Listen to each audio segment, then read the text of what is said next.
Good morning, everybody, and a very, very warm welcome, and happily not so wet a welcome that we had earlier on in the day to the Silverstone Grand Prix Circuit. And if you're watching the stream coverage, you'll see that there is the BRDC badge hanging fly over the circuit.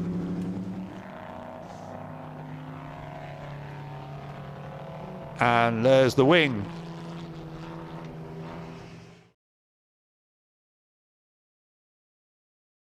Taking part in the racing this weekend.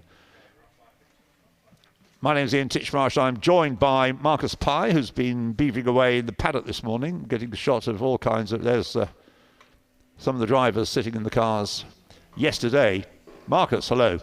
Good morning, Ian. Morning, ladies and gentlemen. It's been a bit sort of brisk down there, the wind. It tore through at one point, causing havoc with awnings, fences, and all kinds of things. But people were diving for cover, but I think we've all survived.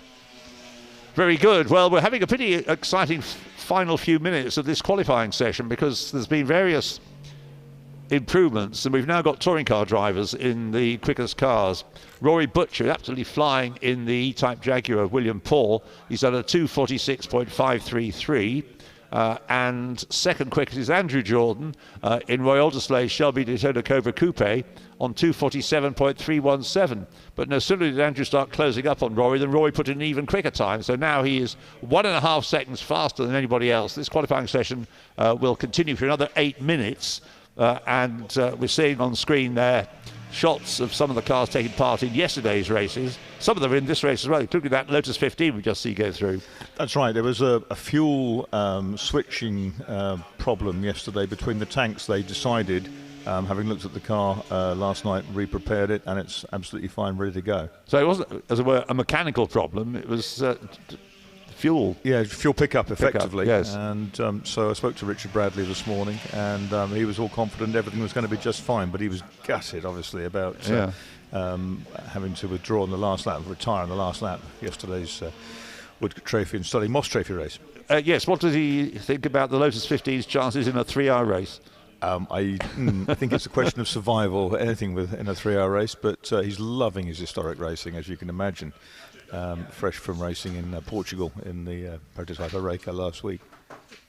Yeah, so at the top of the times then, just keeping an eye on the screen, we've got just under 7 minutes to go. Rory Butcher in this E-Type, that's pretty impressive stuff, isn't it, this time? 1.5 seconds quicker than Andrew Jordan in the Cobra. Yeah, absolutely. I mean, it's obviously getting better now, the circuit lap to lap. It's all relative, isn't it? But yes. And also there's a lot of traffic out on the circuit. And up to fourth quickest, gaining 5 places up to the second row, has come the Shelby Cobra Coupe number 69 of Michael Cullen, Paddy Shovelin, and I suspect it was Sam Tordolf who did that time, another touring car driver from a couple of years ago. They get plenty of seat time when they do touring, don't they? So it really does help. Right, well, we've got some videos to show you. So let's have a look.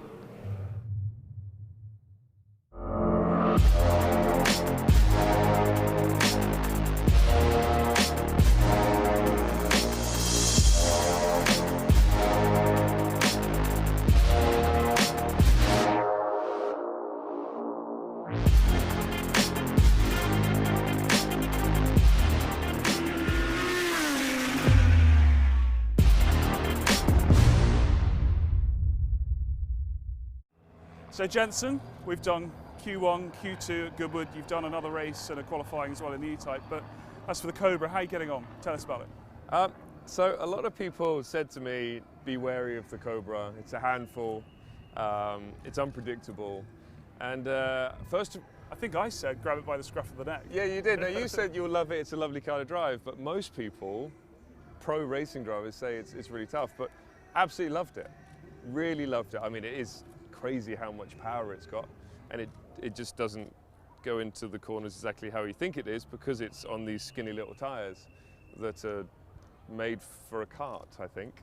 No, really, really good fun. There's not a lot of roll, which is good. I mean, it slides, but it's a drift rather than a roll. And I've always hated when a car rolls, and that's why I struggled with the E-Type.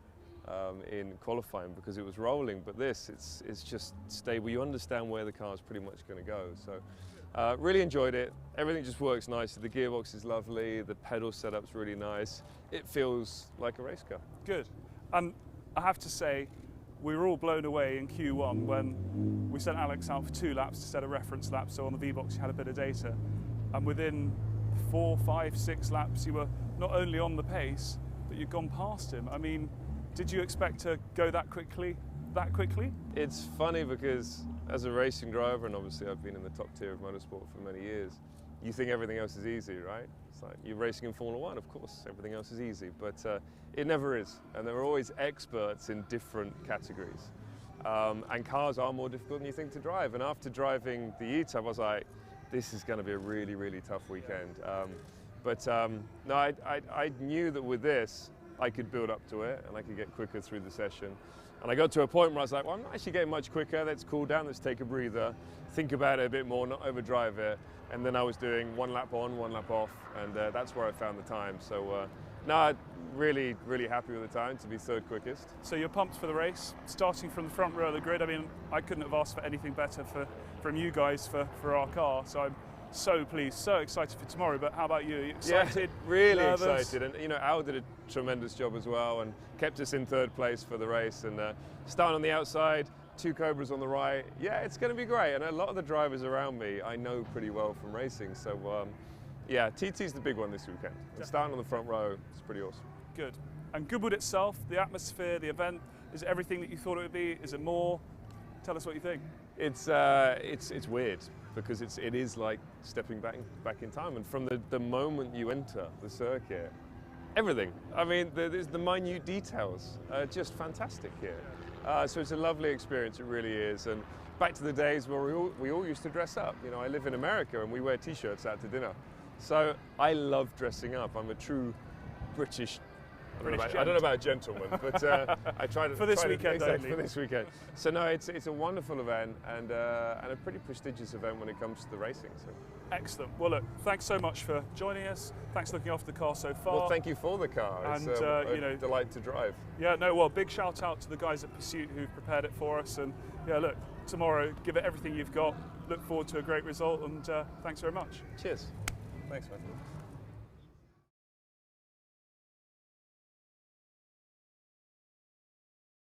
It only feels like a few weeks since our last update of the short wheelbase where we revealed that eventually and finally we decided to go back to the absolutely correct and original red exterior colour.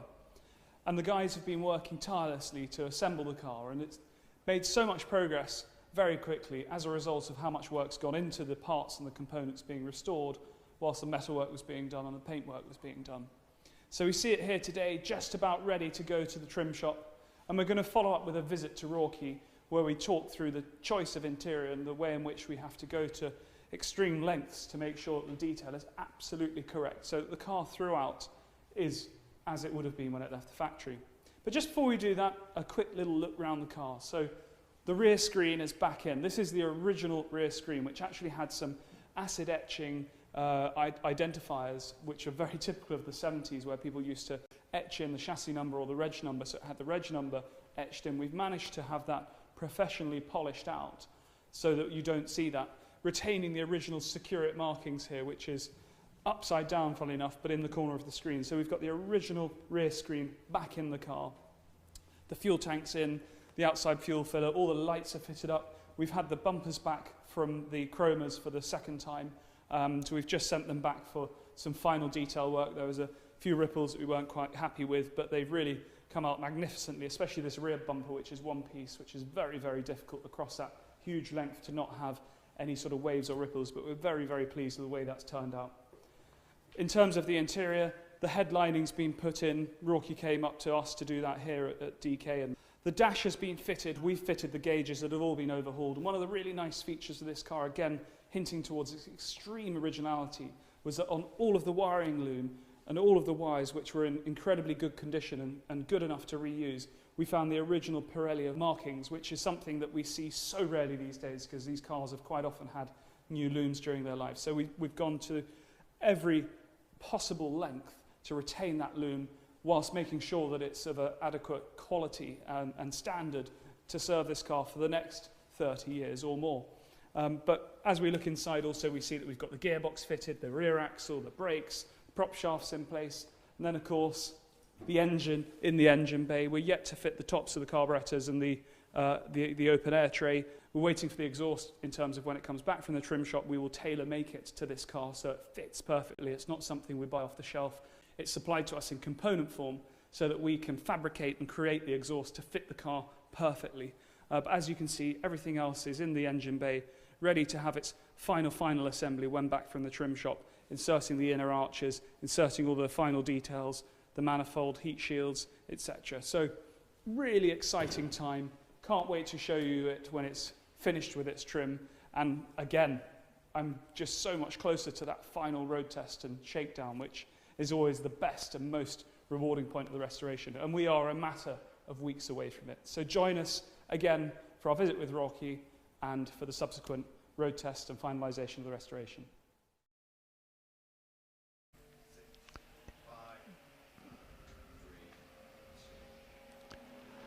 Well, those of you who have had the benefit of listening to the streaming or watching the streaming will have seen James Cottingham there talking to Jenson Button. Meanwhile, on the circuit over the PA, we've got the checker flag out. A few cars to take the checker flag and improving on the last lap by the looks of things. Yes, the order I give you now will probably be different by the time everybody's come through. I'm just waiting to see what Rob has improved again. He's fifth quickest. And he's still out there, hasn't yet taken the flag. Andrew Jordan has taken the flag on his last lap, not quite as quick as his best, but it was still a very quick lap.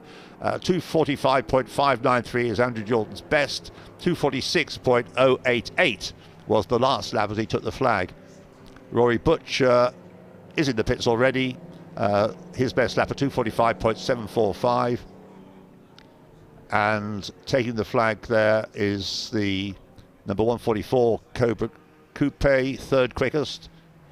Fourth, so another place gained on the last lap by Rob Hall in the Cobra. 2:49.024, a mighty effort there by Rob in the last few minutes. Gone fourth fastest onto the second row, therefore. Fifth fastest, and third row will be the 69 Cobra Coupe, which Sam Tordoff has joined Michael Cullen and Paddy Shovelin in, and I'm almost certain that it's Sam Tordoff who's done the time to be fifth. Sixth, the number 72 Cobra of Richard Cook and Harvey Stanley, or a Cottingham actually, not Harvey Stanley, one of the Cottinghams.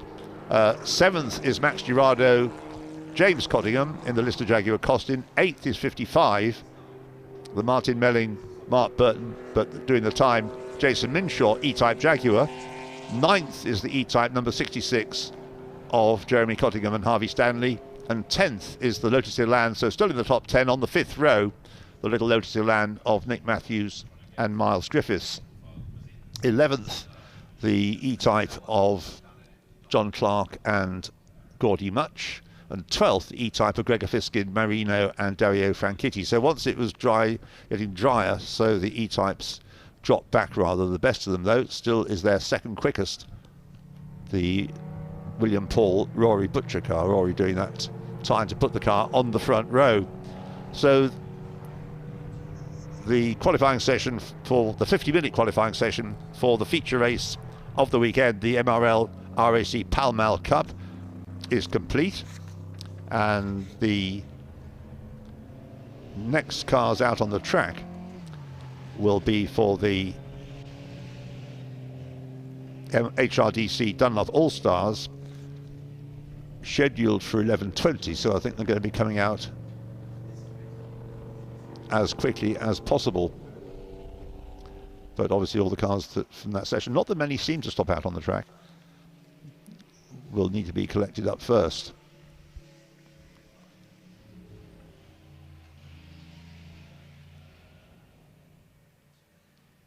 So a great shot there of the wing and the pits, the Formula One pits, which are in use this weekend. And behind the pits, you'll find the paddock. There's a view of the BRDC clubhouse from Luffield, the Woodcote Quantum on the left, and on the right you can see the centre right Brooklands, the left-hander that leads up towards Luffield. Brooklands, of course, corner coming at the end of the Wellington Straight. We're getting some good shots over the weekend of cars heading down there. We are. There's one of the Clerk of the Course cars coming into Brooklands now.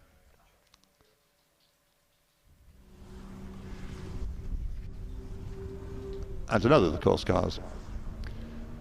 The racing under the management of the MSVR organisation, as you can see from the course car. So in a couple of moments you better get ready for the first race, and we need to have the grid for that.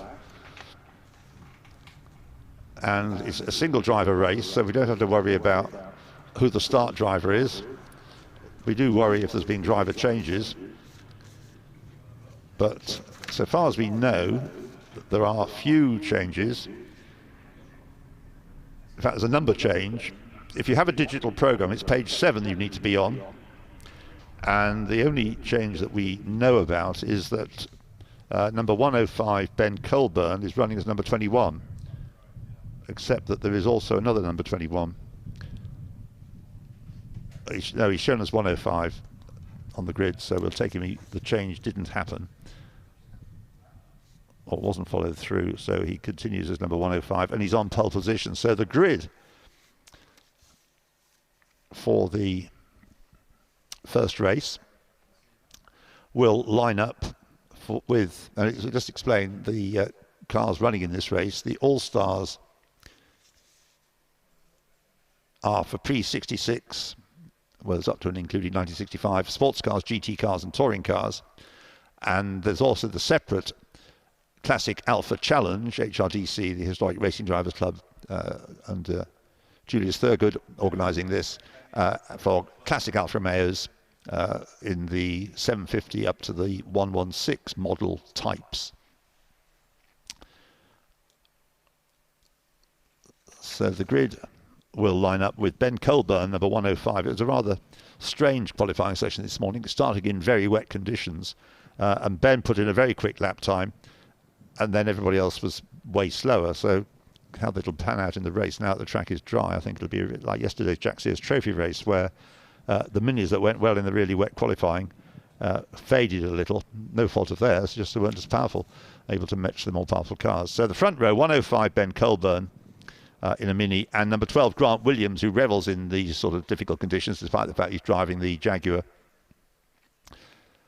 So number 12 Grant Williams in the big Jaguar Mark II 3.8, which if you go to Goodwood you'll have seen it there. It's a regular competitor in the touring car race. So 105, the pole position, this is a standing start incidentally, not a rolling start. Pole position, the car's coming out. Pole position on the left-hand side of the track, looking towards Abbey. So 105 and 12 on the front row. Second row is another Mini, 71, Lawrence Waugh, and 16, James Colburn, in an Alfa Romeo Giulia Sprint GT. So the second row, 71 and 16. The third row will have on it 75, James Wright, with an Alfa Romeo Alpha 75. And number 9, Neil MacArthur, with, believe it or not, the little Wolseley Hornet, which is a species of Mini Cooper S, this Wolseley Hornet, although normally it was for the elder generation to buy because it had wood and it had a Wolseley badge on it, and they kind of appreciated the older cars, but it's now up to full Cooper S spec. 75 and 9, row 3. Row 4, number 715 is John Harmer with his Lotus Elan, and beside him number 56, David Alexander, with an Alfa Romeo Giulia Sprint GT. 715 and 56, row 4. Row 5, number 771, is Richard Merrill's Alpha GT Junior, which would normally run with a 1600cc engine, but this one's got an enlarged engine to 2 litres. And alongside him is 151, and that's Johnny Kent with an Austin Cooper S. 771 and 151 is the 5th row. The 6th row, number 32, is Alexander Hewittson's Austin Healey 3000 Mark IIA, the little a very important, and alongside him is 82 Ben Cater, and he is driving one of the Alphas, the Alfa Romeo Giulia, one of the several Alfa Romeo Giulia Super Saloons. 32 and 82, row 6. Row 7, number 66, John Symes.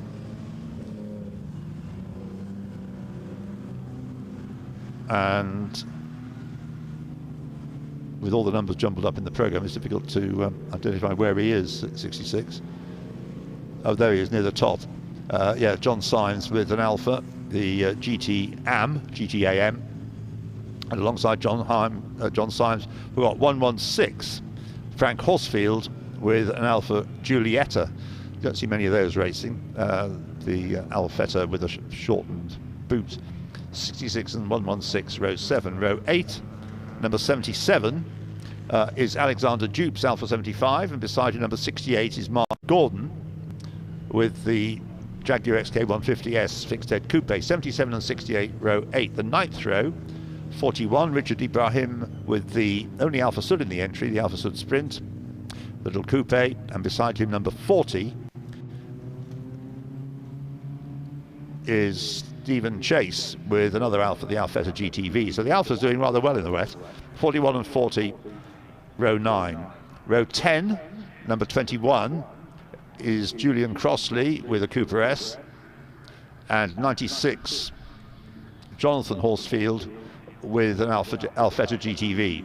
21 and 96, row 10. Row 11, number 196 is Neil Merry's Sunbeam Tiger, which in these conditions is a car to watch, I suggest, working its way through the pack because it's got a lot of power. It's a quick car. Neil Merry, number 196 in the Sunbeam Tiger, V8 Ford engine, of course, in that car. And beside him, number 22 is Gerard Buggy with the Austin Healey, shown as an Austin Seeping Sprite, obviously an Austin Healey Seeping Sprite. 196 and 22, row 11. The 12th row, number 182 is James Owen with the Sports Racing Elva Mark V with a Coventry Climax engine, and beside him number 15, it's a wonderful entry this, keep on going, Andrew Prill with the unique Pandora SP. 182 and 15, row 12. Row 13, number 11 is David Churchill, and he has the Alpha Giulia TI Saloon, and number 30 is Matthew Moore, and he is the AC Cobra. In these conditions, again, a car to watch working its way through the field in the 30 minutes the race is intended to occupy. 11 and 30, row 13. The 14th row, the car's now lining up. Number 42 is Colin Sauter with a Ford Mustang, again a big car that didn't fare too well in the very wet conditions during qualifying, and alongside him number 64 is Max Haycox with an Alfa Giulia Sprint GT. 42 and 64, row 40. I don't think we're going to get quite to the back of this. The grid is lining up almost completely now. On row 15, we've got number 19. Number 19 is Andrew Summerton's Lotus Elan, and beside him, number 92 is Fred Shepherd with a wonderful machine for the wet conditions, the Ford Galaxy. Anyway, we're ready to go then or nearly ready to go, with the front row, a Mini and a Jaguar. The second row, an Alfa Romeo and a Mini. The third row, a Mini and an Alfa 75. The fourth row, another Alfa Romeo and a Lotus Elan. A Mini and an Alfa on the next row. An Alfa and an Austin Healey on the next row. And so the grid continues. We don't have a gap actually there, do we? Anyway, the track is now, Marcus, I would say, pretty good. It's obviously not dry, but on the line, it's, I would say, dry. It's emerging. I think it's probably not quite as good as that. It was very, very slippery underfoot as I came back from the pit area. And there's areas of the track where there is water just drifting across the circuit. In fact, you can see just beyond the start there, beyond the poleman Ben Colburn, there's a fairly sizable streak of water across the track. Green flag waved at the back. We're about to go racing again. Here we go then. So the Mini, Ben Colburn running as number 121 in the end, not 105. 121 is Ben Colburn in the Mini, and Grant Williams in the Jaguar Mark II Saloon. Away we go. Slowly away there was the Mini from the third. That was 771 Richard Merrill, I think. But the whole pack now pouring into Abbey with the Jaguar Saloon in front. Now, you've seen Grant Williams at Goodwood. He's a bit of a star, isn't he, in that car? He certainly is, normally in his grey one. This is a different car again, but normally he drives the old Coombs by one car, doesn't he? Well, he needs to make good his escape, really, doesn't he, before the other quick cars that didn't get going too well in qualifying. Filtered their way through. Yeah, that's absolutely. Right. Oh, there's a big bang there. One of the Sebring Sprites has clobbered the 66 Alpha and spun it around. The pale blue, it's 22, has hit 66. That's Gerard Buggy. It's looking a little bit scruffy now, that car, after that contact that Marcus told us about. There's the midfield, the Elva there, number 182, the Elva Mark V. There's the Turner, number 3. In the hands of Tony Butt. So there's going to be an awful lot of sorting out of positions going on for the first 10 minutes or so of this race, isn't there? I would say so. And the Jag trying to make his escape. There's Nilan moving up really strongly in about 4th or 5th place. And that may well be that of it's 715, isn't it? It's former Formula Ford racer Jonathan Harmer. Yeah, he was quite well up the grid compared with the others. He was on the 4th row. Yeah, he's enjoying his racing again. And that's Richard Merrill, isn't it? And the White Alpha bustling his way through as well. So that's good. And they're right up behind James Colburn in his Alpha. So this is a good chase pack forming behind Grant Williams now. The Welshman out ahead in his Jag. Yes, had a good race yesterday with this car in the Jack Sears Trophy. There we've got the Minis, then a pair of Alphas, a pair of Alphas just staying ahead of the Elan that Marcus was talking about, number 715 of John Harmer. But he may well be able to do something about those Alphas. Remember, the Alphas are running in the separate Classic Alpha Challenge, so there's 2 races going on here, rather like we had with the Woodcote Trophy and the Stirling Moss Trophy in yesterday's combined races. So the Alphas looking very European Touring Car Championship, aren't they? Very much so. 105 series Alphas. This is sort of Jochen Rindt and Roberto Bustinello and people. Andrea Djanovic. Yes. Yeah, exactly. And the Elan from row 4 going well. James Wright moving up well in the Alpha 75. There's the damaged Alpha, unfortunately, 66, that took that whack amidships at Village Corner. Richard Ibrahim. No, not Richard. John Symes. John Symes, sorry. Yes, so coming into Stowe Corner, then the Jaguar Saloon leads. He's not threatened at the moment, but what we'll take a look at when they get to the end of the lap is just where the Galaxy and the Mustang have risen up to.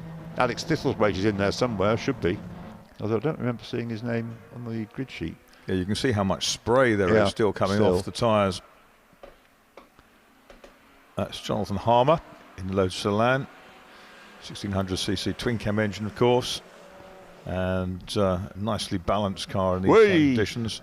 Bit of opposite lock there on the part of Grant Williams, but he rapidly collects it and keeps pressing on in front. His lead at the end of that first lap was just half a second exactly. 0.500 of a second was all that Grant Williams' advantage was. But where the big cars are, looking back, there's the Austin Healey, there's the Jaguar XK150, but yeah, it's just too wet for them. Neil Merry's Tiger and a Mustang coming through. Yeah, those are down the order. Ones I was thinking about, but they are down the order. And they're behind the Pandora, the amazing car that was raced in period at Goodwood by Roger Phillips. Right. Yeah, you saw the Pandora. I was wanting to do the car behind, which was the Alpha Sud Sprint Coupe. And there's Gerard Buggy. There's only one Pandora. There's more than that of the Alpha Sud Sprint Coupe. Really? Not in this race. They survived the rust. I used to have one. It got stolen. Anyway, back with what's going on up front. It's Grant Williams leading in the Jaguar, but not by much. And having to work very hard as there's got an Alpha now closing up. I think that's probably Richard Merrill. In the white car, yes, definitely. 771. They're on top of the Jaguar here, though, aren't they? And Merrill's got to go right round the outside. He's got Colburn with him, the pole sitter, in the Mini, the 121. They're the 2 damaged cars. There'll be a discussion, won't there? Yes, a one-eyed Sebring Sprite. It's a very pretty car, the Sebring Sprite, compared with the Frog Eye thing, but on which it's based. So Grant Williams still hanging on there in front of now Richard Merrill. But Richard Merrill's come up, as we said, from the 4th row, 5th row even. It's the Elan that started on the 4th row. So Richard Merrill in what is ostensibly a 1600 GT Junior, like mine, but it's got a bigger engine, not like mine. Where's Jussi Björling? It's Robert Merrill, isn't it? The Pearl Fishers duet. Yeah, that's right. Well, I won't embark on a duet with you, Marcus, now, I don't think. Anyway, the Jaguar still leads. Great, opposite lock applied again. Very spectacular driver, Grant Williams. Remarkable car control. Wasn't it some years ago that he had a great battle with Jerry Marshall? Very much. They were trying to outdo each other in terms of tail slides, and very impressive. Of course, his father was one of the racers of these Jaguars back in the days of the Forward Trust Special Saloon Championship at Thruxton. Tony Williams, absolutely. And they had 3 of these Risker Garages cars from South Wales. Well, the Jaguar has the pace down the grunt down the straight to keep ahead of the Alpha, and the Mini with its bouncing bonnet, you notice, hopping up and down. Chattering, isn't it? Yeah. I've never owned a Jaguar. My dad had an S-Type Jaguar, but I've had the other 2. So Phil got the Junior. Anyway, they're coming into the end of Vale, into Club Corner. So another lap hanging on in front. Now, last time, remember, at the end of the lap, he got sideways across the curb, Grant Williams, but this time he's keeping it neater and tidier, is he? Yeah, I think so. So I think it's a wonderful. He's building up quite a queue, though. It's pretty good to build a queue on a wide open circuit like Silverstone, but he's got an Alpha, a Mini, an Elan, another Alpha, and another Mini, all coming up behind. There's the number 16 Alpha of James Colburn. Yeah, James Colburn trying to match the Elan. Now, here comes the Sunbeam Tiger. This is the V8 tussle, been joined by the Cobra coming through. It's Neil Merry in the Sunbeam Tiger, ahead of the 42 Mustang, which is Colin Sauter. Yeah, so they're completing the lap, but they're well down the order. Colin Sauter in 16th place. But dropping down the order is the James Colburn, number 16 Alpha. Chris Snowden must have had problems in practice, mustn't he, with that lovely GTV? Yes. Because that's not featuring. He's expected to be working through right now if he'd come up from the back. No, he doesn't feature in the top 25. So the Sunbeam Tiger there. Neil Merry has some good races with this car, but the conditions against it, really. Another creation of Carroll Shelby's fertile imagination. There was a Shelby 123 at Anglesey about 3 years ago, and Neil Merry featured in it. It was one with Kevin Kudlocken and the Cobra. Yeah, I was there. You were there, weren't you? And Neil was there, and Larry Tucker with the GT350 Mustang. So here they come again, and it's still just... Wouldn't like to be driven on the road by him in that way, but certainly very impressive car control by Grant Williams. He loves opposite lock, doesn't he, the slippery surface? He does. You sense it's a matter of time before the Alpha makes its way through, and young Colburn's not given up, but he stretched the imagination in the Mini. He looks good. It's quite greasy, which is good for the Mini. Well, young Colburn, of course, something of a star in the Renault Clio Cup in recent years. So that doesn't exist anymore, but he was a front runner when it did. And so it's still the Jaguar in front of the Elva. That's Owen in the Elva's had a spin. Yes, James Owen with the Elva Mark V. And they're back fresh out from the pits after that bang in the back at the opening corner. The Alpha number 66. John Symes, the GTAM rep. It's not so jolly club, unfortunately, with Wallop on the side. Yes. So down into Stowe Corner comes the Jaguar, still leading. There's the registration plate, Jag 400. 400 was the number that Tommy Sopwith used to like to have on all his cars. If you look at, as in the Cooper Jaguar yesterday, which we saw do so well. Yeah. So the letters were not quite so important, but the 400 was very important. Another Colburn up into 4th now because in the Alpha just displaced Harmer into Stowe. Yes, I think his transponder's probably stopped working because he's not shown there. Exactly. There we go, nice sideways over the curb slithering, but he's under attack now from Richard Merrill, who comes up the inside towards Abbey. Hasn't quite got the legs in a straight line though, has he? And Grant Williams flies across the nose of the Alpha just to keep that advantage up through towards Village. Two absolute classics, these cars, aren't they? The Mark II Jaguar and the the Alpha, the 105 series shape just looks gorgeous. Yeah, that Bertoni styling is wonderful, isn't it? Absolutely. And there's the Wolseley Hornet. Now we've got the Wolseley Hornet there in the Mini with the boot. The Mini with the boot and the wood. Neil MacArthur at the wheel, and that car currently it's dropped down the order rather from where we had it. Let's see what I can find out. It's down in 33rd place now, so it's fallen away a bit. Don't see too many Alphas in dark blue, do you?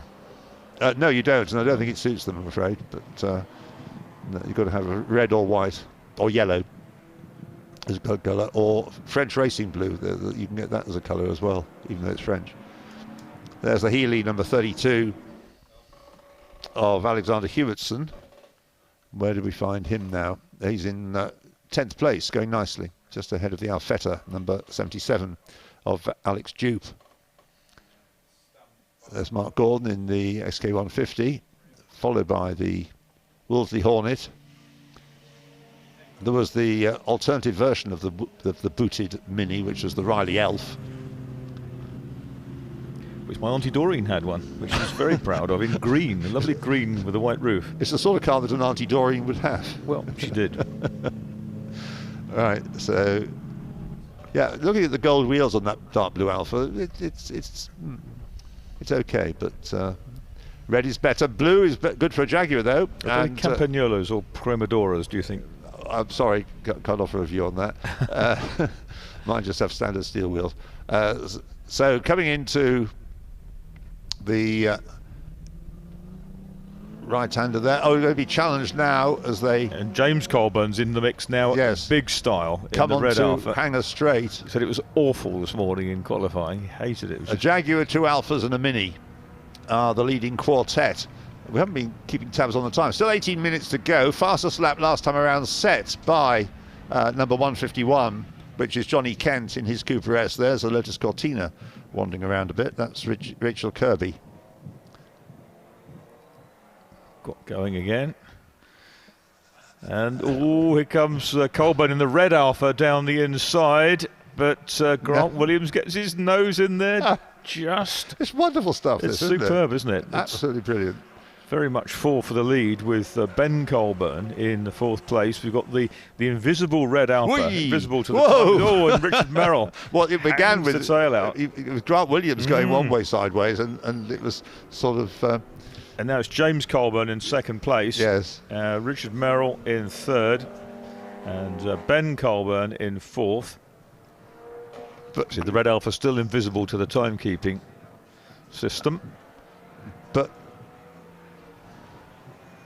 there are not many drivers who could control a Jaguar Mark II like this. It's a huge slide for James Colburn. It loses out to Merrill, and Ben Colburn's in on the act as well with the Mini. Yeah, so the Mini number 121 there. Yeah, it's a corking race, this one. Brilliant. Now waiting for them to come over the brow down the Wellington Straight. And we're going to cut to the Wolseley Hornet there. Back with the leaders coming into Brooklands. Can the Elan catch them as well? Not at the moment. Not quite, no. It's interesting. I've got James Colburn up on the outside in the red Alpha, and he may find more grip there. Now he tucks the inside on the exit, and the Jag blocks the white Alpha, and the red Alpha comes sailing through. Or does he? Or does he? Yes, exactly. And get onto the Heritage Pit Straight. And he's made it. Oh, he's made it. But can he hang on to it? Because the Jaguar has the grunt down the straight. Can he get back onto the inside line going into Copse Corner? What's going to happen here? He's got back in front. Yes, he has. So Grant Williams is back in the lead. Not for long. Not for long, no. The better traction out of the corner for the Alpha. And so into the lead has gone number 16, but that's not appearing on the timing page, which makes me wonder whether it's lost a lap. Oh, and completely sideways there. Full opposite lot there by Grant Williams in the Jaguar. So he's now got to contend with another Colburn in the person. He's round the outside, and Ben Colburn has come round the outside. It's Colburn's 1 and 2, And Merrill's been shaken back to fourth. It looked like Merrill, a lap or so ago, was the most likely to challenge the leader, or the erstwhile leader in the Jag, Grant Williams. Jaguar XK, more Alphas. The Owen Elver is going again. Wherever you look, there's Alphas. That's the XK150 of Mark Gordon, fending off the blue Alpha number 174 of Ambrogio Perfetti, The Chupa Chup lollipop man. indeed.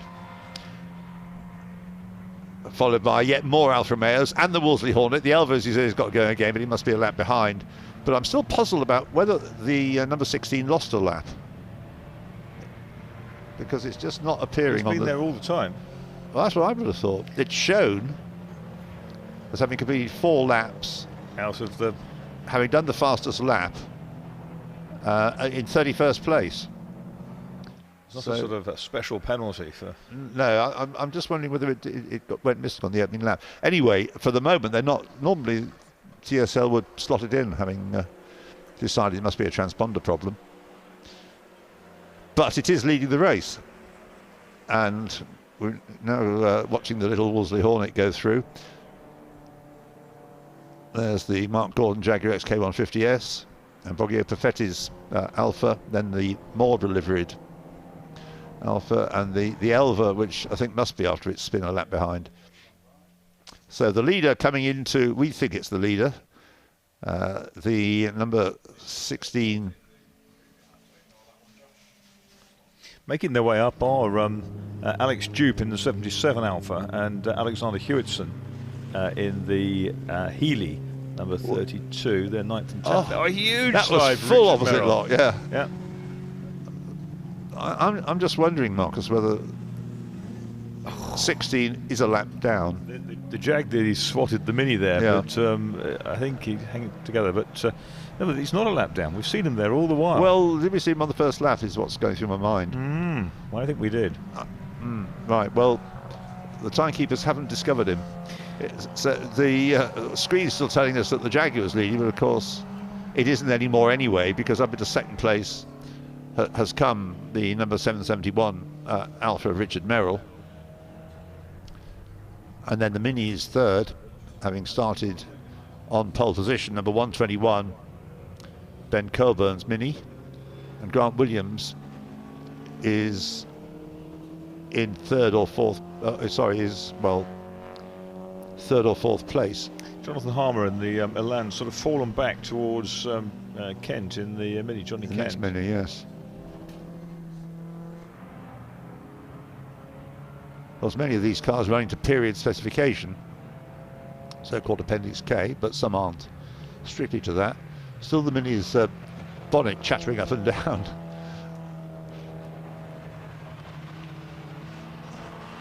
But Grant Williams certainly has put up an epic struggle to keep the Alphas and the Mini behind him, but it looks now as though he's going to have to settle for third or fourth place. There's the Telefunken Alfetta, modelled by Burago, I think. Oh, really? Period, yes. Oh, okay. Right, well, the leaders have gone through, and it is confirmed that 771 is the leader, still ignoring the number 16 car of James Colburn. So 771 Richard Merrill is the alternative leader from the Mini of Ben Colburn, number 121, and then Grant Williams in the Jaguar. And then behind Grant Williams in the Jaguar is the Lotus Elan, the green Lotus Elan, number 715 of John Harmer. There we've got the Austin Healey of Alexander Hewitson, which is number 32, running in 10th place. Yes, I thought he was in just the top 10. Waggled its tail as well. All good Healey should. Yeah. Followed by another of those gorgeous looking Alphas. That's David Alexander's Julius Sprint GT. And then the later one, which isn't one of the better looking cars, I don't think, the of Alphas. They're coming into Yes, shot that's one now. of the Horsfield team cars. There are a pair of them. Number 96 is the Alfetta GTV. The Alfetta was a great car, but the GTV not as pretty as the predecessor. And in terms of time, got 10 minutes to go still. There's the Alpha 75.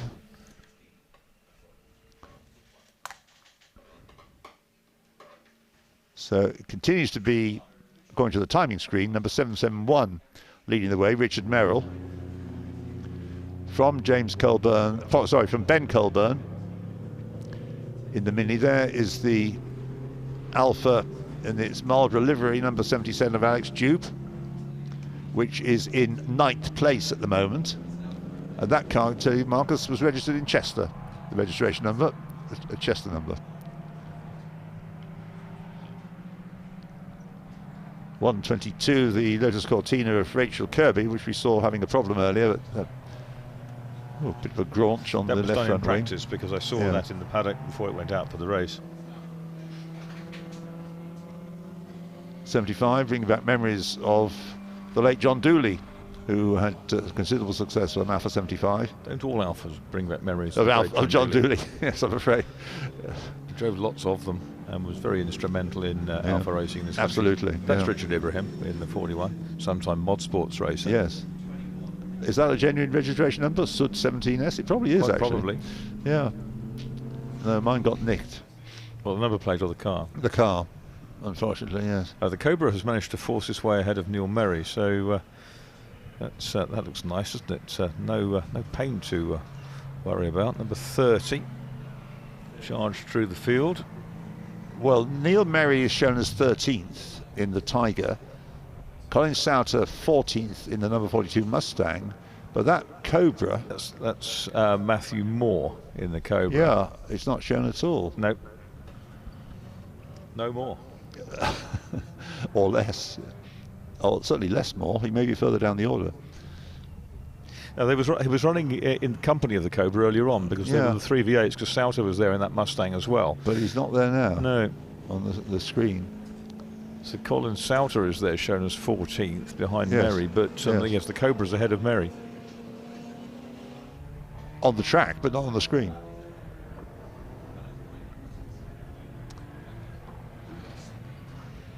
Well, the Mustang then, with the bonnet chattering Mini behind.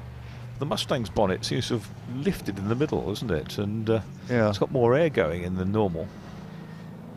Yes, 42 Colin Sauter then. In 14th place.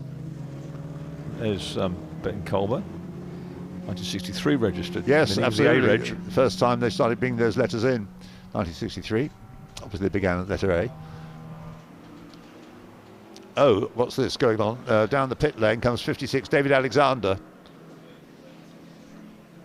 It looks like it's been on the grass. There's a bit of sort of stuff hanging underneath. He's getting going again. Well, the history of Alphas in autocross, from what I remember. I saw a Jaguar XK120 autocross back in the day. I also claim to see an HWM Jaguar in autocross, yeah. Really? I'll tell you that story one day. There's the Elva, and then the Alpha sliding nicely as it comes out of club corner. But the Elva has dropped back a long way because of its earlier spin, so it's not really in the running at all. Right, so there's the Elan in 4th place, number 716, the car of 715, the car of John Harmer, being given a hard time by the Mini number 151 of Johnny Kent. And then Larry Waugh, I think, in the white Mini behind them. Yes, that's right. Closed right in. It's amazing that the Elan's not able to run away from the Minis, but it shows how slippery it must be. It's raining again, isn't it? Because there's quite a lot of their wipers have come on. Wipers going. Yes, it's probably not looking out of the window. That's what you can see. It doesn't look as though there's much rain. Yes, I poked my head out of the door and there was just the odd spot drop. Yeah.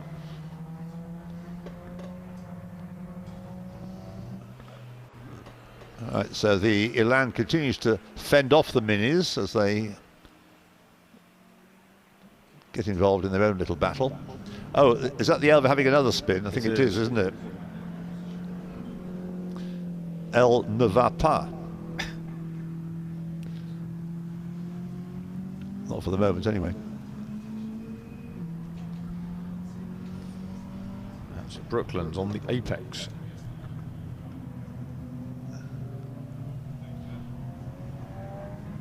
Got to wait for a whole... Oh, there's a Turner coming into the pit lane. That's Tony Butt's car.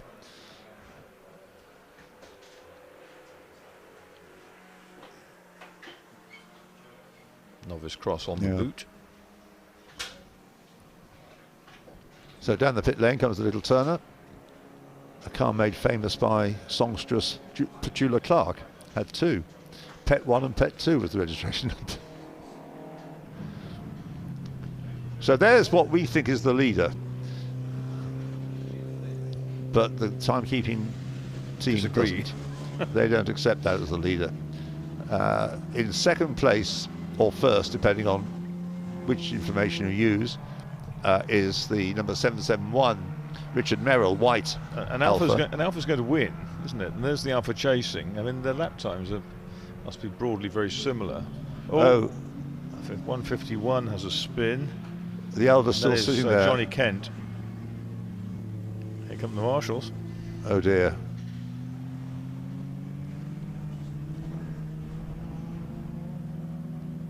Fortunately, it's a little Elva. They're not very heavy cars, these, if it comes to pushing something.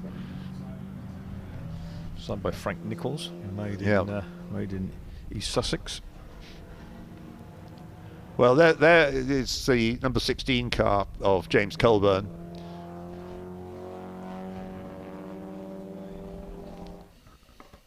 And coming out onto the straight then. 3.5 minutes to go.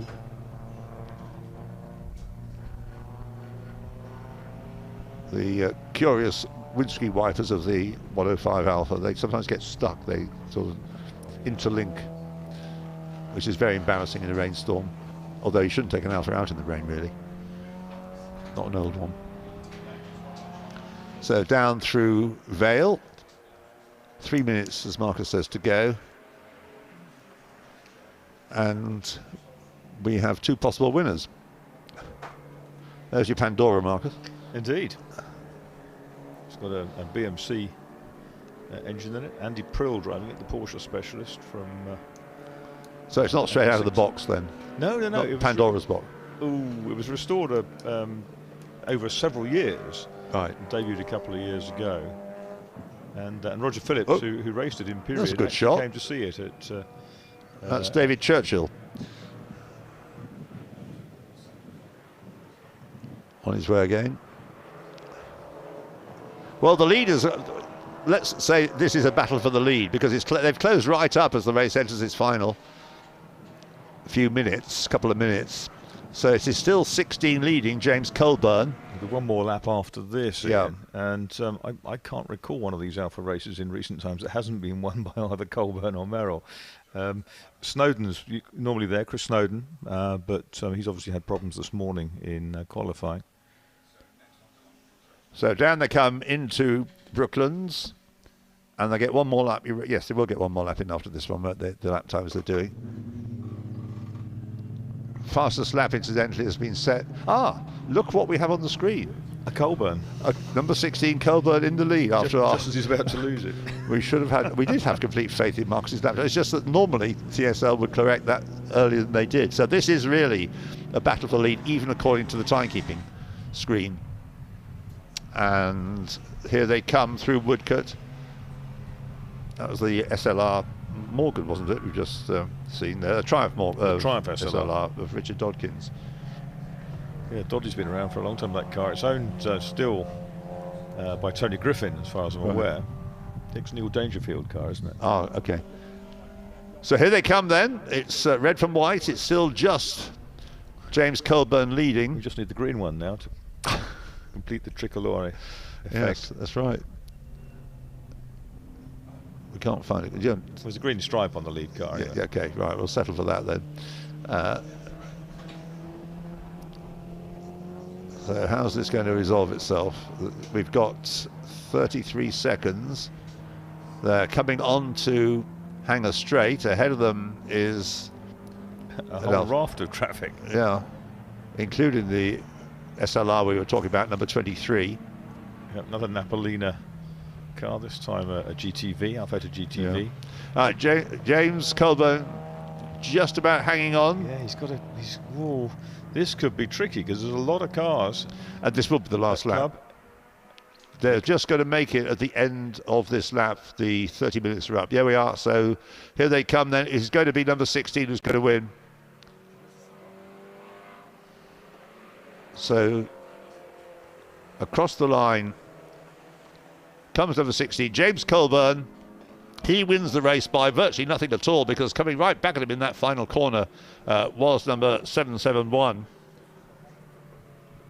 The Richard Merrill White Alfa Romeo GT Junior, and fleeing the car through club corner on the last lap, way off the tarmac, was the Mini Ben Colburn, number 121, finishing in third place. Fourth place is going to go to, has gone to the Jaguar, who enlivened the opening laps, Grant Williams.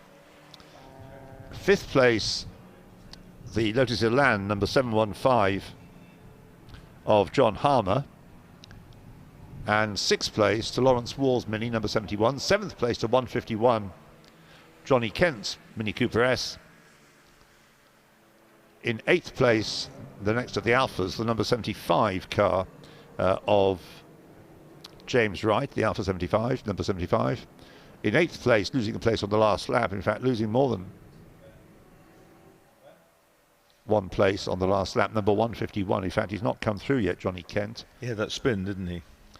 We saw Yeah. the car, the green Mini spun at some Come point. through now in ninth place, losing a couple of places, so dropping behind the Alphas of number 75. Right. Well, yeah, James Wright and Alex Jupes, Alfetta GTV number 77 in ninth place, and in 10th place, Mark Gordon in the Jaguar XK150 S fixed head coupe. In the two races that were going on at the same time there, the Dunlop All Stars, then the winner of that is Ben Colburn, isn't it, in the 121 Mini, in third place overall. Yep, quickest in qualifying, Ben Colburn, but brother James from row 2 has won the race. Yes, he just to carry on with the All Stars. So first of the All Stars is Ben Colburn, second of the All Stars Grant Williams, third of the All Stars is John Harmer in the Elan, and then in the Alphas, the top three, James Colburn, number 16, then second of the Alphas, number 771, Richard Merrill, and third of the Alphas, some way down actually, in eighth place, the number 75, Alpha 75 of James Wright. The Matthew Moore in the AC Cobra won the V8 tussle, just got home ahead of Neil Merry in the Sunbeam Tiger, and then Colin Sauter, although again we don't have that number 30 car of Matthew Moore, which started on row 13 on the timing screen. Yes, so it looked at, I mean, we think he was in the same sort of situation as number 16. What number was it? 30, Matthew Moore. 28th, according to the timekeepers. They ran together all the way. the race. Yeah. Okay, well, sorry about the confusion that entered into it, but you tend to take the timekeepers as authoritative, but occasionally slips happen.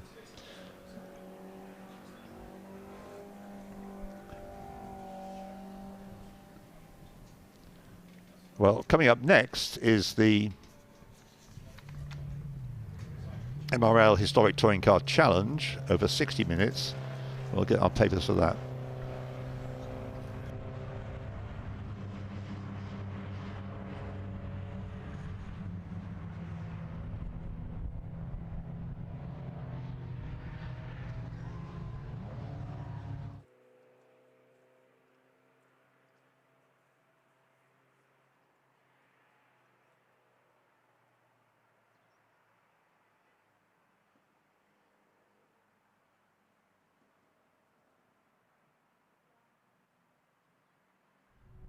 So we can just check the results on the screen.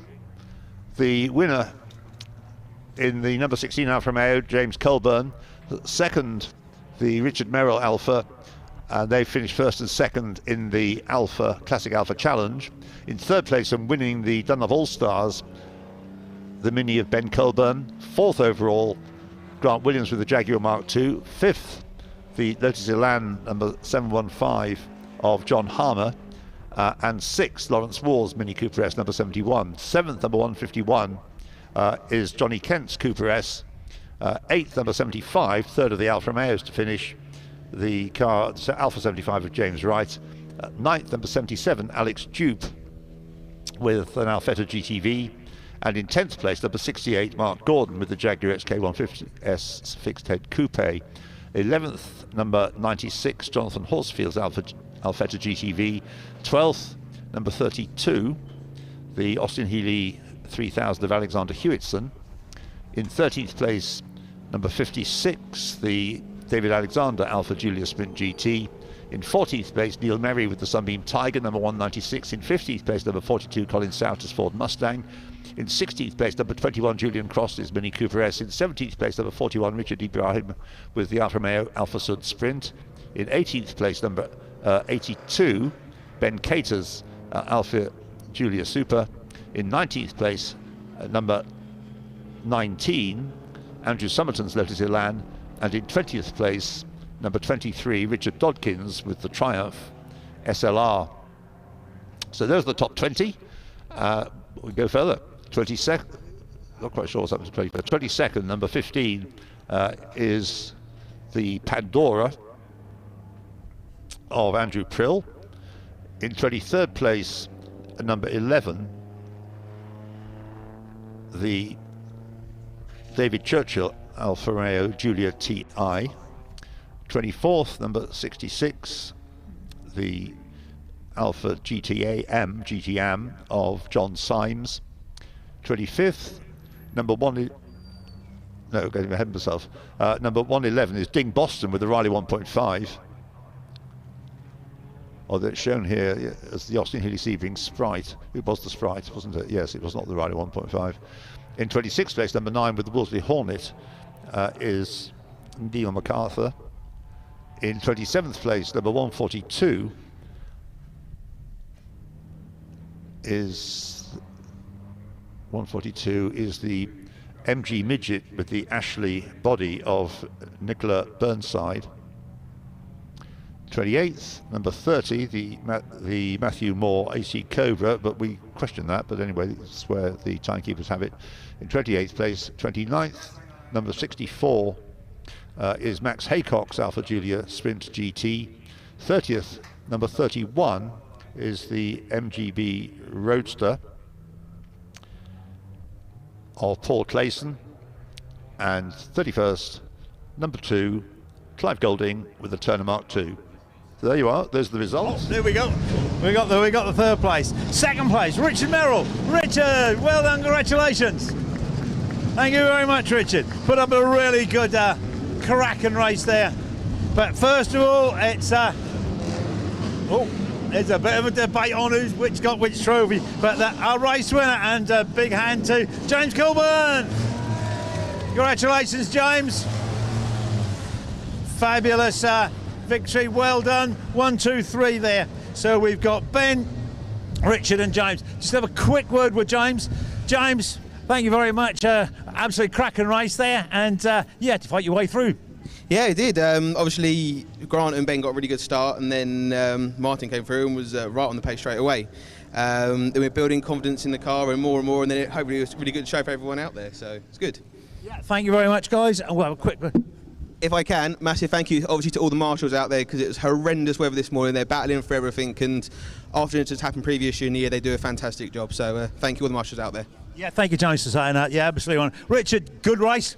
Yeah, it was a good race. Yeah, no, I had a lot of fun. I had battled with a very, very fast Jaguar in front of me, and I kind of tagged him, and my friend here and then a fellow Alpha sneaked up the inside while I was distracting him. Then I had to catch him up afterwards, but I didn't quite get to him. Yeah, that Jag was sideways coming out of the... It was amazing. I mean, it's going to make a great video, because I mean, I saw more of his door than I saw of his boot, I tell you. So no, fabulous race. Okay, last one. Here we go. Ben, fabulous race, but the Mini just hasn't got the pace of them Alphas. No, unfortunately, it's a straight line circuit, so only got 1293cc, and the Alphas have got much more power than we have. So, but it was a good race. It was good fun racing with Grant in the Jag. So, as it was in periods, so it was a good race all around. But yeah, like I said, like my brother said, thank you to Marshals because they've done a great job again, and it's torrential rain and it's been horrible all weekend. But so, thank you to them for making us do what we love doing. Okay, thanks very much, Ben. Many congratulations, and we mustn't forget Ben also won his class actually. So there we go. Back to you in the studio. Well, we're back then with the historic Touring Car Challenge, and the cars setting out now on their exploration lap. And I can give you the start drivers on pole position. Car put there by none other than Freddie Hunt, the 1-2-3 Nissan Skyline of Rick Wood, and it's Rick Wood who starts it. Alongside it, 22, Paul Mensley had a massive spin this morning past the pits by the wing in his Murray Carter lookalike Sierra Cosworth. Second row 155 is Andy Middlehurst, now on his own in the Nissan Skyline. Sadly, Jonathan Bailey's had to return home due to a family illness. Then it's 7 is Gary Pearson in the Ford Capri. Then we've got Richard Kent in the 88 Capri, Simon Garrett in the 37, the Nissan Skyline. Then we have Darren Fielding in number 8. He starts the BMW. Steve Dance alongside. He had a big spin down the Hangar Straight this morning. Mark Smith starts 19. Son Aaron Moulton Smith takes over. Then it's Tristan Judge in the 221 BMW. Ben Gill in the Escort, the ex-Jolly Club Escort. And then it's Tim Clark who starts the Rover Vitesse, the ex-Hippolyte Steve Soper car. Robert Oldershaw in 52, and it's Guy Smith who starts the family Capri. Then we've got Charlie Williams who starts the family Rover, number 13, the ex-Dennis Leach car, and Joe Gomm in 57.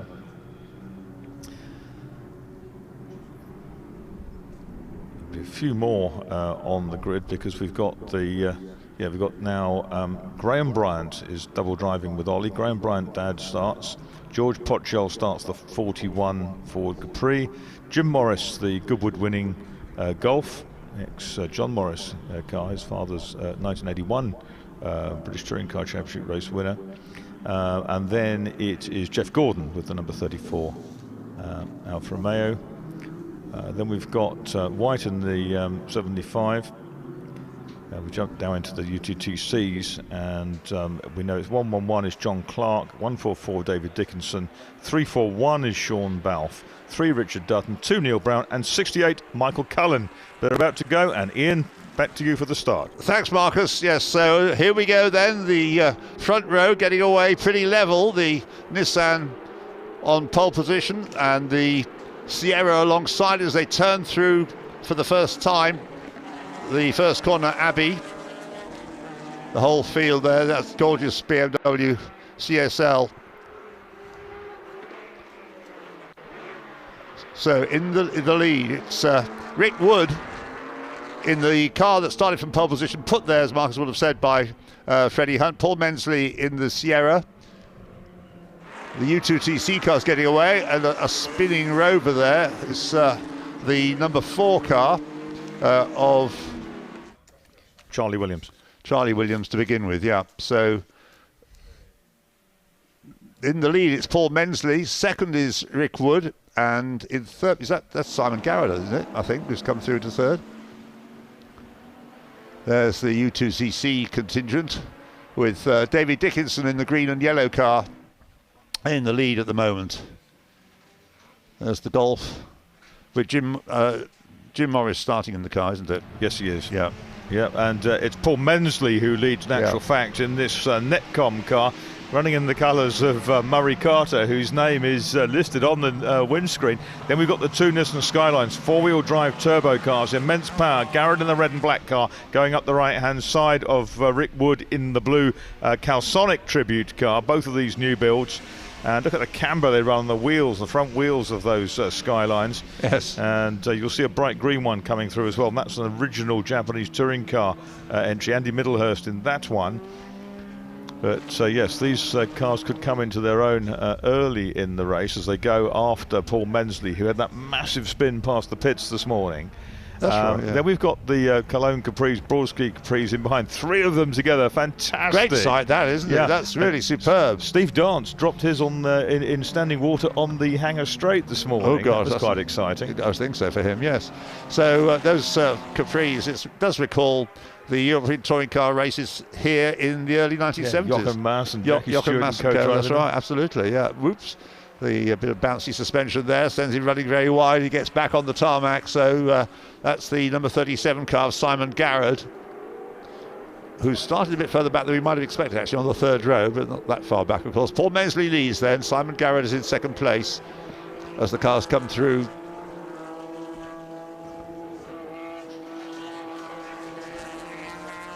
Yeah, Wood is in 3rd. Then we've got these 3 superb Capris, with Gary Pearson in 7, leading Steve Dance. And diving down on the inside there to gain a place, perhaps, number 88, which is that's Richard Kent at the moment, isn't it, in that car? Yeah, Richard Kent. He did a bit of Formula Renault. And, yes. He did Palmer Audi as well, as you say, but it also did Star Mazda in the States. Tested some Indy Lights, he was telling me this morning. Yeah, but I was right about the Palmer Audi, wasn't I? Yes, yeah. Yeah, he did that. All right, so the car said the leader's turning through Brooklands. It's still the Sierra in front. It's an hour long, this race, so it's a pretty hectic beginning. And mandatory pit stop, of course. Marcus has probably explained about the mandatory pit stop. No, I haven't. Oh, right, well, we'll catch up on that in a moment. 20 to 40, isn't it? The pit stop window. That's normally what it is. With the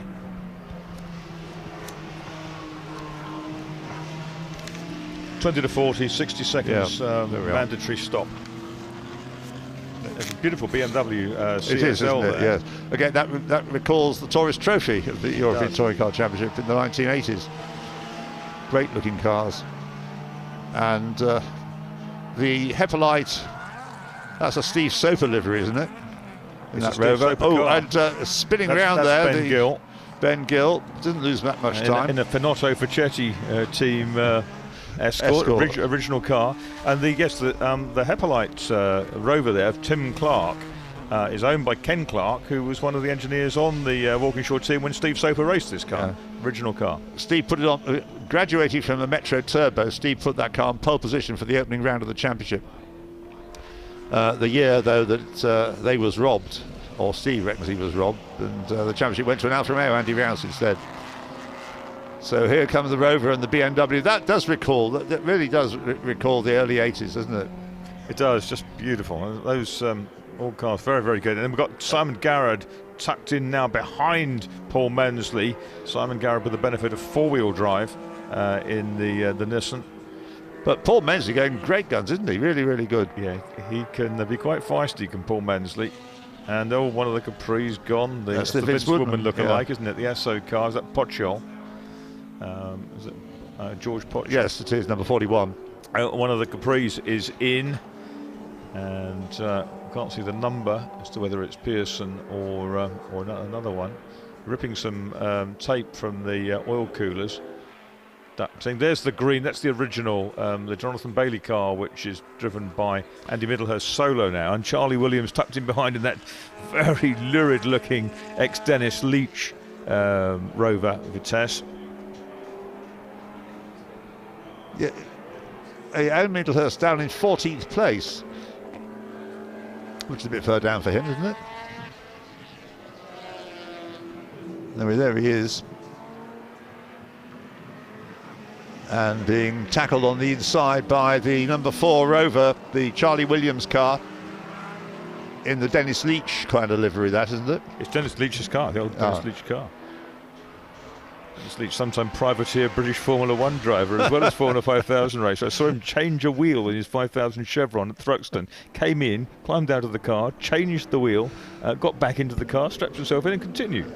I think he should be more of a legend than he is known to be. But absolutely. A great character, Dennis Leach, absolutely. Anyway, nose to tail, the two leaders then. The Sierra Cosworth still just ahead of the Nissan as they come onto the straight. And equal in power, aren't they? There's little to choose between the two of them. Yeah, I think the Sierra's made about 560 horsepower in period, but not for very long. They tended to have to wind the turbo boost back for the races, and the Skyline twitching away. He comes in slightly different line into club because he's got all that extra grip with all four wheels driven. He dives down the inside and he takes the lead. And opportune moment for Simon Garrett. Side by side, both of them come off the corner, and the turbo Sierra coming back at Simon Garrett. Is he close enough to get that place back? It was very, very close. Very turning close, into Abbey, wasn't it? Yeah. But well driven, both guys there.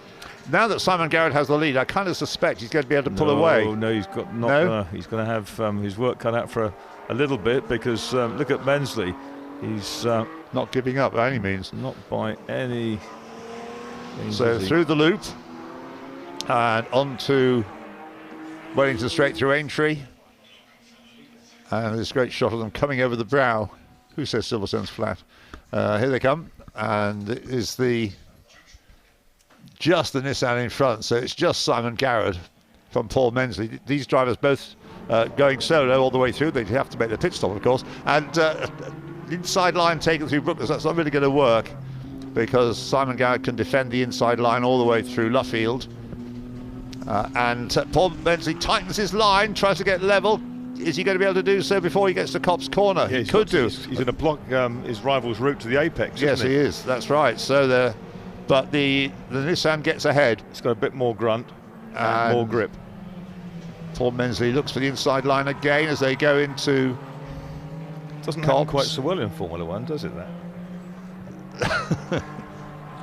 Right. They both stayed on the tarmac. And the Sierra goes back in front as they come into the Beckett's S's. A great move, that, because it's a daunting sequence of corners, that. But the Sierra's got through, but the Nissan is fighting back. As they go through the last part of the Beckett's S's through Chapel Curve and onto Hanger Straight.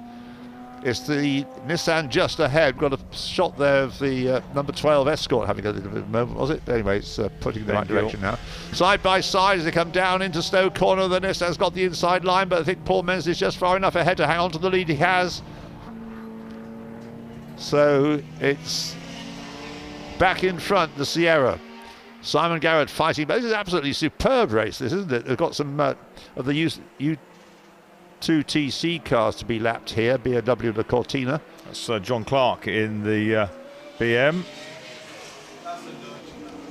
And the number 2 Lotus Cortina is Neil Brown's car, which went well, finished third in the door handle stuff, wasn't it? Real door handle stuff, yes.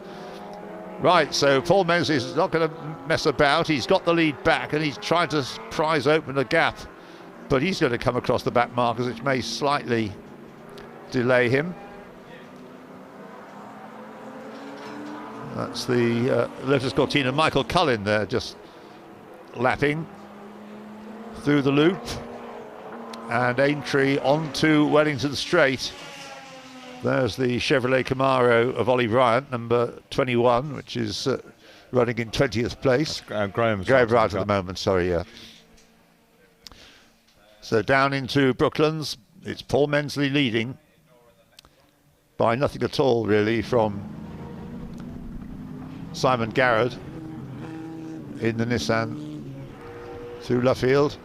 Back with a 1983 TT battle, this. Was a race in which Jonathan Palmer drove on the BMW, both of the BMWs, and 635s. Finished second in one of them with James Weaver in a car like that. The car that someone like Peter Buckstorff ended up with, didn't he? Possibly, yes. Yeah. Ex-Honda Civic racer. Right, so the BMWs are paired up.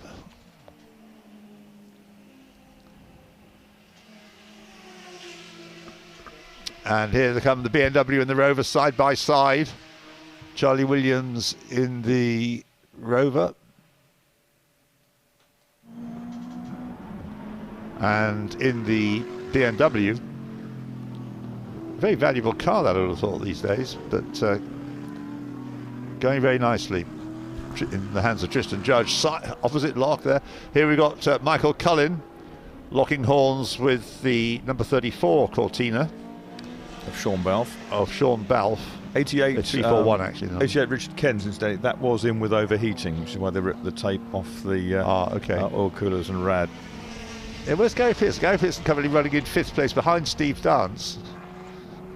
That's a good battle, isn't it, that's going on here? Sean Balfe and Michael Cullen. I think the screen might have actually locked as we're further on than 4 laps now. Side by side round Stowe, the two Cortinas. Michael Cullen, the Irishman, on the inside. Sean Balfe, ex-GT man, weathers it on the outside.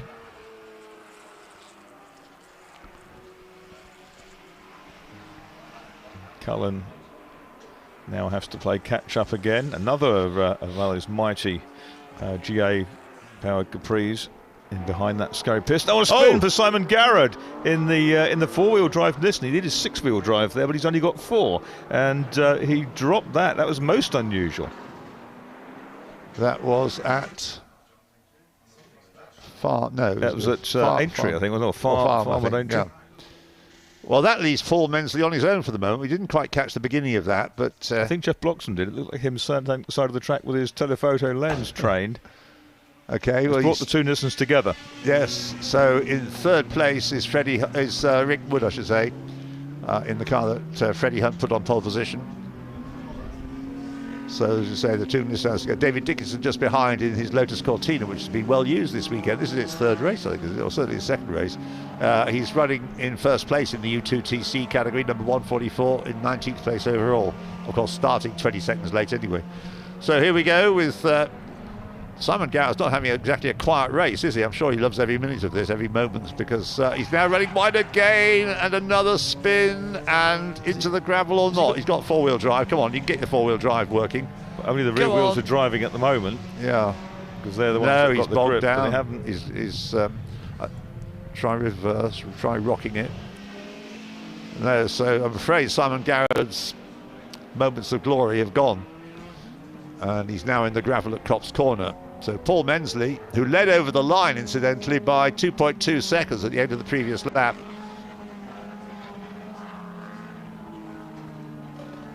And it's far too early to say he's got the race in his pocket. Yeah, well, an Elva Mark 5 in the previous gravel race in the gravel is easy, but this is a bit heavy car. A Jerry of Marshalls isn't going to sort this, is it? They're trying really hard, but it's an unequal struggle. I'd go the other. No, it's easy to sit here and say, but I don't think they're going to get it out. No. Does that mean safety car? It could well, couldn't it? Yeah. And Mensley completes his 6th lap. Paul Mensley. What he doesn't want now is to have his advantage wiped out. And we're still 5 minutes from the pit window opening. Yeah. So up to 2nd, of course, has come the Rick Wood car, number 123. Up to 3rd will come Steve Dance. Up to 4th will come Gary Pearson in their Capris. And up to 5th will come, it was Mark Smith who started in number 19, wasn't it? Yeah.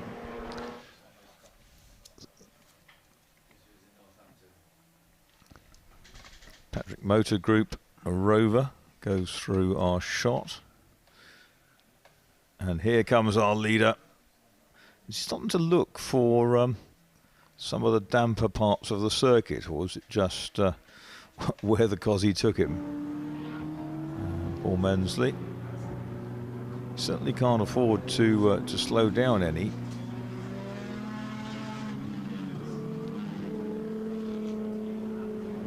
This is car that's presented in this Murray Carter Netcom tribute livery, and we've got a caution by the looks of things. Yeah, safety car. Safety car has been deployed. Still 4 minutes though before the pit window opens. But I think we'll find this safety car period will spill over into the safety car. It will. It's bound to. Because the cars are quite well spread out. The marshals can't really get to that strandedness, and they've got a strop on it from the JCB. It'll go Well, it's out of the actual gravel area. That's just, and they're sending its way. And into the pits has come the Clark Rover. Yeah. And it's fuel tap. Oh, well done, fuel Marshall. flap open. They've just got it onto the hard standing, and they're just going to off goes Simon Garrett back to the pits, I would think, so that the yellows can be retrieved. Snatch vehicle not needed. No, it looks like they should be all right. Well, the snatch vehicle got it out of the gravel, I think, and Right. just is now motoring off behind the fence. So, but has that cost? The safety car actually didn't come out, did it? It was No. just a caution, a localised caution. Well, it's dropped him, we reckon, at 14th and possibly a little bit further. Assuming he's allowed to continue. Outside assistance, though. Well, I was going to say, assuming he's allowed to continue, yes, it may be that outside assistance will mean the car's going to be excluded. There is the Ollie Bryant Chevrolet Camaro. With Graham driving. With Graham driving, yes, at this stage. Yes, the X was a Pierluigi Martini, Shell Pierluigi Martini. I think that's a tribute BMW in there. Looks absolutely brilliant in those colours. Mind you, E30 M3s do look fabulous. They do look good. It's a great looking car. Yeah. I don't think any of the subsequent ones have looked as good, actually. But into the pits, therefore, comes, as you predicted, Marcus. Well, he said they had two Simon spins in a Garrett. lap, so something's awry. Yeah. He didn't seem to have much drive from the front wheels when he was in the gravel, but that's probably the torque split trying to get him out. So Paul Mensley leading by nearly 10 seconds now, 9.5 seconds. It was a 2-second lead he had before the Nissan spun. And the Rover was in at about 44 minutes, 43.5 minutes, wasn't it? So it's before the window is officially open. They're still working on the Tim Clark, Ken Clark car, changing those front wheels. Yeah, the window's not open yet, but it will be in a minute and a half. That's Richard Dutton pressing on in his Lotus Cortina, running second in the U2TC to David Dickinson. The bingled side on the number 3 Cortina, incidentally, the left-hand side, was courtesy of a first lap tag with Mike Gardner yesterday. Oh, right.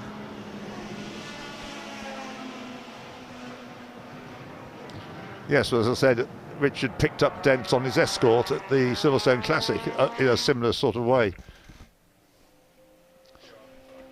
So we're almost, just under a minute before pit stops can begin. Change of order from the BMWs. Darren Fielding in the car that he's going to hand over to David Cuff, who we saw in the GT40 race yesterday. That car is now up into 5th place, ahead of Mark Smith, whose son Aaron will drive it. Aaron Moulton Smith, who runs the Amspeed BMW preparation company nearby Brackley. Well, for the moment, things are quieting down a little, which is to say they're not going to become more exciting as we get the second drivers into the car after the pit stops have all taken place.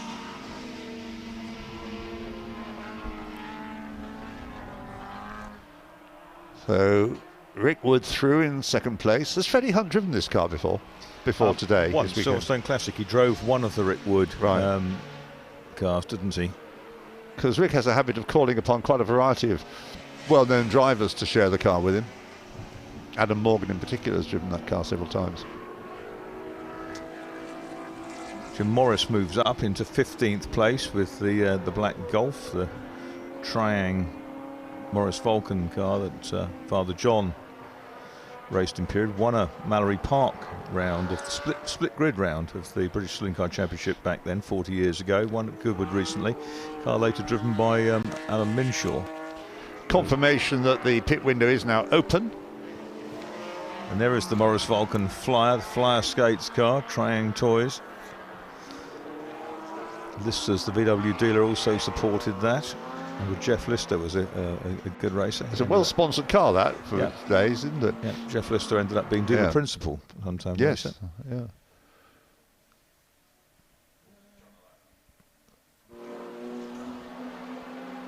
This BMW battle is continuing. It's been going on for quite a while, hasn't it? Mark Smith in the number 19 car and number 8 Darren Fielding, both of whom have alternative drivers to hand over to. Yep. And so down into, there's the Alfa Sud Sprint of Jeff Gordon, or to give it its full title, Alfa Romeo Alfa Sud Sprint Veloce Group 2. I think that's the longest entry. So the Cortina, oh, here we are, back with the BMWs then, with number 19, Mark Smith. The Williams Rover back in the race, I assume with Chris now driving the car. Makes sense, even though they came in outside the pit window, they left it within the window. Oliver Bryant's alert, because Graham's out of the Chevy Camaro in the Simonized Richard Lloyd colours. 57's Joe Gomm with his immaculate Mark 1. It is, isn't it? Escort. A very smart car. There you are, got the two generations of competition Ford saloons, Lotus Cortina and Escort, parked one behind the other. Still Paul Mensley reels off the laps. He's now on his 10th lap and has got a fastest lap of 2 minutes 23.4, but now lapping 3 seconds slower than that. I'm intrigued to see when Rick Wood will hand over to Freddie Hunt. I mean, normally they run about halfway. Now, do you think there's going to be any tyre changing onto slick tyres? With only a 60, they've got a 60-second slot. They're going to lose time, aren't they? That's what happened with the Clark. I think they put different tyres on the front of that.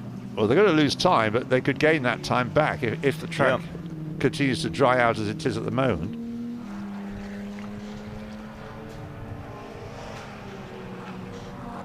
Sean Balfe seems to have been winning his battle against Michael Cullen. They're about to be lapped by the leader, Paul Menz, who does seem to be looking for the damp parts of the track now. He has been for a few laps now, and in fact quite a lot of the chasers, probably 2/3 of the top 20, set their best laps last time round. Well, that's fine so long as the tyres last. It probably won't go another half hour if it continues to drive, so they could be in the same boat. Yes. Better on a lighter car, less powerful car, I guess. Yes, he's certainly straight looking for the really damp bits. But he's got, what, 9 seconds advantage? Yep. Over the Wooden Hunt car. It's come down just a little, but it was always between 9 and 10 seconds. Pits for the leader. And at 10 laps, in comes Paul Mensley. What's he going to do with that Netcom? They're centre lock wheels, aren't they? So yeah. It's not a lot of nuts to undo if he is going to change tyres. Depends how many people you've got lurking in the pits to change indeed. them. I guess. Pit open, yes. I saw the pits open sign. So let's get back. Here we are to the Sierra. The leader comes to a halt. We hear the waiting there. question shouted, are we going to change the tyres? They'd have started by now if they were going to. There's no refueling involved. Bottle of water goes in, comes out.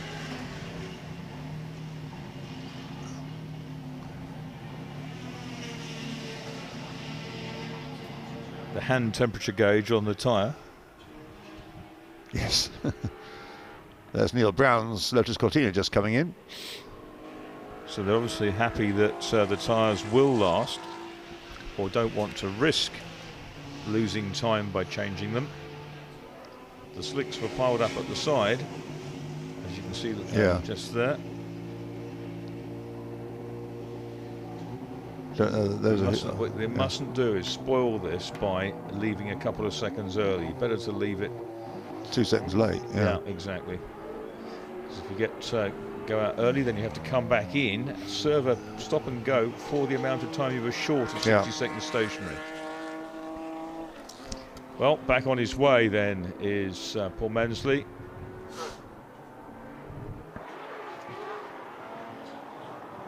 He has fastest lap of the race to his credit. Also in the pits is the number 111 BMW 1800 teaser, John Clark, coming in to hand over to Gordy Much. So I'm sure he's enjoying his experience of historic racing cars. He drove at Thruxton I think, last year with John, and then the engine blew on the on a Jaguar E-Type. Ben Gill in with the RS 1600 Escort. And David Dickinson in the Lotus Cortina, which leads U2TC. Yes, he was in 17th place. Freddie Hunt, ready to go when the car arrives.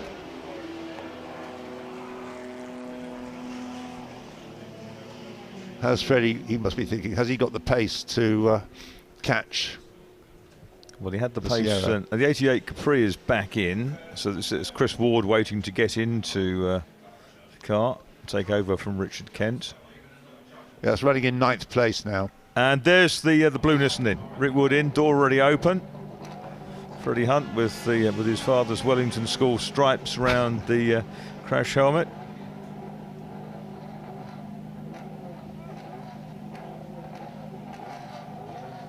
All right.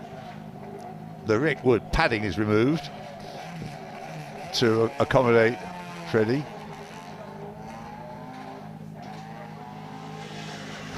There's Rick rushing around, pulling his gloves off and telling Freddie, or perhaps just helping him strap himself in.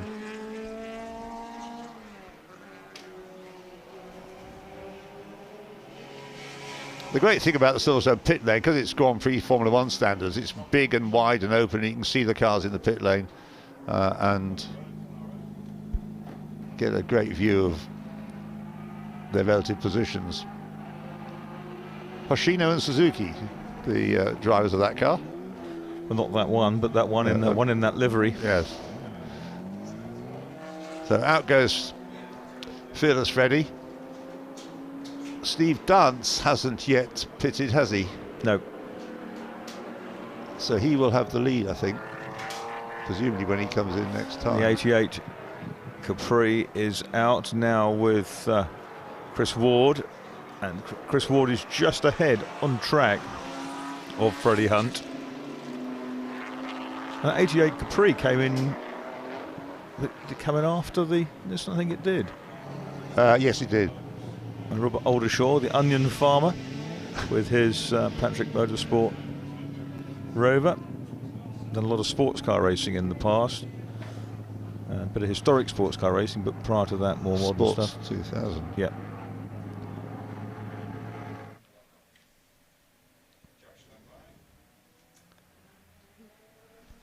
So not all the cars, there's quite a few that haven't yet made their pit stop. Freddie Hunt's going around the outside of Ollie Bryant in one of the Tony Dron cars.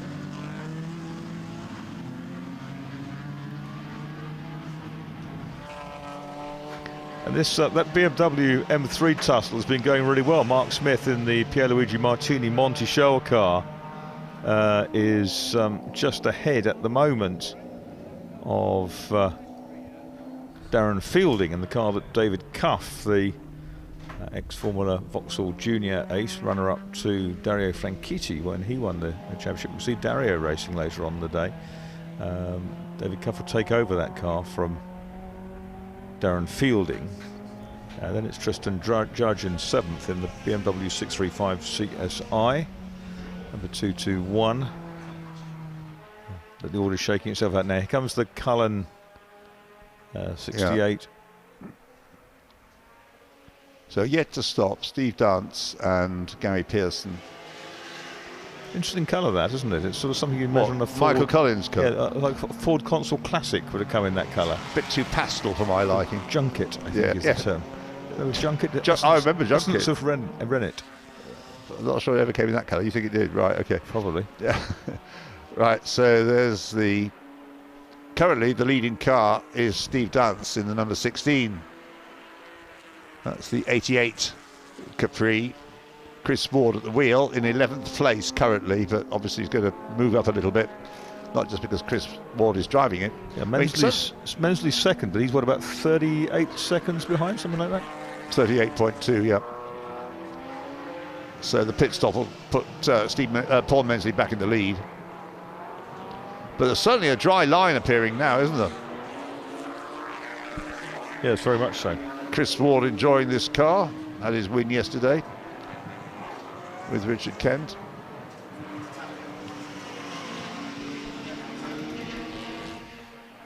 The Morris Vulcan Flyer coming in. It's been in already, hasn't it? Talking about it, weren't we? Where is Morris? 14th. Yeah. Is this first or second stop? It says first there. I thought it'd been in, but anyway, it shows its first stop. So we can hear from Rick Wood. Over to Lewis. Okay, here we are down in the pit lane at the moment, and with Rick Wood. Rick just jumped out of the Nissan, the 1-2-3 car. Huh, yeah, really? Skyline. Yeah, fantastic. I was just taking it easy, swerving all over, trying to get some water on my tyres. I let everyone go, thinking, right, well, as long as I can see them. I didn't want to push like they did and ruin my tyres, because I want to hand it over at half point to Mr. Hunt in good condition. So hopefully that's what I've done. Well, yeah, well, Freddie, has Freddie driven the car before? He has driven it in the wet before. Yeah, he's... I would say he's more like his dad than his dad. He seems to have no mechanical sympathy, but the guy is just full of talent. So, you know, wow. Yeah, doesn't he look like his dad as well? He sounds like his dad, he looks like his dad, and great credit, you know, he's doing a really good job. So, how much horsepower are you? Yeah, we'll give that a miss. I have to say that again. How much horsepower is the car putting out? It's putting out 700 horsepower. So, but we're restricted to 1.2 bar boost, or that's what I've promised the organisers. If I wind it up like we did at Speed Week, you wouldn't see us. I tell you what, that's more. Freddie's got more horsepower than Dad did in period. Yeah, but it's a heavy car, 1,500 kilos, so it's not everything. But yeah, it's a lot of car to stop and a lot of car to go. Okay, thanks very much, mate, and we hope to see you on the podium. You never know. Hopefully. Thank you. Back to you in the studio. Thanks, Lewis. That's a wonderful comment. He's got no mechanical sympathy. What do you think of that, Mark? But full of talent. But full of talent. That's the quote of the year, I reckon. Just like his dad. Well done, Rick Wood. Steve Dance has been in and is on his way out. Is that Gary Pearson in? No, it's 88 again. Oh dear, that car's future doesn't look very bright. That's the Chris Ward, Richard Kent car, bonnet coming off. So Steve Dance, as you say, has been in. Paul Mensley, therefore, will take back the lead. But tyres are clear. There he is using the wet part of the straight. Somebody's spinning, we can hear. Oh, it's Ben Gill again. Ben Gill again, yes. Car, yeah. That Copse Corner. That's the third spin that we know of. Indeed, yes. Where is he? In amongst all these spins. He's running 10th. Yeah, leading his class. So it's just a bit of fun for him. Now, Andy Middlehurst has just done his best lap in the Nissan number 55. Can he progress further? It's quite a lot of power, that 700. He's not delivering it at the moment, that car, but Rick Woods. It doesn't have to use it all, but it's handy when it gets a bit drier. Yes. If you're not trying to conserve your tyres. Well, Paul Mensley is driving an immaculate race, isn't he? He is, and Paul's usually fairly meteoric. He's he can fall off a bit, as he did at Spa, and he certainly is rapid. And it's good that he's actually got himself out front with a sensible lead. Well, there's 24.5 minutes just still to go, and the track to me is just looking drier and drier on the line. You're going to make one of your clever analogies in a minute with 24 seconds and 24 minutes or something like that to go. So I'm not sure what quite the lead is over. It'll be Pearson next, I think, won't it? Well, there's Rick Wood, there's Freddie Hunt going through. He's 16.3 seconds behind. So Paul Mensley leads. Now, is Freddie, he's got no mechanical sympathy, can he look after tyres? Who knows? We'll find out, because he's got to keep his wets in working order for another nearly 25 minutes, 23 3/4. And the gap is 16.3 seconds. It's Cuff now in the 4th place car, isn't it? David Cuff in the works liveried BM. Yeah. Andy Middlehurst is one of the few yet to have stopped, and he's in 7th place. In 8th place is the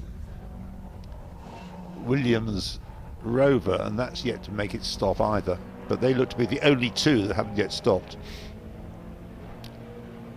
And there is the Williams Rover. So still Charlie Williams at the wheel. I thought that had been in at one I thought it point. had been in, but the screen is not saying that it has. Let's have another check on that if I can't read the light. Yeah, there's no... But it's in now. Okay.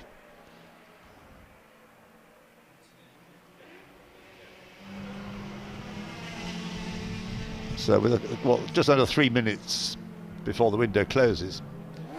7 Pearson goes back into the race. Great sound that makes.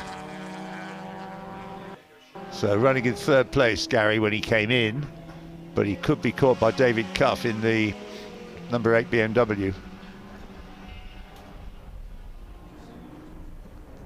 So Freddie Hunt, last time around, was quicker than Paul Mensley. A second quicker. Do we have a chase on our hands like we had a few yesterday?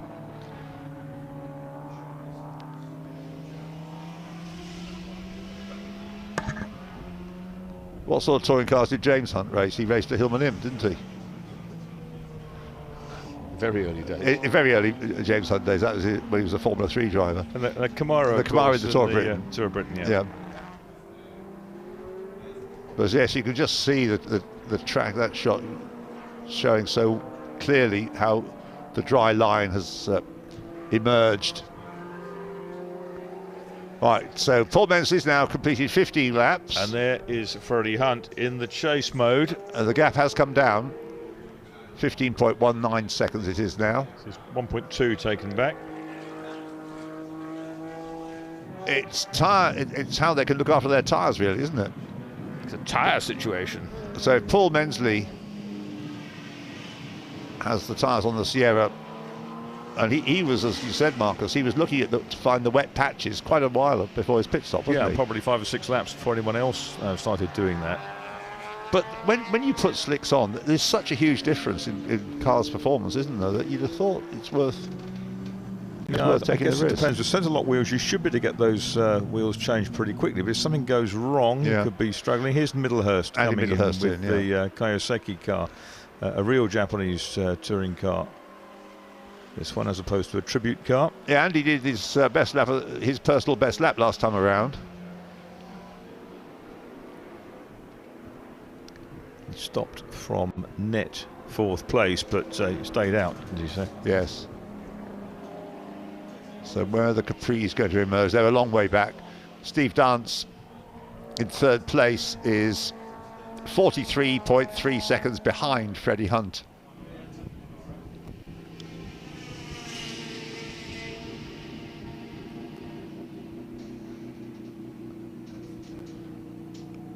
And although the tyres, the slicks were there, that's not going to happen, is it? It's Jersey road registered, isn't it? With the, I'd go for Guernsey, actually. It could be Guernsey. Yes. You have a J in the Jersey ones, but no letters in the Guernsey number plates. Toshio Suzuki, Ida. Right, well, in comes the Williams. No, not the Williams Rover. Clark Rover, yeah. And the 88 Capris having a several stop strategy, which is not ideal. It's still shown to be 12th. So he was in a good position. There goes Andy Middlehurst back into the race.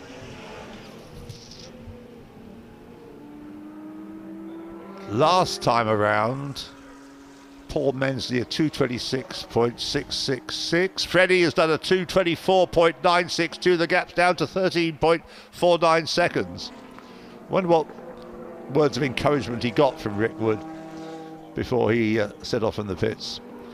There's the BMW Gordy Much at the wheel now, number 111. There's Richard Kent in the background. They've decided that's it. There's no point in continuing with this. Trading Alpha sprint is in, number 34 of Jeff Gordon, running in 18th place, leading its class of probably not very many.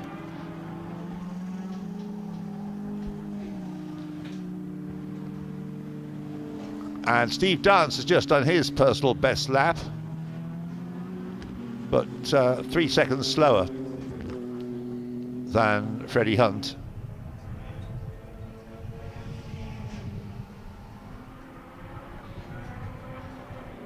And also speeding up Aaron Moulton Smith in the number 19 BMW. Yes, he's taken that over from Dad Mark. And he is leading David Cuff by H4B, and he is leading David by nothing, like 0.788 of a second. I've seen Middlehurst back out on track. There's Freddie Hunt in the Calsonic Tribute Skyline. Behind Tristan Judge's BMW CSI 635.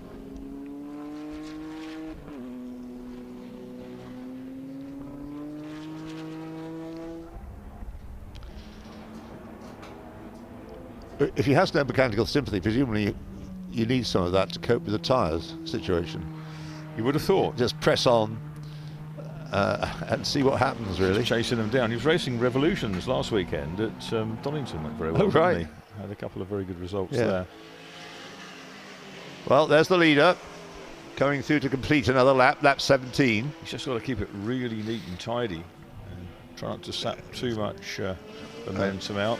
Head for the... there's the greenness, and that's Middlehurst. And there's the blue one of Freddie Hunt. There's about the length of the Hamilton Straight between them. Gap is down to under 8 seconds, isn't it? It's a question of when, I suspect. Well, it's a question of when, but will the tyres last? This is the other point. Because they are definitely running now, and I don't know that Freddie is going on the wet bits particularly, unlike Paul Menzies. So yes, 7.947 seconds is the difference. That's a big reduction in one lap. Paul Menzies did a 2:30. Now there's no particular reason why his lap time should have gone up so much. Now that gap reduced so much, not entirely because Freddie's catching, but also because Paul Menzies had a slow lap. And Freddie did do the car's fastest lap last time around, 2:24.517. Still the fastest lap belongs to Paul Menzies at 2:23.445. But as I say, his last lap was at 2:30, Paul Menzies. Andy Middlehurst, I would imagine, would be able to keep up with him, but he's a lap down, running in 7th place.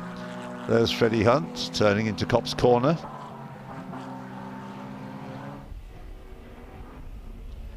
There's a Sierra through Maggots, now into Beckett's. Andy Middlehurst is between them. Middlehurst got something of a move on, hasn't he? I think subsequent to his pit stop.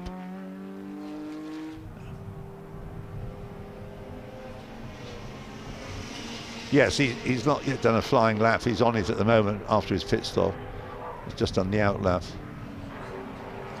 There's the number 75 Ford Capri of Jonathan White.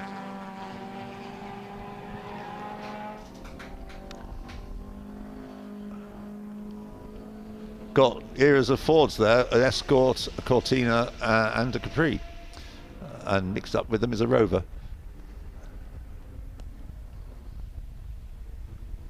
Yes, the Escort, the successor to the Cortina, but it's a much beefier car than that, the Group 2 or Group 5 Lotus Cortina. And a new fastest lap to Andy Middlehurst, that's what you were saying, Marcus. And you, Andy, getting a move on. 2:23.141 is the fastest lap of the race. 5.7 seconds now, isn't it, between first and second? Yes. So I'm sure you're right in saying It's not a question of whether, but it is a question of when. I think Freddie Hunt is able to see how quickly Andy Middlehurst is going up ahead in a similar car, and maybe using him as a sort of a pace car, if you like.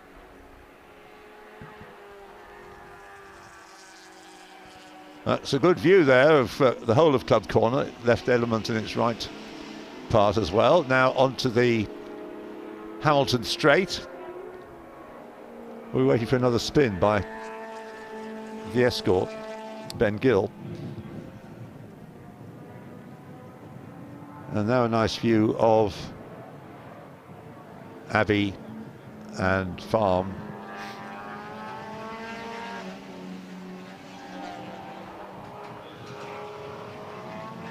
Who's leading the Tony John Trophy Group 1 section? Is it Robert Aldershaw? Which class? TD class. Well, Middlehurst has got ahead of Paul Mensley. Yes. Such as his pace. I can see in the background the blueness and lights on of Freddie Hunt. Yeah, I mean, Paul Mensley clearly is worried about his tyres. I don't suppose Freddie is worried about the tyres. He just presses on and hopes they'll stay together. But Andy Middlehurst, as you say, now ahead. But he's unlapped himself. That's not putting him into the lead of the race. And Nissan Tactic's going to come into play here. It seems to be backing up the Sierra towards the well, it looked a bit Freddie like Hunt that. Car. It certainly looked a bit like that. Into Club.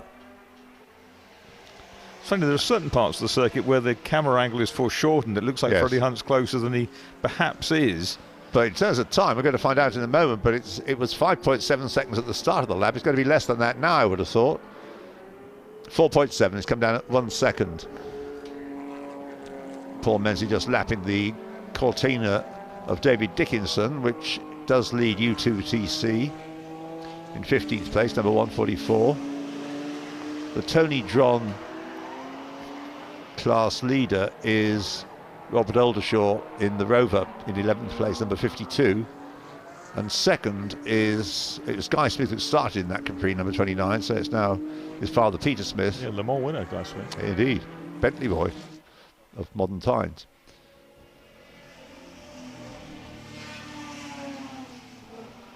Time ticking away, but not quickly. It was still 11 minutes and 20 seconds of the race time remaining. I think Paul Mensley would prefer to see that clock come down a little quicker. Yeah.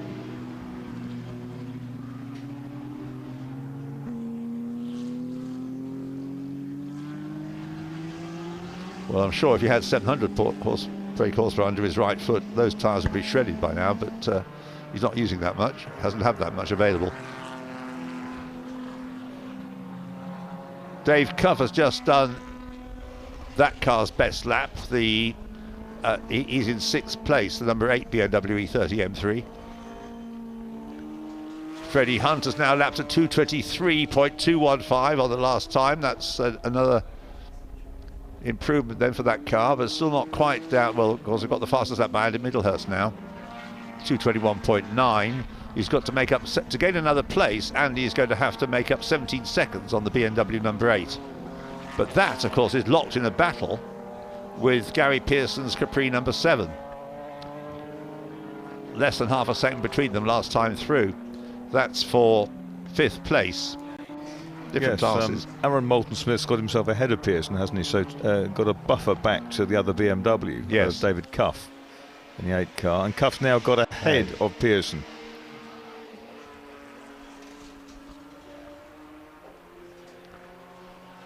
Nine and 3/4 minutes to go. Leader crosses the line, swerves almost across to the wet part of the circuit on the right-hand side, up the pits, up past the pits. And now Freddie Hunt, to a degree, was following suit there. He watched what Paul Mensley was doing, but he's seen that there is that drier line. Right. And the gap is down to 3.7 seconds. So that was back to a normal sort of lap for Paul Mensley, normal in these conditions, looking after his tyres. 2:25.1 by Paul Mensley, 2:24.1 by Freddie Hunt.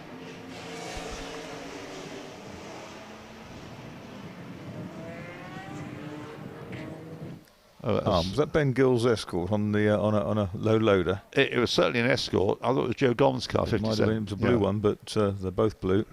Yeah. And another new fastest lap to Andy Middlehurst, 2:20.171. So he's only 6.4 seconds now behind. He's really, I think Gary Pearson has got something not going too well with his car. I wonder whether Middlehurst banged some slicks on during or maybe has run the whole way on them, just thinking they'll come in towards the end. That could be the reason. I mean, Andy's obviously capable. He's a driver with vast experience and success, and he would be capable of handling it on. They didn't change tyres at his pit stop. I didn't see that. No, because we watched wonder that whether he sort of wrestled it along in the early stages as it was, took it easy, and then knew they'd come to him in the end. He's a better weather forecaster than everybody else, or predictor of track conditions. Well, he's not going to win, but he is possibly going to gain a couple more places. We've got 8 minutes to go. But he's going to get. He's going to catch David Cuff, isn't he? Yes, he is. And here he is. That's passing David Cuff. He's already passed Gary Pearson. Yeah, he's passed David Cuff, isn't he? And now he's chasing down Aaron Moulton-Smith. That's right. Who's not that far ahead. In the Shelmonte He'll catch him, no problem. May not catch him by the end of this lap, but he'll catch him by the end of the next one. He's got his mirrors full of Ollie Bryant in the Chevrolet Camaro, the Simonised car. So he comes through. 7.5 minutes on the clock still. And Andy Middlehurst in the 55 green Nissan completes a lap. Do we get another fastest lap out of him? He goes up a couple of places. He's up into 5th place now, and he is just 1.5 seconds behind Aaron Moulton-Smith. So 4th place is definitely looking good. After that, I think he'll struggle. Has Mensley made time this lap? The gap, we'll see in a moment. Paul Mensley's gone through 21 laps. Good. Where's Freddie? That's what I'm thinking. Where is Freddie? He's due and he's not come through. Has he stopped out somewhere? Had a spin? Or just not pinged the timing? Well, that's another possibility. But so here's Mensley. Here's Mensley. And where's the blue Nissan? Well, it's not there. It's not there. And that's much more than the 1.5 seconds, 3.5 seconds it was. So he's gone. Why, we don't yet know. Hopefully we can pick him up somewhere around the circuit. But somewhere we have lost Freddie Hunt. So Steve Dance is going to go up into 2nd eventually. And we reckon, therefore, Andy Middlehurst will be 3rd. Yeah, it's now really desperately seeking damp bits, but he will see, I'm sure, that there is no pursuer in his mirrors. Yeah, well, Steve Dance is 1 minute and 15 behind. And his lap time last time round, Steve Dance was 2:29. Yeah. So he's not lapping as quickly as Mensley, even Mensley looking for the damp bits, the dark. Yeah, so he can now stroke it home. 5.5 minutes to go, but we would like to know what's happened to Freddie Hunt. I saw in the background the VW Golf charging past one of the guys. Oh, and so he was trying to get past the Capri, and they went down the inside. That's Tom Shepherd, isn't it? This is two-wheeler Tom Shepherd, as of Goodwood, and he saved the ex-Lam Frankie Sirocco from a huge. Andy Middlehurst, another new fastest lap at 2:19.135. He's now 3rd. He's got ahead of Aaron Moulton-Smith, as expected. In fact, not just ahead, he's 8.5 seconds ahead. But he's a big distance behind 2nd place Steve Dance, though, isn't he? Yes, but he's lapping 10 seconds a lap quicker last time around. With time for just a couple more laps after this one. Yeah, so he's not going to make it, but we might get 3 laps. He's on the podium. He's in the top 3. Well, yes, Paul Mensley's, of course, pace has gone up. Now he doesn't need to fend off Freddie.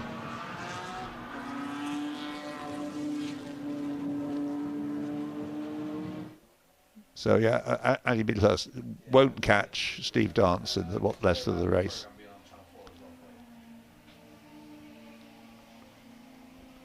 but we can't answer the question. What's happened to Freddie Hunt?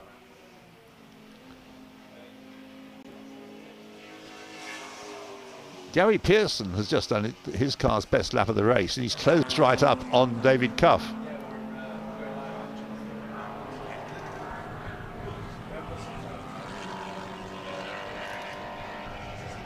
There's Gary Pearson, there's David Cuff.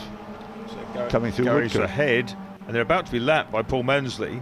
Yes.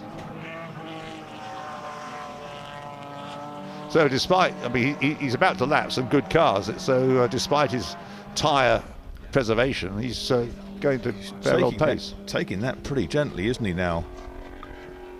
Paul Mensley. He'll have been signalled by his pit, I'm sure, that he's well to the good. Yeah. So there is, with the name S. Soper on the side, the number 8 BMW of David Cuff. Gary Pearson doesn't want to be lapped because he'd like to have another lap to see whether he can pass David Cuff. He's past David Cuff, isn't he? David Cuff, I think, is behind. Oh, sorry. Mensley. So, well, the Aaron Moulton Smith BMW. Then it's the other BMW. That's Chris Williams now, isn't it? Driving the yes, the Rover in 9th place.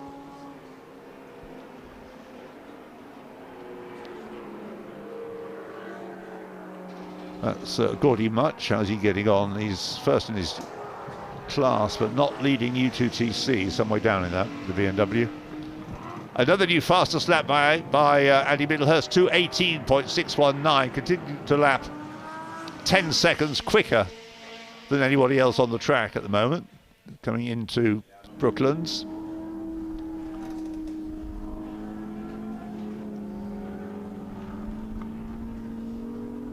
Yeah, it could be that your theory about him being on slick tyres. But certainly he's just going quicker and quicker and quicker, and not really worried about the state of his tyres, is he? Nope. And he was 42 seconds behind Steve Dance last time through. It's still more than he can achieve in what's left of the race, but it's been a pretty impressive storm through the field by and he was something like 8th or 9th when he came into the pits.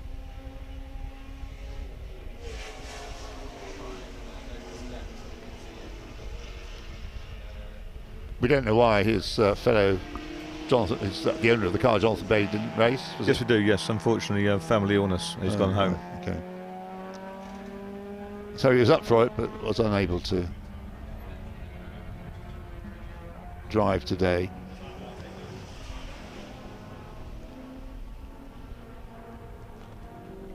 I have no info whatsoever on Freddie Hunt. The demise of Freddie Hunt and the Nissan. He didn't make it back to the pits, otherwise Lewis Beals would have informed us. Oh, we can see it on camera, I'm sure. He would. But, he's pulled off and gone behind a wall Hiding somewhere. behind a wall. Yeah. Right, half a minute remains. Our leader will go through for one more lap, I think, won't he?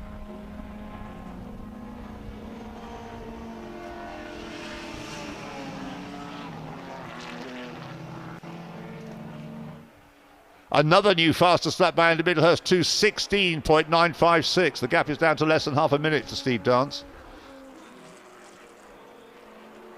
4 seconds, 3 seconds, 2 seconds. Paul Mensley is going to time it perfectly.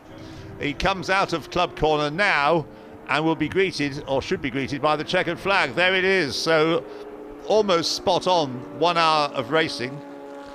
Paul Mensley, well pleased with that. A very good effort that all the way through. Paul Mensley had to fend off.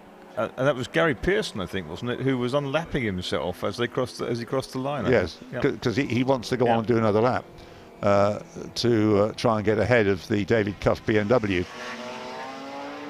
So there's your winner. Then excellent performance. Had to fend off Simon Garrett in the early stages.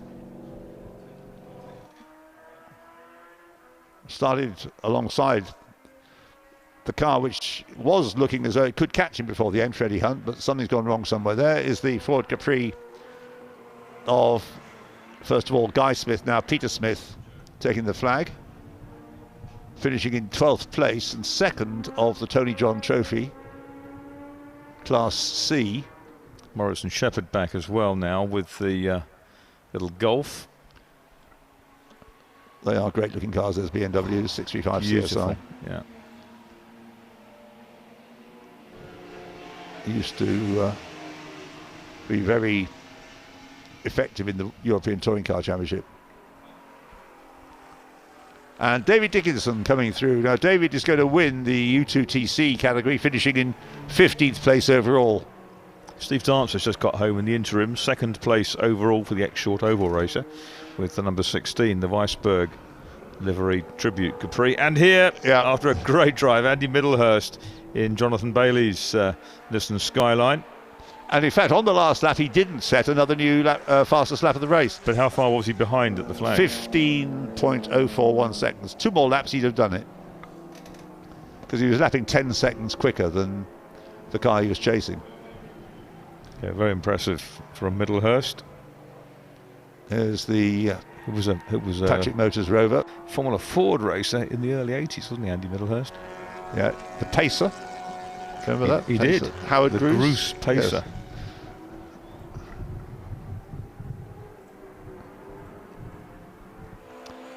And still they are coming through. There's the Rover number 4 of the Williamses. Chris Williams driving it at the second half of the race. And as they come up to the flag, Aaron Moulton-Smith doing enough to keep Gary Pearson behind him. The gap between them at the flag, 4.6 seconds in fact, so Gary's efforts in vain.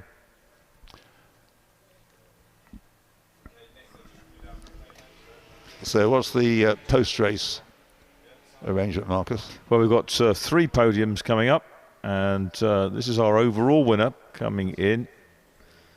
Great drive from Paul Mensley in the 22 Netcom car, running in the colours of Murray Carter from the Antipodes, and Murray Carter's name also graces the window in a sort of Bathurst style window strip he's got, Carter and Mensley.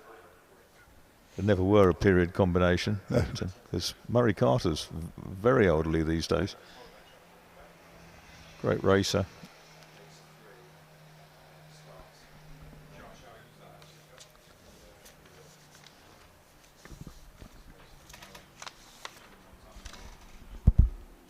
Well, the schedule envisages that the lunch break starting late will then be followed by the MRL RAC Pall Mall Cup, the 3-hour race, starting at 13:50, finishing 3 hours later when it gets dark. They're the results then. Now 13:20. Yes, quite. The winner, Paul Mensley, number 22, Ford Sierra Cosworth. Second, number 16, Steve Dance, Ford Capri. Third, Andy Middlehurst, number 55 of the Nissan Skyline. Fourth, number 19, Mark Smith and Aaron Moulton-Smith's BMW E30 M3. Fifth, number 7, Gary Pearson's Ford Capri RS 3100. Sixth, number 8, Darren Fielding and David Cuff's BMW E30 M3. Seventh, number 221 is the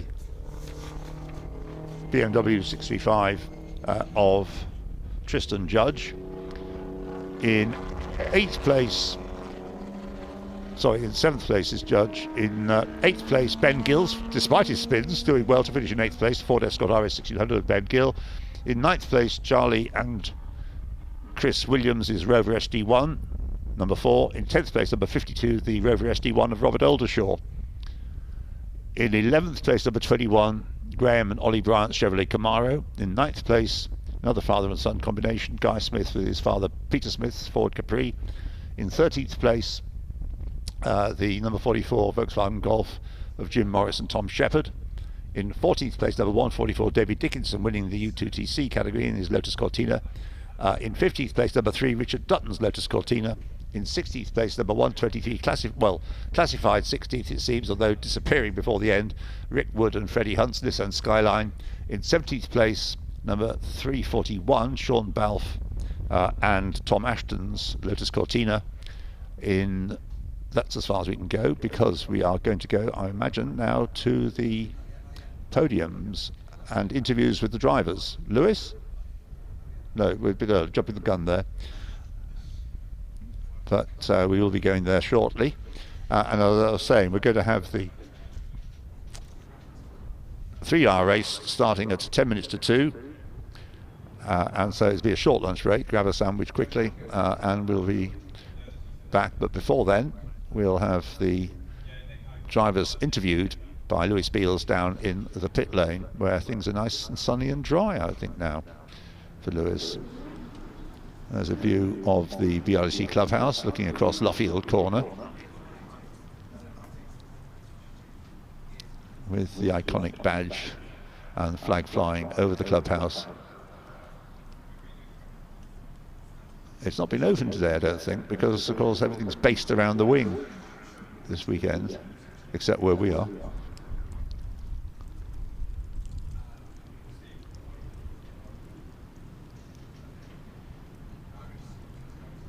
Well, there's another good race. In fact, all the races, Marcus, have been entertaining. I know that the GT40s only had 7 starters, but even they gave us plenty to talk about. Very much so. We've had an exceptional weekend of racing so far, and if last year's 3-hour race, the Pall Mall Cup, was anything to go by, then the one we're about to see is going to finish the weekend in some style. Indeed. So, just getting the drivers together. Of course, we've got 2 drivers. One isn't with the car when they come into the Parc Ferme area, but needs to be retrieved from the paddock. So,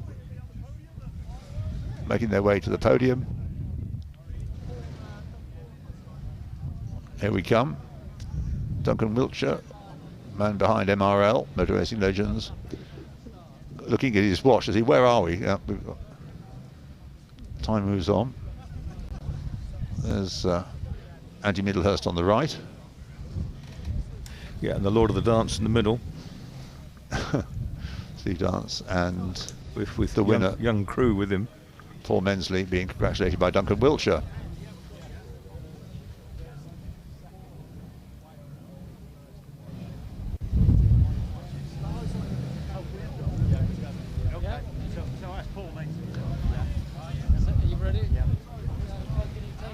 Right, I think we are.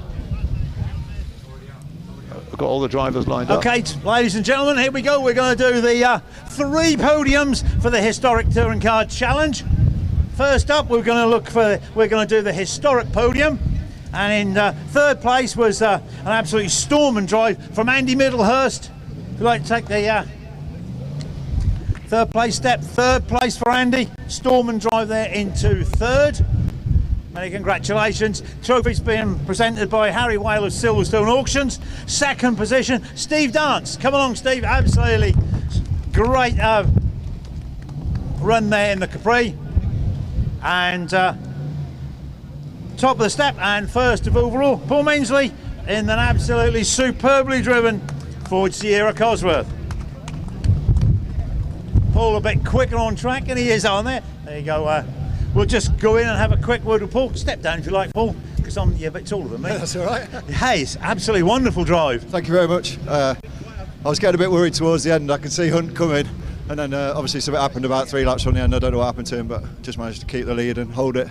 But got away at the start and tried to hold it some distance ahead, and just trying to keep the tyres cold, and which was quite hard work to say the least. I was trying to hook the ball. Do you know where Freddie went or stopped? If I'm honest with you, I don't. I could see him in my rearview mirror, sort of 2-3 laps on the end, and he was closing. I could see the gap on the pit board coming down. I was thinking, oh my goodness. And then suddenly he wasn't behind me, and I thought, fantastic, just got to keep it on the black stuff and keep going till the end, and that was it. So. Many congratulations on that victory. Very much indeed, most appreciated. Okay, so there we go. We're now going to do the Tony Dron podium. We'll start off with 3rd position, Peter and Guy Smith. Come along, Peter and Guy. Oh, just you. Which one are you? I'm the younger one. Oh, you're not telling me. Guy. I'm Peter. Oh, you're Peter. Peter 3rd. Thank you very if you want to take 3rd step. And again, we've got Harry Whale from Silverstone Auctions giving the trophies away. So just Peter in there. Okay, 2nd position, absolutely fabulously driven Camaro, Ollie, and Graham Bryant. Absolutely stunning driven Camaro back of the days. But our race winner in the Tony Drawn section is Robert Oldershaw. Come along, Robert. Many congratulations to Robert in the Rover. Oh, well, there it is. Come on down, have a quick chat. Step down there, Robert. Superbly driven Rover. Thank you. Yeah, it was a fairly lonely race actually after the first lap. Yeah, nice and controlled, and car was fantastic, and yeah, fairly lonely really. I take it's one of the more modern cars in that series, in the Tony Drawn section.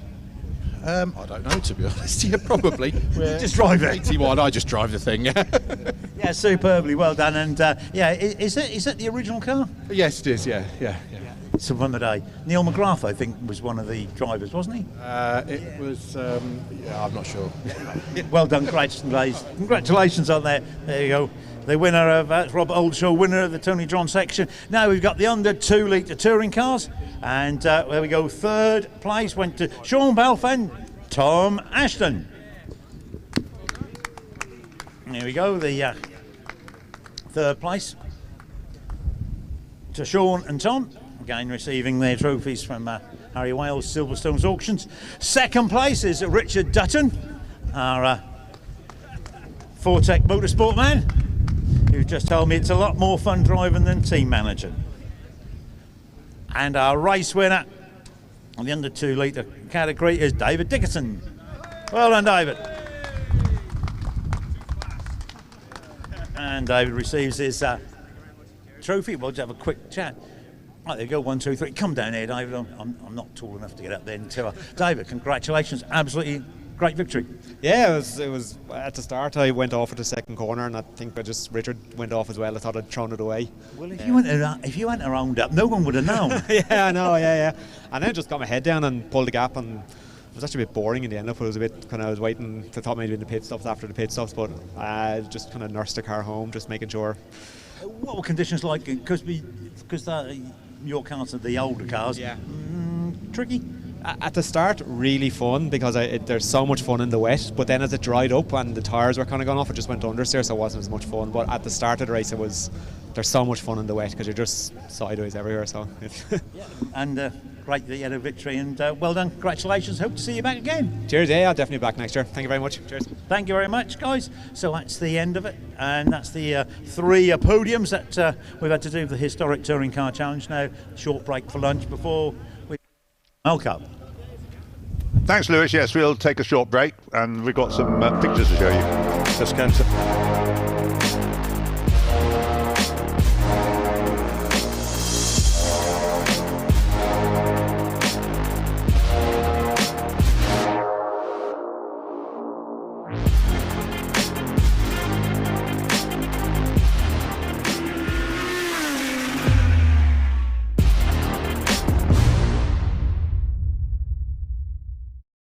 For many, the ultimate 60s GT Ferrari is the 250 GT short wheelbase.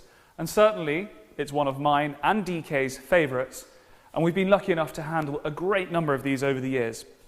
And this example is just such one of those cars that we've sold not once, but twice in the last 15 years. This is chassis 2221 GT. It was the third car supplied new to the UK, and it was actually the car that was personal to Ronnie Hoare, the founder of Maranello Concessionaires. He took delivery of it in late 1960, and it was the Earl's Court Motor Show car where it took centre stage. After that, he covered 10,000 miles in the car until late 1961, when he advertised the car for sale and subsequently sold it to Ron Fry. Now, Ron Fry was from the Bristol area and was famously confused with the Fry chocolate family, but he actually was just a normal guy with a normal job who later on went into the actual motor trade, but had a string of fabulous cars during the 1960s. And the short wheelbase is where his relationship with really, truly special cars started. When he bought the car, as I mentioned, it was 10,000 miles from new. It had been repainted red and black very early on in its life, presumably in advance of its showing at the motor show, because recently discovered factory records indicate that this car was actually Blue Sarah new. However, all of the photographs that exist of it whilst it was competing in the UK were of it in Rosso Corsa as we see it today. Now, I mentioned competing in the UK. During 1962 and 63, Ron campaigned this car tirelessly, taking an amazing 33 trophies home from a variety of hill climbs, sprints and race meetings, including breaking the lap record at Castle Combe. So this car was a true race car, but it was delivered new with a steel body. That said, it had a multitude of competition features, very much like the ex-Richard Colton RNLI car that we've discussed in our other videos that we've recently restored. So what did that include? Well, open air tray, uprated cams, competition spec wheels, a long-range fuel tank with outside fuel filler, ribbed case aluminium cased gearbox, and bucket seats. So essentially, and again the documentation that's on file between the Colonel and the factory indicates that he wanted a car that was racing spec, competition spec from new, but with a steel body, presumably so that when it was on the stand at the motor show, it didn't have any dents or cracks or splits, and perhaps this was his car that was supposed to be the true demonstrator.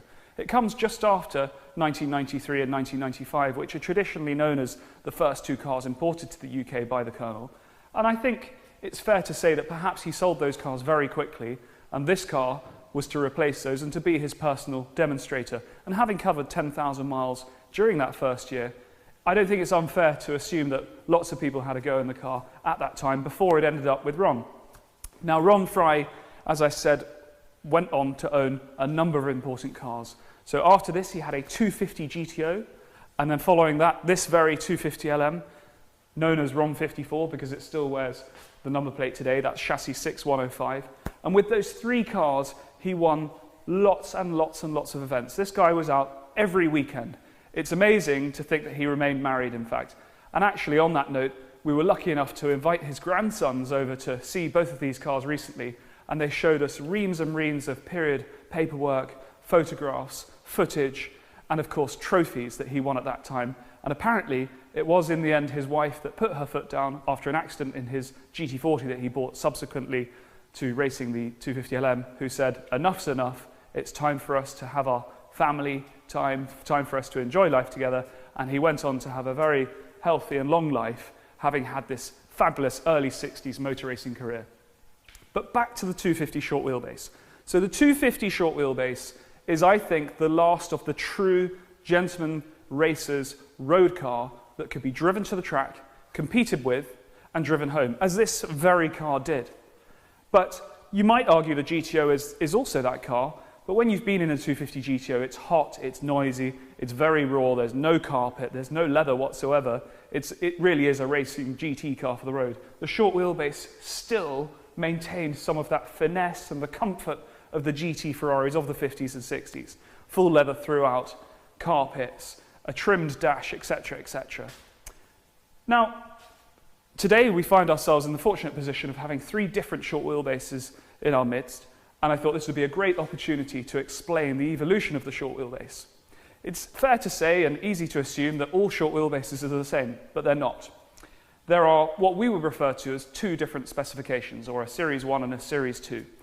The 1960 cars and the 1961 spec cars.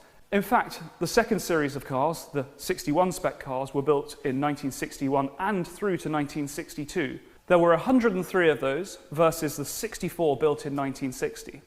And for the UK, the first 5 cars were built in 1960, one of those being the all-aluminium Rob Walker full competition spec car that went on to win the Goodwood TT that year. So that left 4 cars, and interestingly, all 4 of those tended to have these competition specification features from the factory. So before we take this short wheelbase out to stretch its legs, let's just focus on those different details between the 60 and 61 spec cars that we discussed.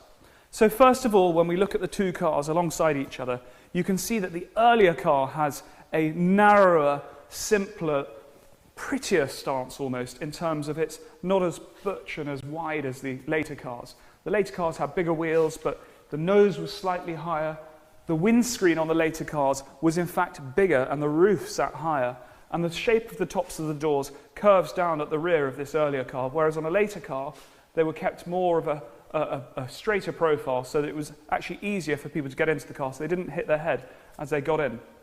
Equally, the fuel filler moved from in the boot lid here onto the rear wing, and that's why on these later cars you see so few of them have an outside fuel filler, because it was under a lockable cap. Underneath, the car was virtually the same, although the chassis frame was actually dimensionally beefier on the later cars, perhaps because of a rigidity problem, who knows, but that's what they did for the later cars. The chassis frame was, as I said, actually a beefier, bigger dimension chassis frame. Now, interestingly, on the competition cars from 1961, like this one over here, that we refer to as a CFAC hot rod, which is the ultimate competition short wheelbase, instead of opting for the later, beefier style chassis frame, they maintained and opted for the 1960 specification chassis frame. So this chassis frame, although this being a later built car and not built in 1960, is the same as the 1960 car. Now, other subtle differences are the very earliest 1960 cars did not feature quarter lights. In fact, this car is one of the earliest cars to actually cross over to that. On the early cars, again, the roof vent was not in the roof, but in the rear window to allow for air to come out of the cockpit. And as we already touched on, the windscreen's higher, the nose is higher, and the car has a slightly more aggressive stance to it. Another small feature of the later cars that don't feature on the earlier cars is that the earlier cars would have had a quick lift jack. So on the side of the cars, they had jacking points on the chassis, and you could put a jack in to lift the car up. Whereas this was much more of a traditional jack-in-a-bag setup. And that's what these plugs are on the sills that you see on the later cars. You also lose the seam at the front of the door edge here on the sills that the earlier cars feature. But these are, as I said, jacking plugs. You remove these, the jack slips in there, and then you wind it up to lift the car up, as opposed to having a full-on, heavy-duty quick lift jack that lifts the chassis up. So that's the outside. In terms of the inside, you also had some subtle differences to the interior. On these later 1961 spec cars, we have a full body colour painted dashboard below the leather top, whereas it's fully trimmed on the earlier cars. The centre console, or the transmission tunnel, is square in shape as opposed to being round, and the boot is a different design, so that you had an actual parcel shelf behind the seats that you could put bags on or whatever. Whereas in the earlier cars, it's got a full height parcel shelf with an access panel to get to the spare wheel, because the spare wheel is actually located in a different place on the later cars. But other than that, as I said before, the actual mechanical specification is very similar, aside from the chassis upgrades for the later cars.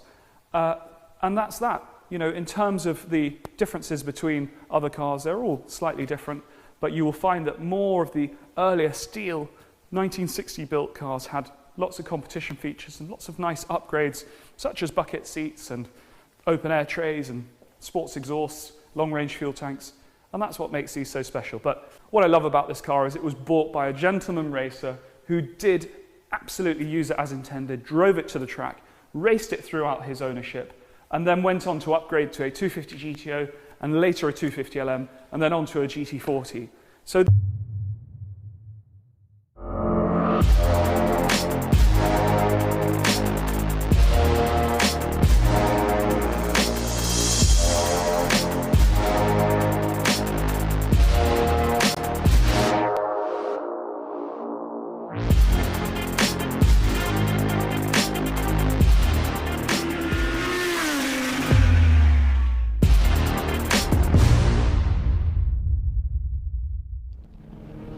So on track already for the RAC Pall Mall Cup.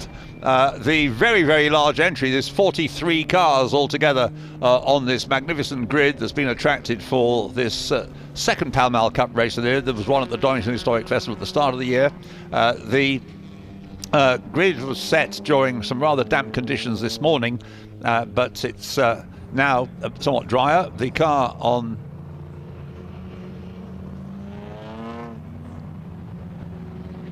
it's going to be a rolling start, and they're under the safety car, the pace car now. The front row has on it number 27, which is was put there by Andrew Jordan, but it is Roy Alderslade who will start in that car, the number 27. Shelby Daytona Cobra Coupe. It'll only be Roy Alderslade, the owner, and then Andrew Jordan, who will take the car over. And they've got to make 2 pit stops. We'll get into the detail of the race. I did mention it earlier on in the day, but the 2x2 formation comes up to the start line and accelerates away now up towards Abbey for the first time. We'll pick up the drivers as we go along, but Marcus will be able to get details of most of them, and in fact all of them, but we haven't got time to give them all to you. So the field now streaming through. Roy Alderslade, remember, in the pole position car. Rory Butcher, however, is in the number 73 E-Type Jaguar of William Paul, and Rory Butcher was absolutely flying in qualifying this morning. He's much the best placed E-Type on the grid. A car that has changed from being an Elva to a Lotus 15, which went well in yesterday's race. This is the Lotus 15, the Stirling Moss Trophy. The Lotus 15, number 160, driven by Richard Bradley, Michael Birch and Gareth Burnett. Marcus, do we have a start drive for that one, incidentally? Starting from the back of the grid. Gareth Burnett, I believe. Okay, Gareth Burnett goes first in that car. Then Michael Birch, and then Michael Birch is second, and Richard Bradley is third. Thanks for that. And that's Lister gone round. Spin by the number 5 Lister Jaguar there, which has embarrassed a few people. It was started by James Cottingham, am I right? Number 5, yes. So a spin by James Cottingham. Fortunately, some very quick reactions by Rory Butcher in the E-Type meant that I think there may have been a slight clip, but it was James Cottingham who now, he's got 3 hours, so between him and Max Girarda, they may be able to make up that ground, but he'll be dropped to the tail end of the field, I would have thought, as a result of that at Luffield. Wonderful view of the 3 distinctly different Jags. We've got the 69, that's the Cullen. Michael Cullen, yes, in the red car. Red Cobra. He's just jumped out of a Lotus Cortina. Quite interesting. Very original. And another spinning E-Type. And the Scriber, Elan's gone round as well, but has got away with it. I think that's Will Scriver down at Beckett's. Will Scriver started in that car. And he's got go again, but his heart must have been in his mouth there. But it was the 55 E-Type that spun first. That's at the moment Mark Burton at the wheel. It's not his car. And from the back of the grid, the Richard Kent 88 Cut 7, the Prothero Jaguar, that's had an engine change since yesterday, following an oil leak. So there's quite a lot. There's in fact too much for us to tell you about in one sentence. There's so much going on. But up front, we've got the number 27. Daytona Cobra in the hands of Roy Alderslade, put on to pole position by Andrew Jordan, up against Rory Butcher, who did put William Paul's E-Type onto the front row of the grid. And at the end of the first lap then, that led from the number 69 car of Michael Cullen to begin with.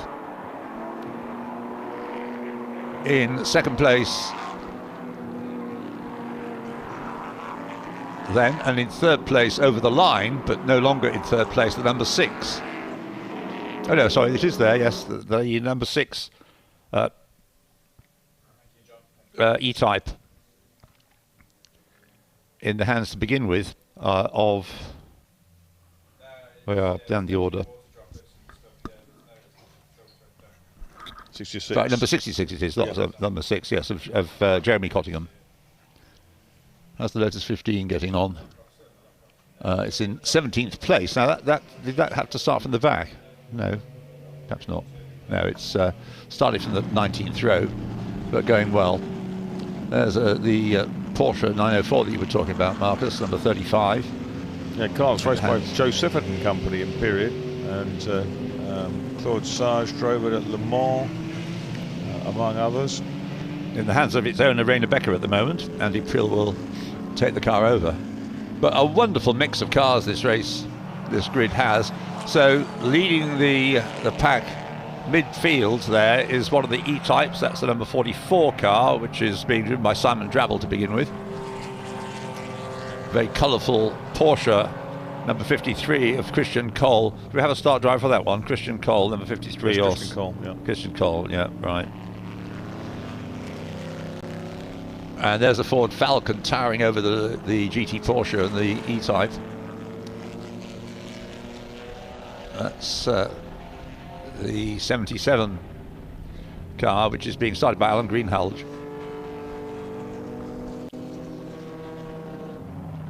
But of course, picking his way through the pack will be early spinner Jeremy Cottingham. And there coming through is the E-Type you were talking about, Marcus.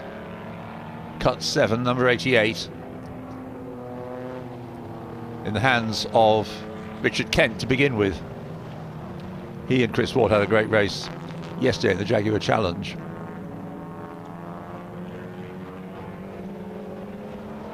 So 2 laps now completed. Leading is Rory Butcher in the number 73 E-Type, and already leading by quite a large margin from the number 66 E-Type in second place.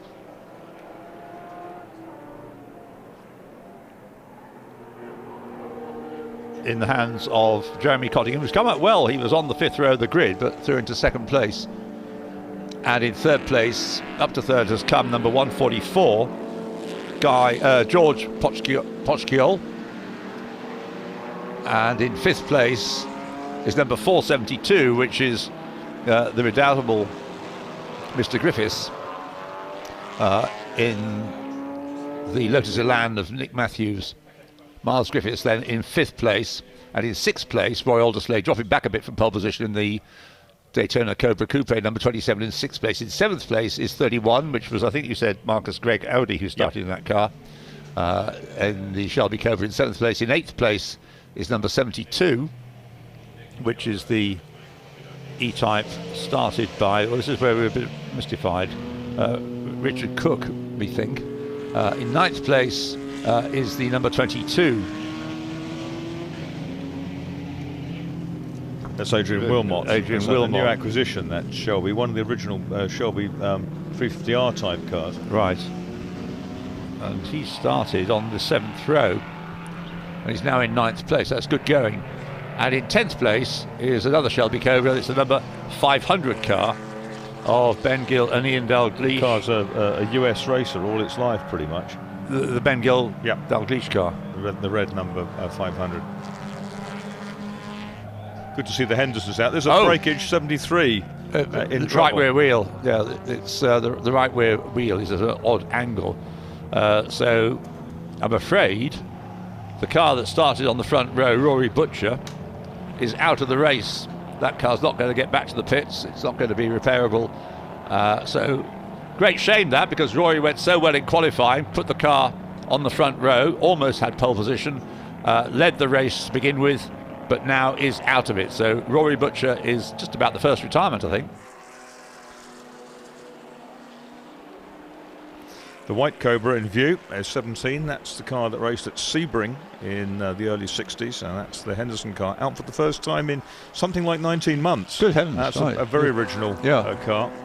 So into the lead, therefore, has gone the E-Type, another E-Type. This time it's the number 66 car we've been talking about from the 5th row of the grid, with Jeremy Cottingham at the wheel of it.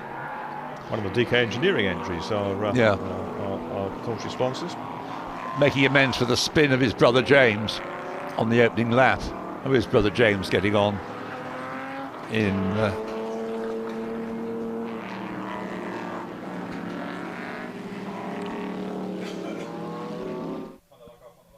in the number 5 car. Has 5 appeared in the... It hasn't yet, no. In the top 20 or so. In fact, looking down the...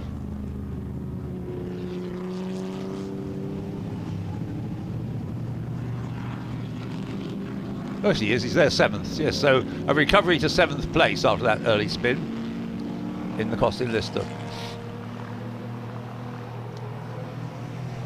And in 6th place, number 72, Richard Cook, in the Shelby Cobra. Well, there's the Lotus 15, number 160, started by Gareth Burnett. And it's now running where? It's up into 10th place. 10th place in the Leprechaun, really flying, Gareth Burnett. Starting on the 19th row, and he's now in 10th place. Pretty impressive stuff, isn't it? Yeah, they were 8th at the Spa 6 hours with the Alfa BMW, so the same team. And they owed a win, really, after yesterday's disappointment. They were being chased down by Chris Ward, but we think Richard Bradley would have just got to the finish in front. Won the race yesterday. 69 there, which is at the moment, Michael Cullen. Shelby Cobra. Safety car at the ready. And that's, I guess, to retrieve the Jaguar from the hangar straight. I suppose so, yes. They'll probably drag it back so they maybe get it going again, as is the want of some historic races. Maybe. Well, it's not parked in a particularly attractive place, is it? Given that it's pretty wet offline still, and yeah, get flung over there. Well, the lead is the white E-Type. Of course, that'll be easily picked up as the leading car by the safety car. It'll help the cause of James Cottingham in the number 5 Lister Jaguar. And of course, yes, the Lotus 15, Marcus, is now 6th, which is pretty impressive stuff, isn't it? It's hugely impressive. And of course, with the bunching up caused by the safety car, they've got a chance of gaining some more places. Ahead of them is... well, I say they. It's Gareth Burnett at the moment. There's overtaking going on up here. Are they into the yellow flag zone yet? Have they passed the yellow flag? Cars out. So it's all the yellow It should be everywhere. It should be, yes. Into the pits. Yeah, you don't have to make there's no pit stop window, so they can have their first pit stop now if they like. That's DD300 coming in, the triple Le Mans Healy. Castle LeBlanc. Well, it'll get one of their pit stops out of the way. It's a 5-minute pit stop. Is this going to be a 5-minute safety car? Doubt it. Because it shouldn't be that difficult to retrieve. So, it was Carsten LeBlanc who started in the car, was it, Marcus? Which number are we looking at? 21. 21. That was Carsten LeBlanc. Yeah. And Christian Ballanchot will take it over. And will probably do so now. Quite possibly. So the marshals and recovery team get to work to sort out the E-Type. Oh, Cut 7's in the pits as well. Okay. And that is a change of driver, and so they've making their first stop. Now that was from the back of the grid, wasn't it? Yeah, after the engine change. So Chris Ward is going to take it over now.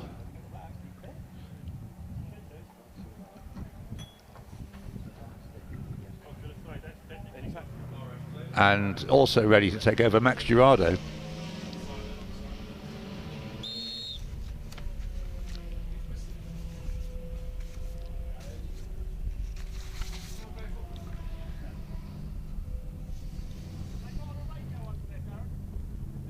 Every guy has to make 2 pit stops. The gap between pit stops must be no more than 85 minutes. So you can't put Chris Ward in. Well, we'll have a second stop anyway. So Chris will now do the middle stint in that car. And we're going to have a particularly confusing order. We've got the leader there, or the ex-leader, being retrieved as the pack is led past. Chris Ward now behind the wheel of number 88. E-Type. I would have thought more drivers might want to make their first pit stop, get it out of the way, and then make it just a one-stopper from now on.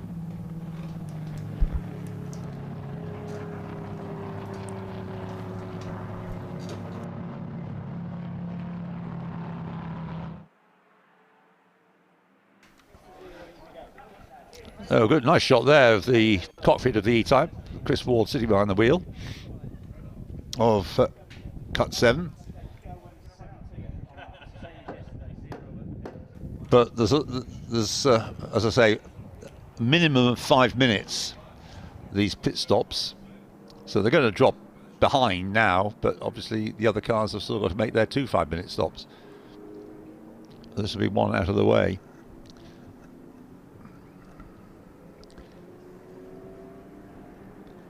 Just looking to see what else. Well, just look at the order again. So the leading car is the number 66 E-Type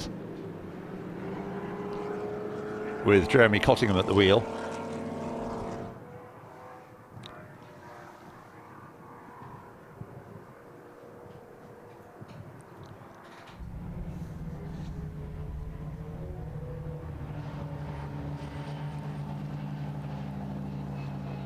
In second place is the Shelby Daytona Cobra Coupe number 69 with Michael Cullen currently at the wheel. In third place is number 144,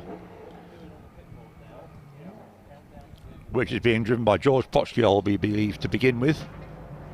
And then we've got in fourth place the number 5 Lister Jaguar, Costin Lister Jaguar, with James Cottingham at the wheel. He recovered from his first lap spin very well and helped by the safety car. Fifth is number 27 Roy Alderslade, and sixth, number 72 Richard Cook.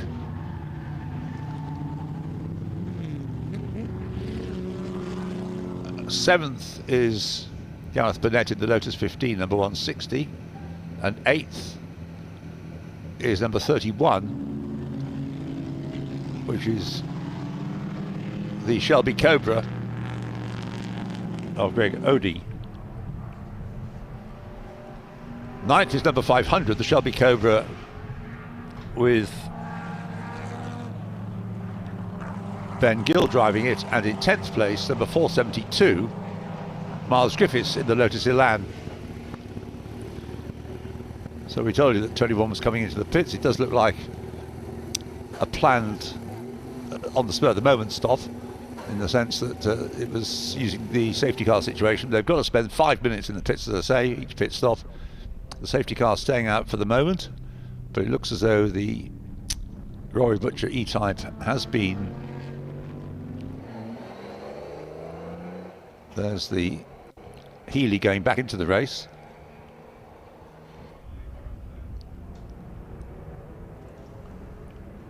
I have the feeling this will be, there's a lot of weaving around to get heated of the tyres going on. This will be the last. Yes, out go the lights.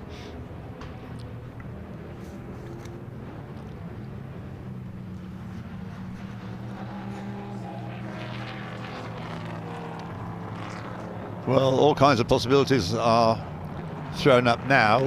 Whether it's going to be possible for Chris Ward to become a factor, we won't really know until the closing stages of the race. No time is added on. I hate to add, the race will be 3 hours, including safety car periods and so on. So the safety car is in and accelerating away then to retain his lead if he can is Jeremy Cottingham, but being pressed strongly by Michael Cullen in second place. Gareth Burnett gaining another place in the Lotus 15, number 160, by the looks of things. Into the pits, number 777, which is Guy Zisser with his Porsche. He's got a little bit wrong there, hasn't he? He should have come in a lap ago or two. Unless there's a problem with the car. 72 is the Cook and Stanley Cobra, winner recently at Estoril. So here we go with the Jag, and look at this. Oh, a big tweak, a lock-up of the lightly loaded left front wheel of the leading Cottingham E-Type. Brother Cottingham is accelerating down the outside of the Cobra. It could be Cottingham's 1 and 2 in a second, but very, very close through Luffield as the green flag's waving, and the Lister gets its power down onto the apex of Woodcote to go ahead of Cullen's Cobra. Cottingham's 1 and 2 in this DK Engineering race, the MRL Royal Automobile Club Pall Mall Cup. And it's going to be a change of Cottingham in the lead then now. So through on the inside, going into Copse Corner is James Cottingham. So going to make hay while the sun shines. And comes into Beckett's now, with brother Jeremy flinging that E-Type around in second place, as Marcus described waving a wheel in the air going through Brooklands and doing something similar, rather faster Brooklands. Now I suppose there's been some kind of consequence of the safety car situation, because 72 having to come in, they've got to get the Podiums in the right place at the right time to take over the different cars they're driving. So there's the leader, there's the Lotus 15, just catching up. He's going to be in the lead before long, isn't it? It may well be, and yeah, Lotus is going really well in the hands of Gareth Burnett, the leprechaun who flew at Estoril in this car. Yeah, sporting a bit of evidence of skirmishes there, and it's got leprechaun green paint down the side of it. In fact, it's tank tape. But yes, Gareth Burnett up into 4th place. Of course, yesterday they had a great race against another costing list, didn't they? The Chris Ward car.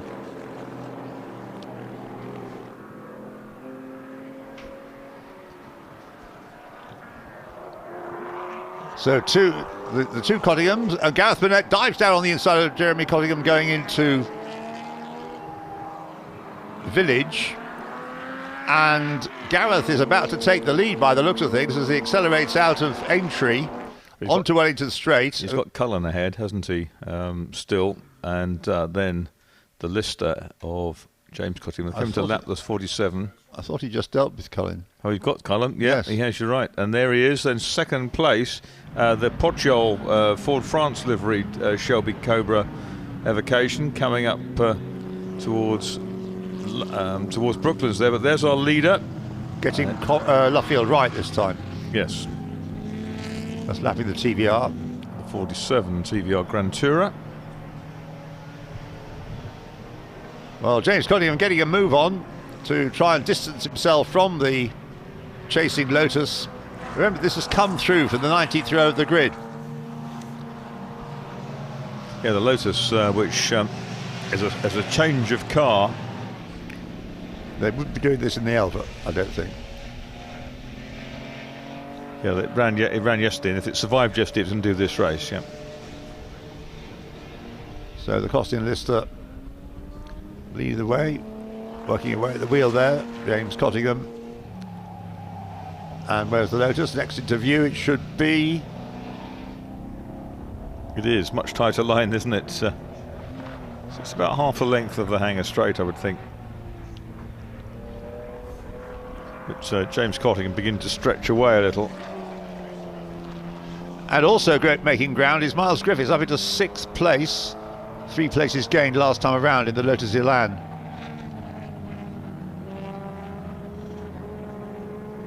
In fact, I think he's ahead of the Pochgiol Cobra as well now. In fact, there he is. So Miles Griffiths is in 4th place, but he's not far off being... No, 5th place. He's not far off being 4th and then 5th. 4th and then 3rd, I mean. Miles Griffiths in the Elan right on the tail there of the E-Type. Switches to go behind the red Daytona, the Michael Cullen Daytona Cobra. He's going to dick them both, isn't he? He's got one. He's got one. And he's round the outside. Oh, he's made wonderful it. Stuff. Superb. And an Elan can outbrake an E-Type at that point. So let them carry on with their battle, but passing the pair of them, and now waving a wheel in the air as he goes through the loop is Miles Griffiths in the pale blue Lotus Elan in now 3rd place. And chasing after the Lotus 15, Gareth Burnett. Lotus Elan, a car, Lotus of the 1960s, the Lotus 15, a car of the latter part of the 1950s. A spin there by the Austin Healey, number 58. That's David Stanley.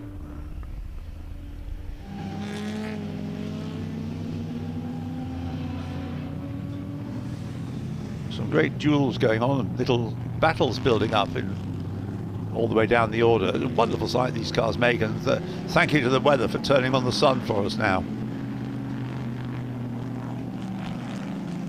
Action replay of yesterday, really, isn't it? What, the weather? Yes, the way the weather's panned out. Number 60 is the car that's been started by, this is the Franchitti car. Dario, I think, started. Dario started. Okay, well, at the moment that car is in 12th place. Yes, I think that, thank you TSL, you've got the drivers in the right order for the order in which they're going to drive, in some cases anyway. Daria Franchitti shown as the start as the first driver.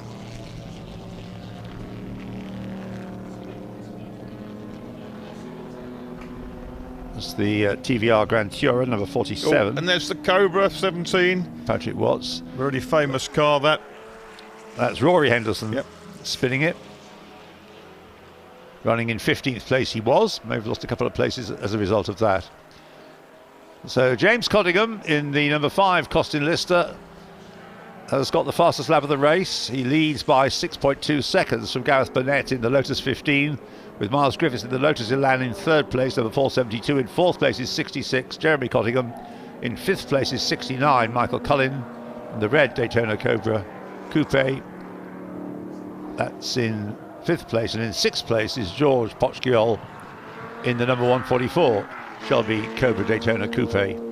The 17 Cobra we saw was Michael Reed's Racing Rats car from Sebring in 63, CSX 2051.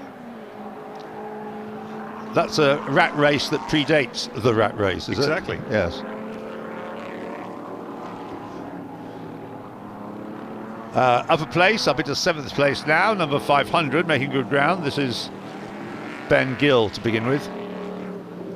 Yeah, that's another original Cobra that raced a lot from the 60s through to the 90s in the States. Yeah, the Henderson Cobra dropped 3 places as a result of that spin. So I think James Cottingham now, having got in front, his last lap was a 2:29.5, whereas Gareth Burnett in the Lotus 15, the last lap was the best lap of the race for that car so far, a 2:30.005, so lapping half a second slower than the leader. Miles Griffiths in the Lotus Elan has just done that car's best lap of the race, a 2:31, and is comfortably quicker than any of the cars behind him.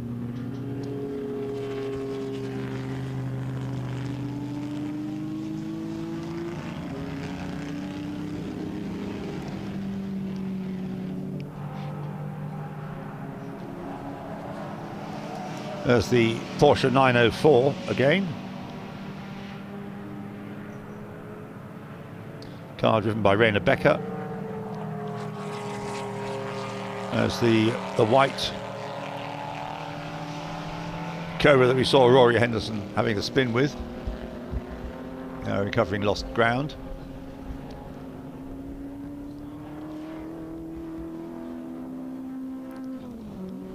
.35, Rainer Becker running in 17th place. That's the car that finished 11th at Le Mans in 1964 with Herbert Müller and Claude Sage driving it. Philip Panetti team car. Porsche 904. 77 on and screen. There it is on the screen. Yeah. 77, not that far behind it, just coming on to Hangar Straight. Chasing after the 55 E-Type. That had a spin, didn't it? Mark Burton, didn't he? Yes, early on. Yeah, early on, yes. Triggered that spin. Yes. For another car up at Beckett's, I think. The Scriver Elan went round, didn't it? Yes, that's right. So 55 recovering. It's currently running, driven by somebody called Burton, obviously, in 20th place, number 55.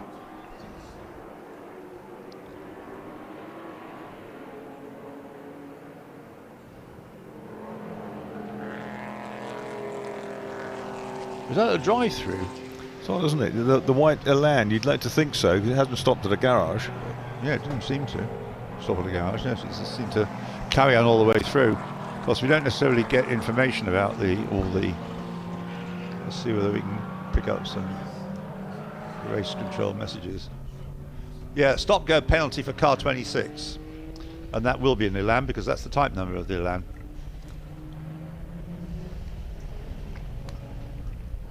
That's the Chris Fox, Nick Pink. Who do you say was in that car? Chris Fox. Chris Fox starting. Yeah. There's a drive-through, you say, or a stop-go? Stop-go. Yeah. I think I saw come up on the message. It's not a aware game, but yeah, it did say stop-go for car 26. There are a lot of these Daytona Coupe avocations out now, aren't there? And they're proliferating in historic racing. More aerodynamic than the standard Cobras. As are most cars. Indeed, as Harvey Stanley was telling us yesterday. Indeed. Half the Suave, filling us in and all that sort of stuff. Right, so barrelling down Hanger Straight at the moment. The 69 Michael Cullen Cobra and the 144 George Potchgill Cobra. Daytona Coupe. Or Coupe. And a new fastest lap to James Cottingham. 2:28.517. Oh, he spun 144. Potchgill goes round at Club. Ben Gill comes past, followed by the 27, which is Roy Alderslade. So it's going to drop in several places, that spin. Gets going again now. 31 Greg Audi's going through as well, and Nick Sleep's on his tail. Yeah, the lead being built up now by James Cottingham in the Costin Lister Jaguar over Gareth Burnett in the Lotus 15, who is only just ahead, if we can see that, of the Lotus Elan of Miles Griffiths. Pretty remarkable effort this by Miles Griffiths, but then we're used to his remarkable efforts in historic racing.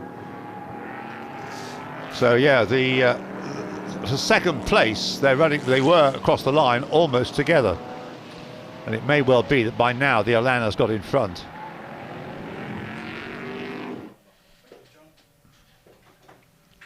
So cars 160 and 472 are the ones we're talking about. And where he got the place, I don't know, but the lap times that Gareth Burnett is putting in are 2:29 his best, 2:35 his last lap. Has he been held up for some reason? Well, they had a little moment somewhere. Fourth is the 66, the white E-type of Jeremy Cottingham.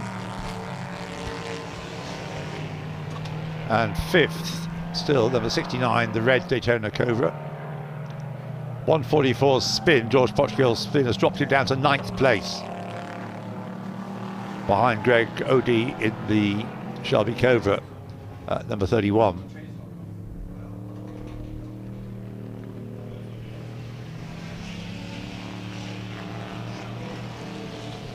Still hoping that we can see the Lotus duel for second place, which is apparent to us on the timing screen. And down at Club. Another new fastest lap to the leader, James Cottingham, a 2:28.003 now, his best lap. That's a great sight. 3 Cobras, 1 Coupe and 2 Roadsters and an E-Type heading down Hanger Straight.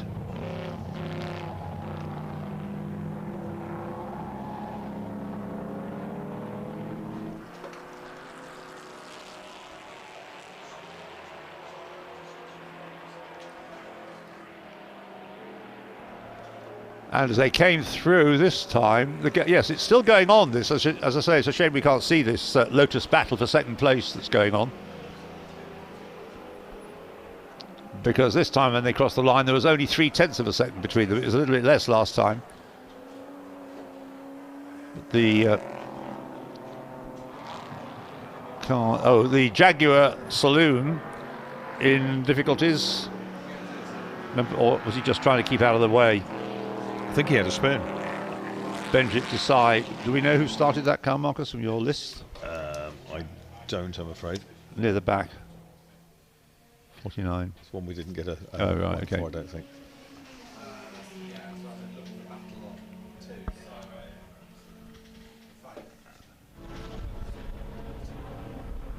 I've got a Ginetta now. Well, the Ginetta, the only one in the race. Yeah, that's a new build G4R. Went out for the first time at Spa recently. twin cam Lotus engine. Who do you reckon started that one?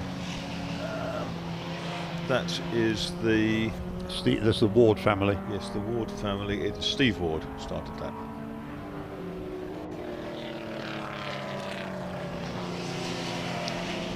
Right, here we have the coming down Hanger Straight now. This is what we were looking for. The battle between the two Lotus for second place. Miles Griffiths in the pale blue Elan, hot on the heels of Gareth Burnett, working away at the wheel. You can see him do that, vigorously working away at the wheel to hang on to his second place as they go through Stowe Corner, down into Vale. A couple of laps ago, they were side by side, I think. Certainly the timing screen suggested that as they went over the start-finish line, coming through Club Corner. Miles Griffiths making this Elan going the way that Elans haven't gone since the heyday of the likes of Jim Clark and Jackie Stewart driving Elans in the 1964 season. Yeah, Jackie Stewart drove a checkered flag car, didn't he? That's right, with Mike Spence and Jim Clark, the Gold Bug, with Peter Arundel. The Wilmot cars were pretty quick too. Well, yes, that came a year later, the John Miles John Miles, car. A couple of years later. 1966 was a lot before the Chevron came along and rather clipped their wings. Did you see that where where Gareth Burnett dived up inside the MGB to try and make steal a few yards over Miles Griffiths in that pale blue Lotus Elan? He's pressing on, Gareth, isn't he? He's not. He's a rapid pilot, the Leprechaun. Well, yeah, we remember he first came to prominence at the Silverstone Historic Festival driving a Talbot, didn't he? No, he first came to prominence back in... He raced all sorts of things years back. I remember him in production saloons with the Nissan. Oh, okay. I raced against him in Classic Formula 3. Oh, okay. He beat me at Brands Hatch by about 3 or 4 yards in a 1600 Epic. Not many people knew that, Marcus, but now many more people do. He was in a Palliser, I was in the GRD. Right. So the two Lotus there, as they looks at the moment as though by dint of his hard work, Gareth Burnett is just about maintaining his position. Two types of Cobra together, the 69 car. Battle for position, that is, Cullen and Gill. Yes. Yeah, now, where did he start on the grid, Ben Gill? He started on the 7th row. Yeah, car 500. Yeah. So he's come up well, Ben Gill. Ooh, tried for the inside line there, had the door shut in his face, slammed on the brake, locked the wheel, tyre smoke, and he's dropped back a length or two as a result. That's all at Copse Corner. Car 70. And down the pit lane comes the MGB number 2 with the bonnet detached. It's got some connection with the car, but doesn't give the driver much chance to see what's going on ahead of him. And 36 MGBs is coming off the grass elsewhere. Now, this was started by Josh Bromley, I think he reckoned. That's, I think, what they said. 73, which is very interesting, in the pits. The Rory Butcher car, they're taking it back to the pits, and they've replaced the drive shaft, and it's going again. Oh, that's Miles Griffiths in the gravel in the 472, is it not? And that's not coming out in a hurry. That's at Exeter Club, is it? Yes. Yes, it's just before the finish line. So, got stage fright. Too much being shown on the pictures. Anyway, the Elan is well immersed in the gravel, and that's probably going to generate another safety car, I would have thought, because that car is in a fairly vulnerable position. Got a 911 battle going on here. 7 to 77. That's this a car, isn't it?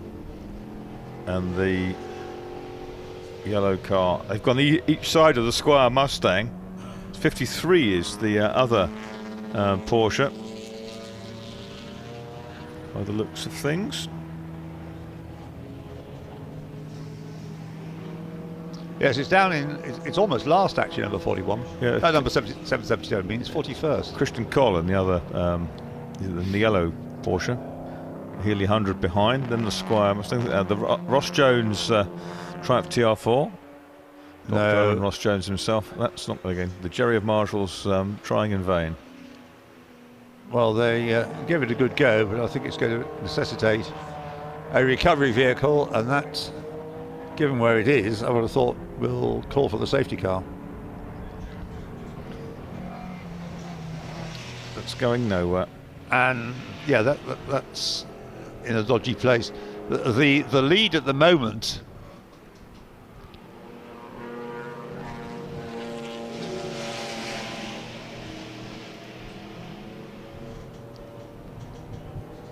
if the screen will cooperate, maybe we'll have to do this.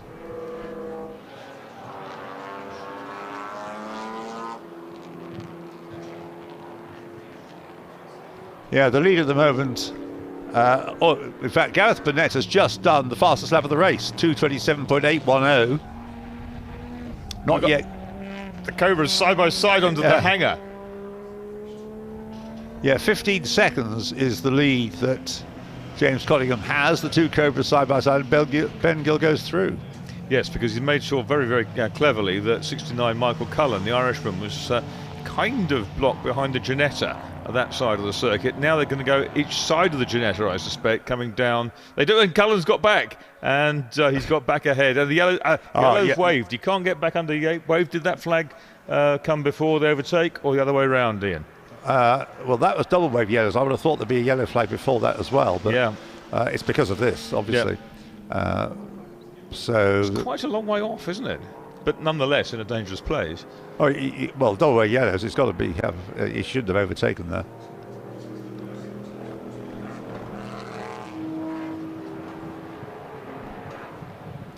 Well, anyway, Michael Collins got through. Miles Griffiths walks away disappointed, I think is probably the way to put it. And a door off the car. I think they've just carried the door away. Whether that had any relevance to the incident, you'll have to read about in Autosport next week. Someone might know. This battle continues. The two different shaped Cobras. Ben Gill on the inside, Michael Cullen on the outside. Ben Gill's being passed. Got past at Stowe last time. Has been repassed. Going past the pit entrance. Nice little battle, this, isn't it? It is. It's super. And that Ben Gill car is very cool. Now the Alderslade Daytona Cobra is in. And I think this is a planned stop. It'll be handed over to Andrew Jordan, and he will make that car fly. Yeah, the Ben Gill's car there, looked after by Simon Blake's team. Number 500 is CSX 2349, a long-term SCCA racer in the States. The Cullen Daytona, a modern rep. Well, at the moment we seem to be avoiding the need for a safety car, so the race continues, and the lead that James Cottingham has over Gareth Burnett, 16.8 seconds last time through. Gareth had that one very quick lap, but has now settled back into a slightly slower lap time. There's the Morgan in, number 93.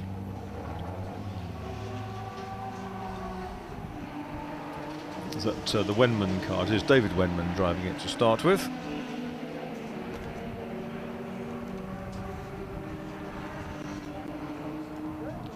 And Andrew Wenman due to take it over. Bumping into each other.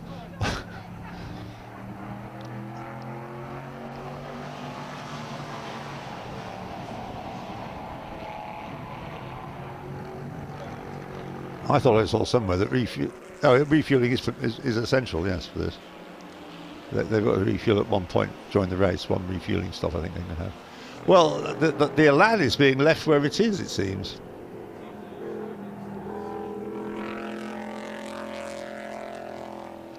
That's Gregoire Audi, the French licensed Lebanese racer. There's David Wenman just chatting to his son Andrew in the background. Do they not have their Jaguars anymore?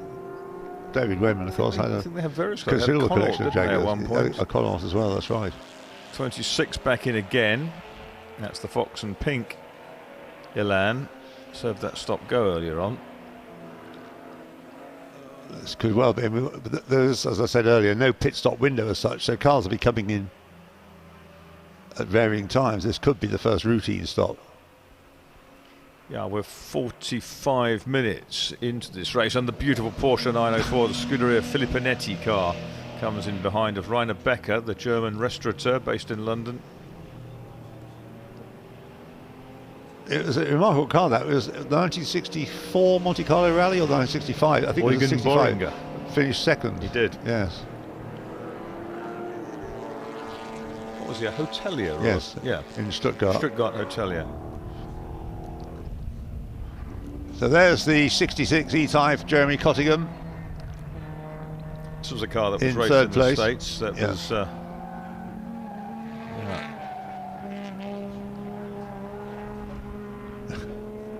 It's a Huffaker team car. Huffaker being noted tuner. Those wave yellows are still there, the double yellows at the approach to Club Corner. Maybe they don't want to use the safety car until a recovery vehicle's in position. Yeah, here we are, there we are. But they're going to do it under, yes, by the looks of things, they're going to have a snatch under a full course or a yellow in the area where this has happened. Yes, about 3 4 wheels. inches of light under the front wheel of Jeremy Cottingham's car there. A touring car tussle. Yes, the 2 touring cars in the race. The Falcon's got its claws out. And so is the Jaguar. And here comes the low drag coupe behind, and leader on the left of your screen. Porsche in. Yes, we seem to have reached a stage in the race, Marcus, I think, where quite a lot of the teams have planned for their pit stop, their first pit stop.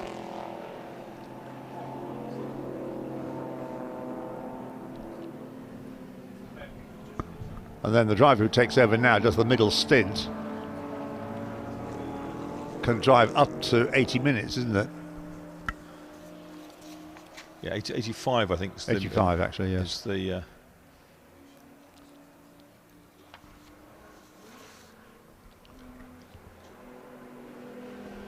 That's 55, getting on, recovering from its early misdemeanor. In 14th, now 13th place.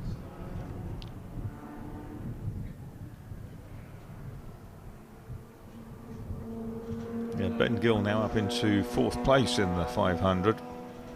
Cobra is a lovely E-Type tussle.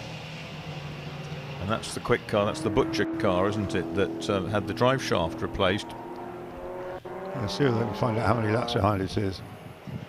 Car 73 on your screens. Chasing Mark Burton in Martin Melling's low drag coupe. Yeah, he's only done, he's 12 laps behind. But over the remaining duration, he could well recover a lot of that time, although it won't always be Roy Butcher all the way through. Well, the refueled Morgan is ready to go again. Just waiting for that 5 minutes to elapse before it's allowed back out into the fray. 71, Dr. Alan Ross Jones appears in his Triumph TR4 into the pits. He's got his son Daniel and Mark Hales, the redoubtable racer, writer and instructor, coach, driver coach. So it'll be Daniel Ross Jones in the car next. I believe so. Well, they're still working away at extricating the Lotus Elan. The Miles Griffiths planted in the gravel. The lead's going up a little now. It was hovering around 15 seconds or so. It's now going up to 17.6 first to second between James Cottingham and Gareth Burnett. Potriol's got past Cullen in the battle of the Cobras here. The Ford France liveried car 144 of George Potriol locking a wheel there, sliding a bit wide as a result. Cullen comes up alongside. Did they touch? They may well have done. Precious close if they didn't. A few years ago, Michael Collin and Paddy Shovlin were members of the Corsa Clienti Ferrari Formula One. That's right. Fun and games you could have at various events during the course of the year in a late model Formula One Ferrari. If you wanted monogrammed fireproof underwear, that was your way of getting it. Fresh for every event. Really? Yeah. I don't know what the cost was of buying the opportunity for yourself. A bit like going into space, I think. Yes, not quite as expensive, hopefully. Daria Franchitti's progress, incidentally, the number 60 E-Type, is now in 9th place. And he is running close behind the Audi Cobra, number 31.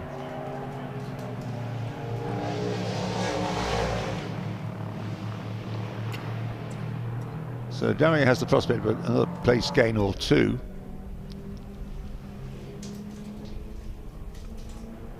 His class rival is way up the road in 3rd place, the Cottingham Stanley car.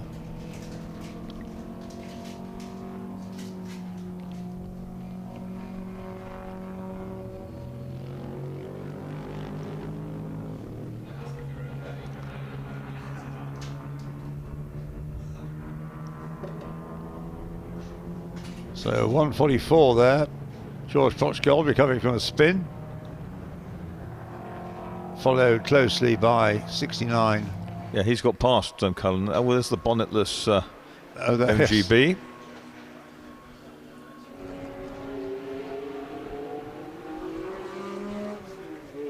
Won't do a lot for the aero, will it?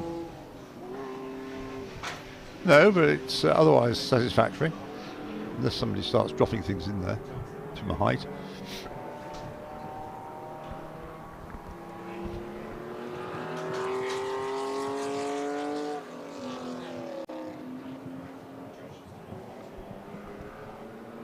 So Cottingham in the list of leads. That 911 battle has been rejoined with Cole in 53 ahead of Zisser in 777. I think they're different laps though, aren't they? Oh no, they are together. Yeah, so they're fighting over 7th place in Class 3B and 34th place overall. What have we got now? That's Daria Franchitti coming to the pits, and he's handing over to Gregor Fiskin, his fellow Scot. Dario can now put his feet up. Well, he's worked those brakes hard, hasn't he?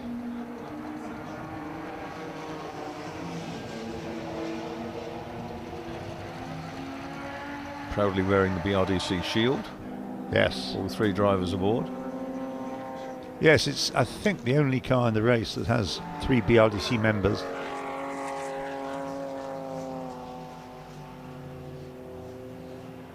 A bit like sort of 3 lions on a shirt, isn't it? It's sort of yes, 3 shields on a car.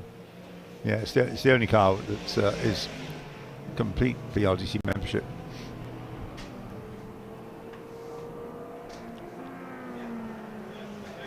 And although Gregor Fiskin, better known for his exploits in historic racing, he has qualified for his membership through modern stuff in Le Mans prototypes and the like, and British GT.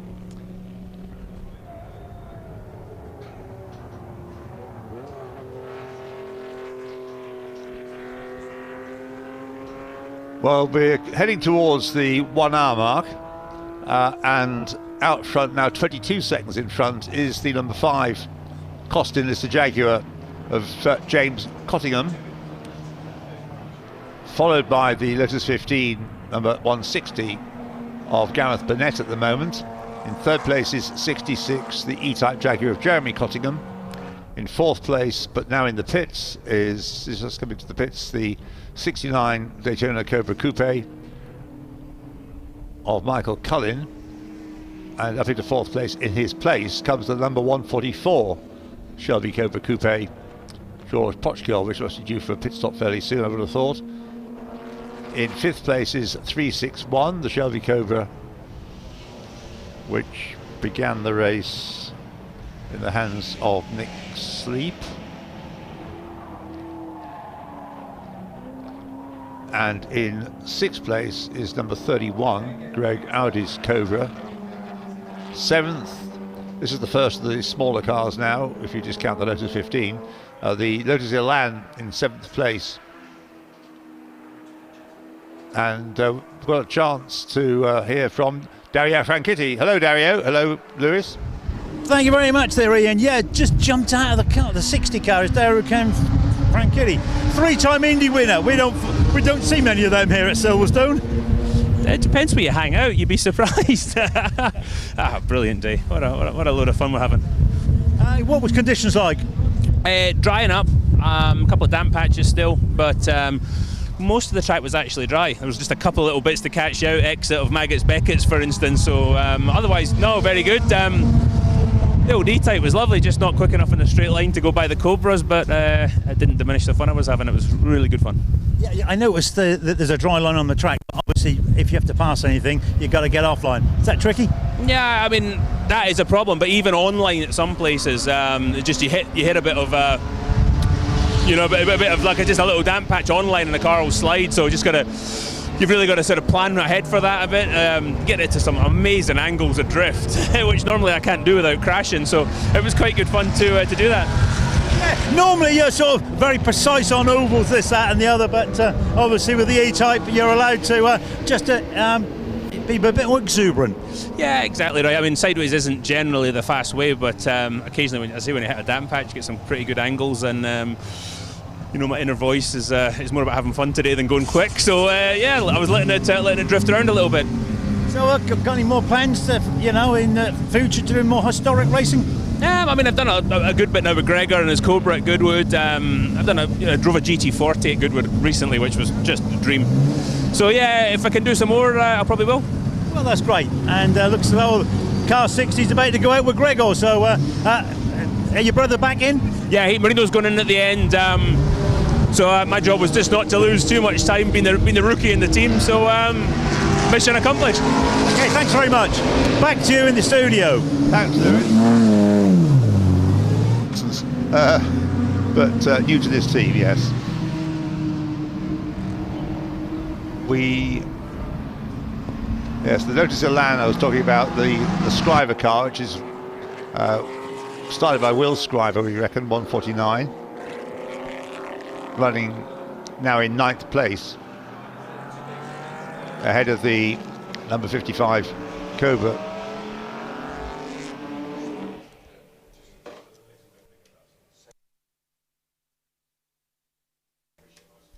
So up into 7th place has come that Lotus Elan, helped of course by the pit stop for the Daria Franchitti, now Gregor Fiskin E-type. And I think the 500 must have stopped as well, the Ben Gill Cobra. It's missing, isn't it? Yeah, that hasn't appeared for a while, but it may have made a stop. The camera's well, it wouldn't drop this far down, I don't think, if it had made just... it's 27th, 26th, and has come out, yes, so it's dropped that quite a long way as a result of its pit stop. But remember, these are 5-minute pit stops. The mandatory ones have to have 2. Now, how's Chris Ward getting on? Up into 15th place. Remember, that car had a very early first stop under the safety car, and Chris Ward's been pressing on with it, and he's 15th at the moment, number 88 E-type.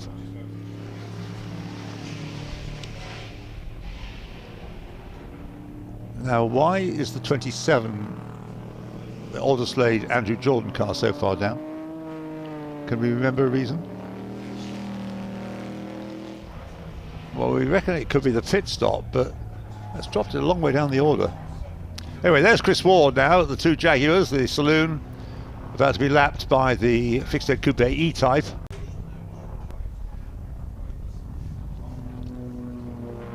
And I'm sure Chris Ward very much enjoying himself, because all they can do is press on to as good an effect as possible to try and make up for that time lost early on.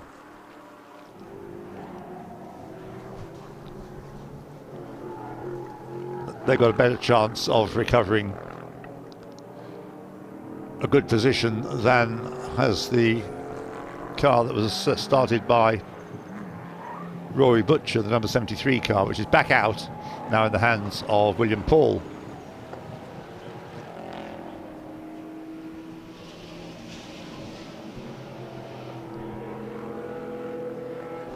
That'll be Andy Prill now in the Porsche 904, having graduated from Pandora. Oh, right. So the number 8 E-Type down the pit lane, that's John Clark to hand over to Gordy Much. Now that should be, yeah, it was in 7th place. So that car's got, I know it's helped a little bit by pit stop ahead of it, but nonetheless that car's in the top 10.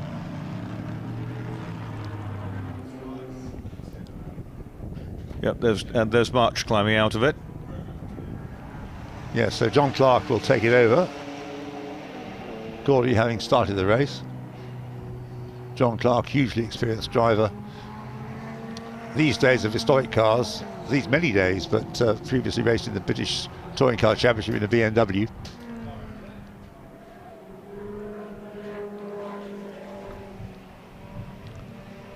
One of the cars in the pit lane is the Ward family Ginetta G4R, replica of the car that raced in Canada in period with a Lotus twin cam engine.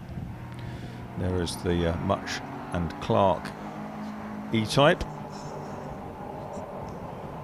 It looks lovely, doesn't it? Does. The fixed head coupe I still think is the better shape. We always think that. No driver aboard, of course, while refueling. Indeed.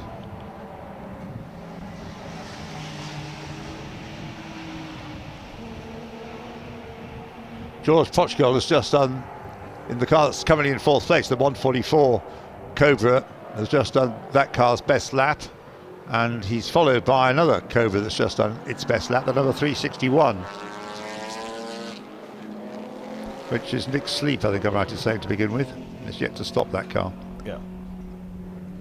That's the clone of the Hairy Canary, the Dyna Glazer Hawaii car. It's got the real one, but that's the clone. But the real one has raced in the UK, hasn't it? Yeah. But he has it, but he's running. Oh, right. Oh, okay.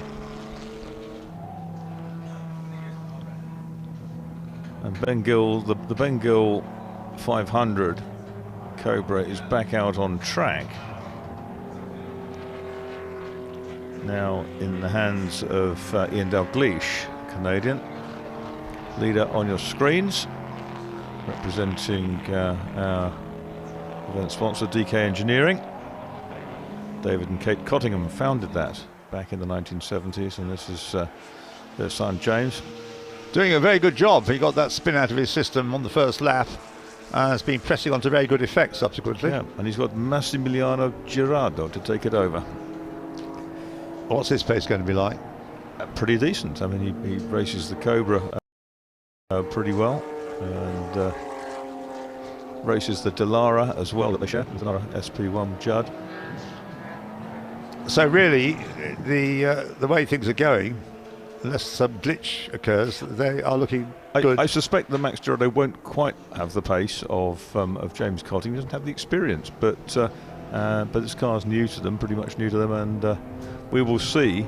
Of course, in the Lotus, we've got owner Michael Birch going the middle stint, and the very quick Richard Bradley to take it over the end. He was saying this morning how much he adores historic racing. Yes. After the day job, the sort of modern racing. He shared with Sophia Flosch last weekend. Yes, that's so it was right. absolutely magnificent. Yeah, she's one of the quicker moving drivers. She doesn't go in for W series type. She does the proper racing, not the women only series. Well, she was the one who had that horrific accident or spectacular accident at Macau. Like, absolutely horrendous accident. Bounced back from it extremely well, I have to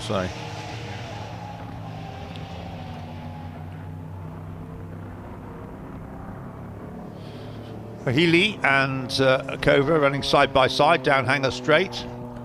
You'd have thought there was only one winner of that drag race, but it strangely wasn't the AC Cobra, which now has Papa Henderson aboard, doesn't it? And that's the 450 yes. Healy, going really nicely in the hands of one of the Mortimers.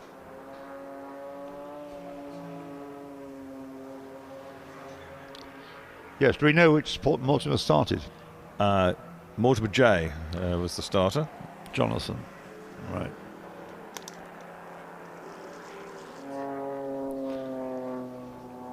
And that then number 450 just following it up. In 11th place, it has gone well, and has yet to make a stop though. Two Cobra Roadsters together, white and yellow. 361 pressing on. That car's made its first stop, I think, hasn't it? Oh no, it hasn't. It's in 5th place, yet to stop. There goes John Clark out into the fray. Here's Jaguar E-Type. Yeah, so 361, which you're seeing there on the screen, that car still in the hands of Nick Sleep, who started the race in it, and is currently 5th place, yet to stop. But the leading pit stopper,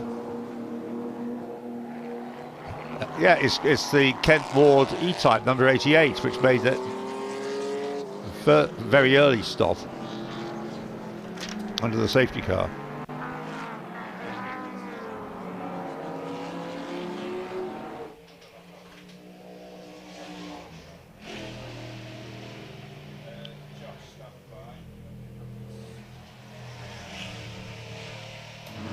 Now, after its pit stop for Daria Franchitti to hand the car over to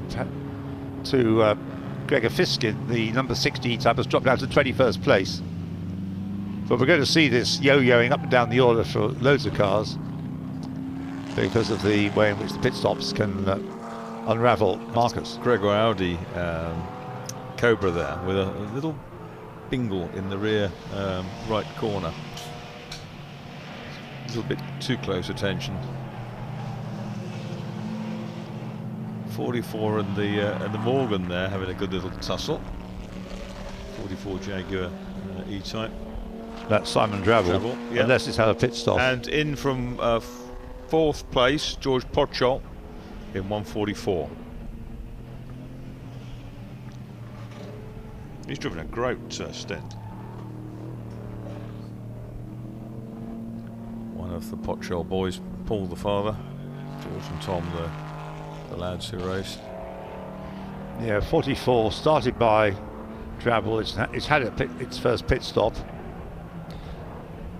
He's just gone in, and So also in it's is Julian Draper, yeah. The Scriver Elan is now in. It's 149, the Shapecraft Coupe.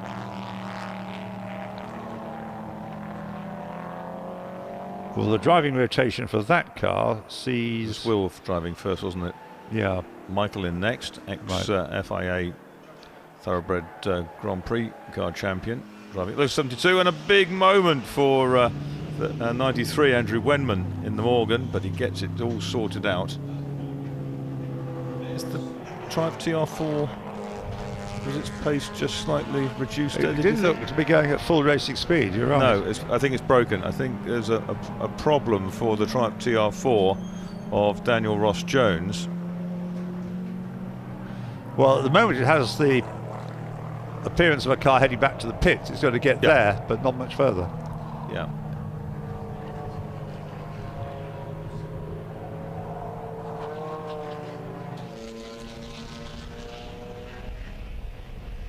There's Chris Ward going just across shot.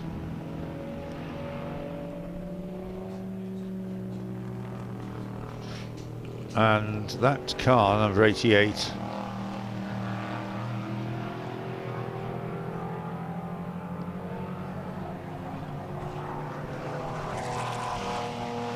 screen.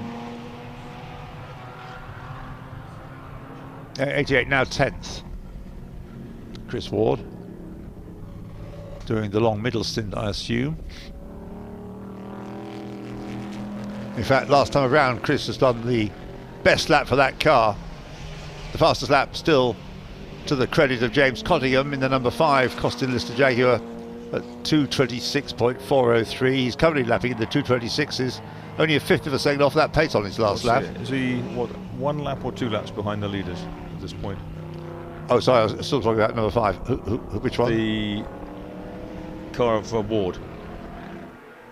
The Ward Jaguar. A lap behind. A lap behind. This is the Sleep Cobra bounding through club with the 69 of Cullen behind. That'll now be Paddy Shovlin, won't it? Has it not been in yet? A little lock up. Oh, and Harry Canary kicks a wheel into the air going through Abbey. Well off the deck. See if we watch the angle of Dangle again going through here. Ooh, bounce, bounce, bounce, bounce. Yeah, 69 has been in, and it's now being driven by Paddy Shovlin, who's just let the Yellow Cobra past again.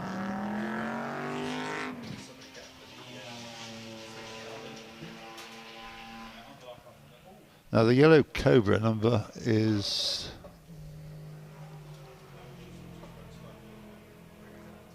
Here it is, going down towards Brooklands.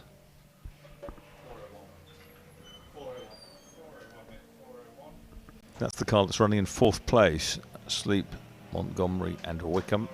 Yes, yet to stop. Another new fastest lap from James Cottingham, 236.312.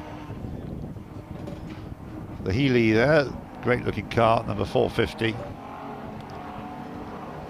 The Healy 100, this will be Jonathan Mortimer handing over to Paul Mortimer.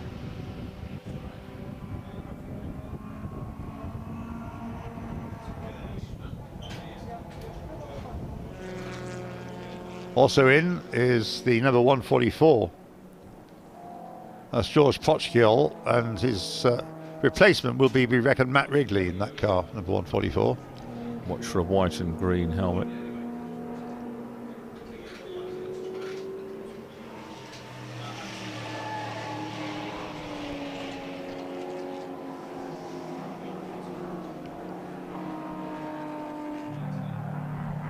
Well, that's going strong all the way through from almost from the nether regions of the grid, certainly the Lotus 15, and it's half a minute now behind the Lister Jaguar James Cottingham, which is just going quicker and quicker. But to be fair, a big sports racer of the 1950s against a 2-litre sports racer of the 1950s, it's going to go to the big one. But neither of those cars has yet stopped, the 2 leading cars, nor the 3rd placed Jeremy Cottingham, number 66, E-Type, nor the Yellow Cobra, number 361, in 4th place.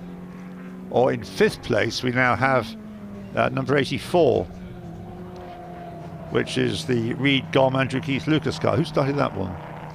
That, I believe, was Reed Gom. It was 84. Another Canadian driver, like Ian Douglas. 44 is going nicely. The Drabble and Draper Jaguar had a great battle with the 2nd driver in Ben Gill's Cobra, which is Ian Dalglish, isn't it?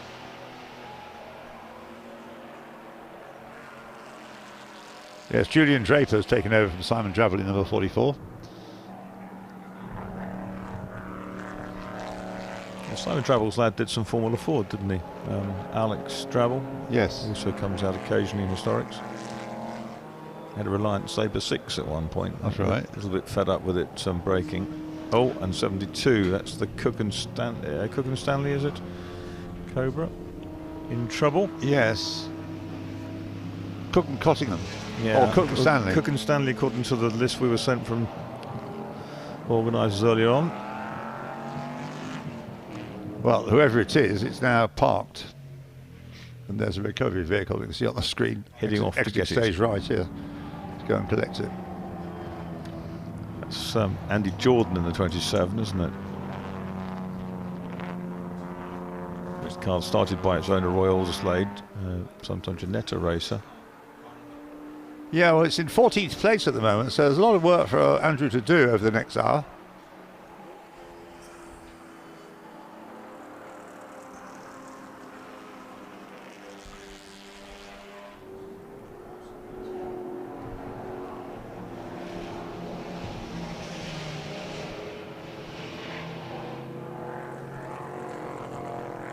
The number 84 E-Type.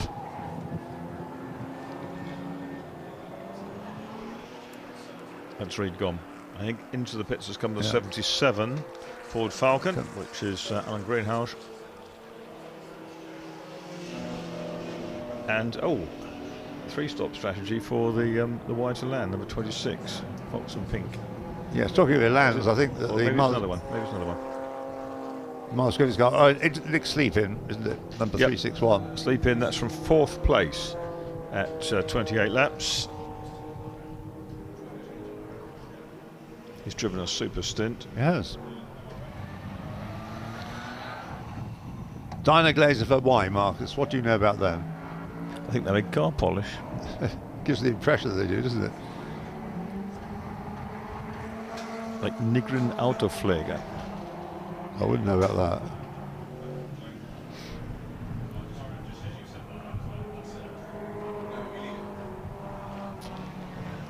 So what are we doing with that Jaguar there? Changing tyres? Well, it's certainly jacked up. Just looking to see where Chris Ward has gone.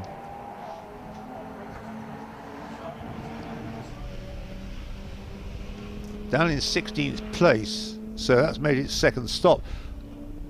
How much longer have we got? 104. It's going to have to make another stop, isn't it? I'd say so, yes. Well, you can't drive for more than 85 minutes. And that's more than 85 minutes. You can't have more than 85 minutes between the spots, stops, exactly, yeah. There's Jordan, and behind him the Shelby, which was started by Adrian Wilmot, number 22. Car he's bought with one of the Alexanders. Yeah, so I think our hopes at number 88 have been a little dashed. I mean, they obviously know what they're up to, but to make it second stop now, when we thought the first stop was a cunning plan, makes you wonder how they're going to manage the need for their next stop. They're in 20th place. It's in the pits at the moment, actually, number 88.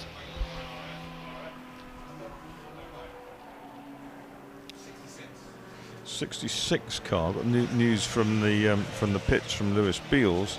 66 car there is driven by Harvey Stanley at the start. Not what we were told originally. Okay.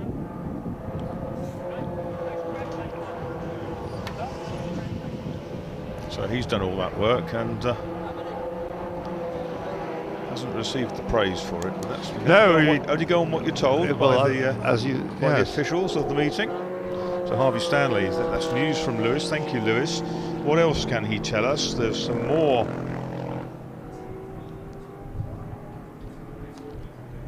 82 has an oil leak which is under repair, apparently. And that is the Osborne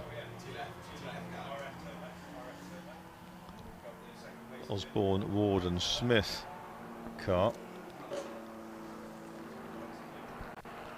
82, Ian? Oh, the Lotus is in. Yes, Lotus is in 160. And that's 82 is the Steve Osborne, Chris Ward, Rob Smith. Yeah, Porsche 911. Yeah, that's an oil leak. They're trying to sort on that one. And there's a couple more little bulletins as well. 160, which had the Lotus 15. This one, Lotus 15. Yes, that had just water system issues. It's going like a bomb, they say. Well, it's being topped up. Is that oil or water? Water, isn't it? Water, I think.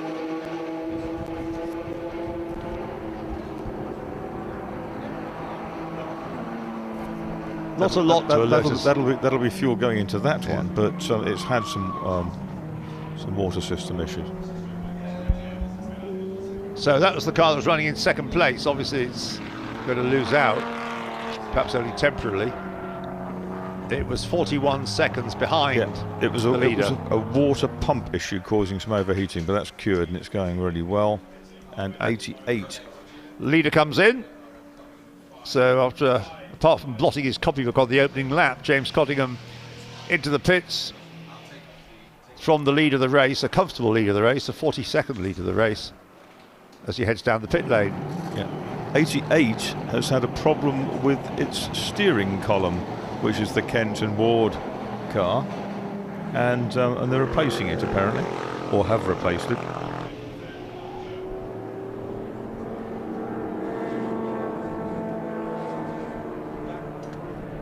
Back out goes the yellow Cobra, which Nick Sleep brought in. And it's now going to be driven, we reckon, that's number 361. By Montgomery. By Montgomery, yeah. By Alex Montgomery.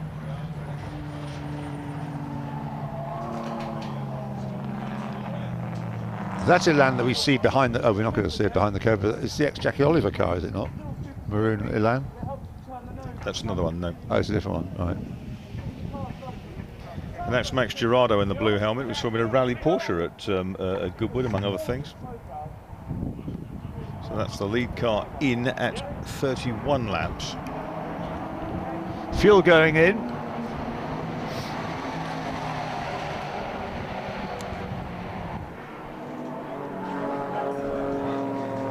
So we've got, in fact, the two leading cars in the pit lane, with the Lister ahead of the Lotus, but the Lotus should be able, if all is well with the car, be able to leave before the Lister because it's a 5-minute stop.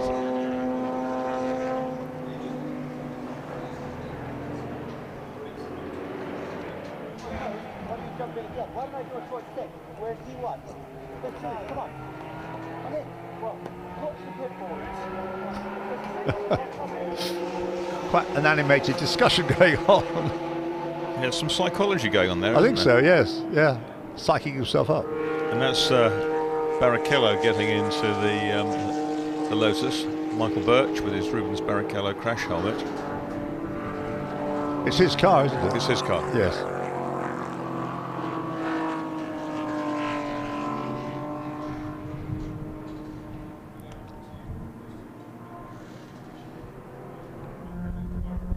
Right, meanwhile, back on track, there's DD300, the famous Austin Healey 3000.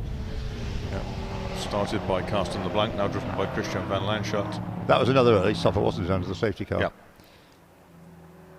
So it's actually had 2 stops. Yes, it has. Oh no, sorry, reading the wrong line. No, it's only had the one early on. Well, we'll wait till the orders settle down a little after this round of pit stops to give it to you.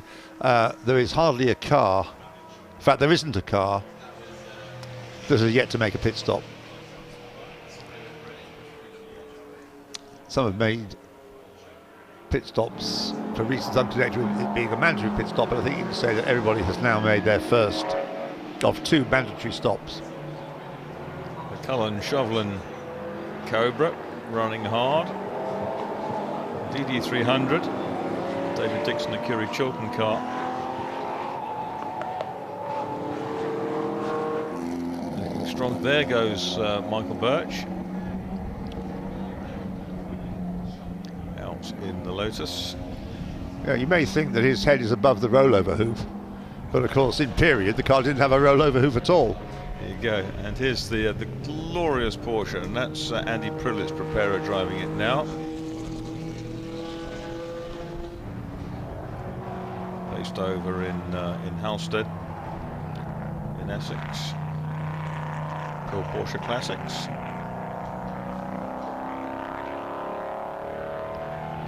He's chasing down the 27 Cobra. Yeah, I think we're going to need another couple of minutes or so for another lap actually, and then we'll get a feel for what the relative positions of everybody is. That's Max Girardo, just bolting him in with his Henry Hope Frost Fever window strip on his visor.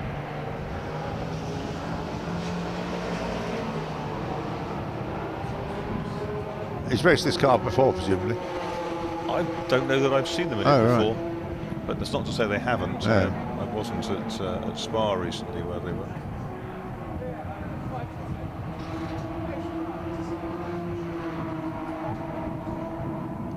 Max Strada, another purveyor of fine automobiles.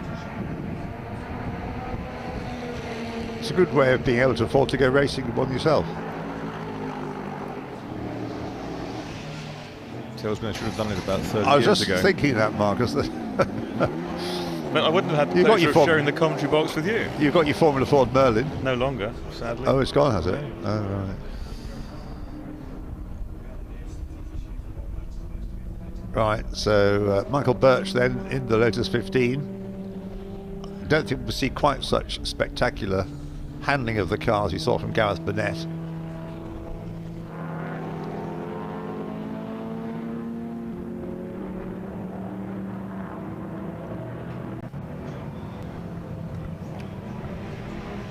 Andrew Jordan, meanwhile, has brought the number 27 Shelby Cobra up to 3rd place.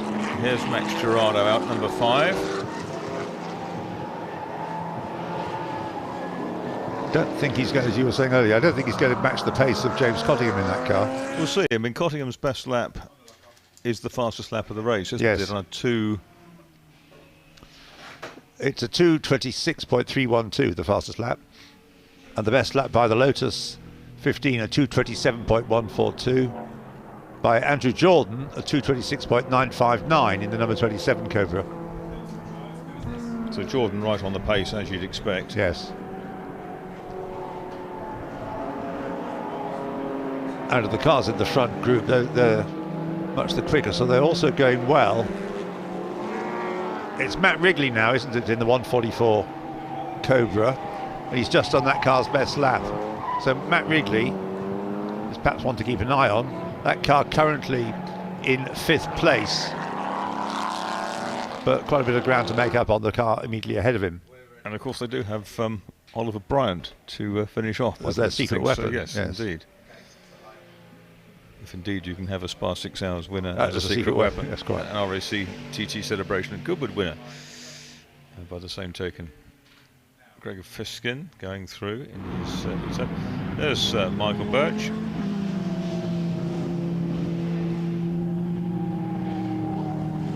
Yeah, it's a very historic car, that, as you were telling us yesterday, Marcus, but it unfortunately looks a bit scruffy after it's got a chance now to hear from the chap who was helping us with the commentary yesterday, Harvey Stanley. Thank you very much, Ian. Yes, right, we got Harvey Stanley. Harvey, 3rd place overall and 1st in class. Absolutely stunning session.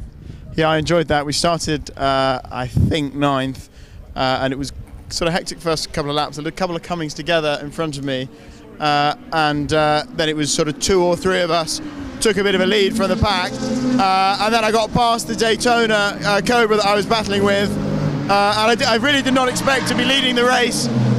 Bearing in mind we're not in the fastest class, so I knew I wouldn't stay there. James actually came through in the Lister, and then the little Lotus 15, and then I sort of settled into a bit of a groove, and the last sort of 40 minutes I was sort of on my own, but trying to build that class lead, which I think was at about 40 seconds when we came in. How come?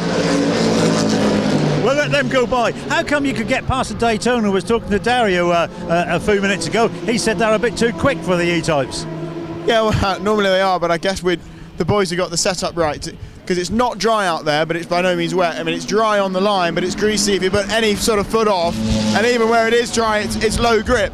So we were running a bit of a hybrid setup, and that's probably what enabled us to punch quite far above our weight. Yeah, I was going to say, I think you were actually mistaken for Jeremy to start with, and everyone said it was huge knowledge and how well you were driving, or how well the car was going. You were behind the wheel, so yeah, good for you. Well, yeah, that was my fault. I changed the plan at the last minute, so sorry to Marcus and Ian for that. I do apologise. But no, I put him in the car now, and he'll do the 2nd and 3rd stint, so he'll double stint now to the end. So I've given him a car in good shape and a bit of a lead, so no pressure, Jeremy. Okay then, Harvey, thanks very much and good luck for the rest of the race. Thanks very much, thank you.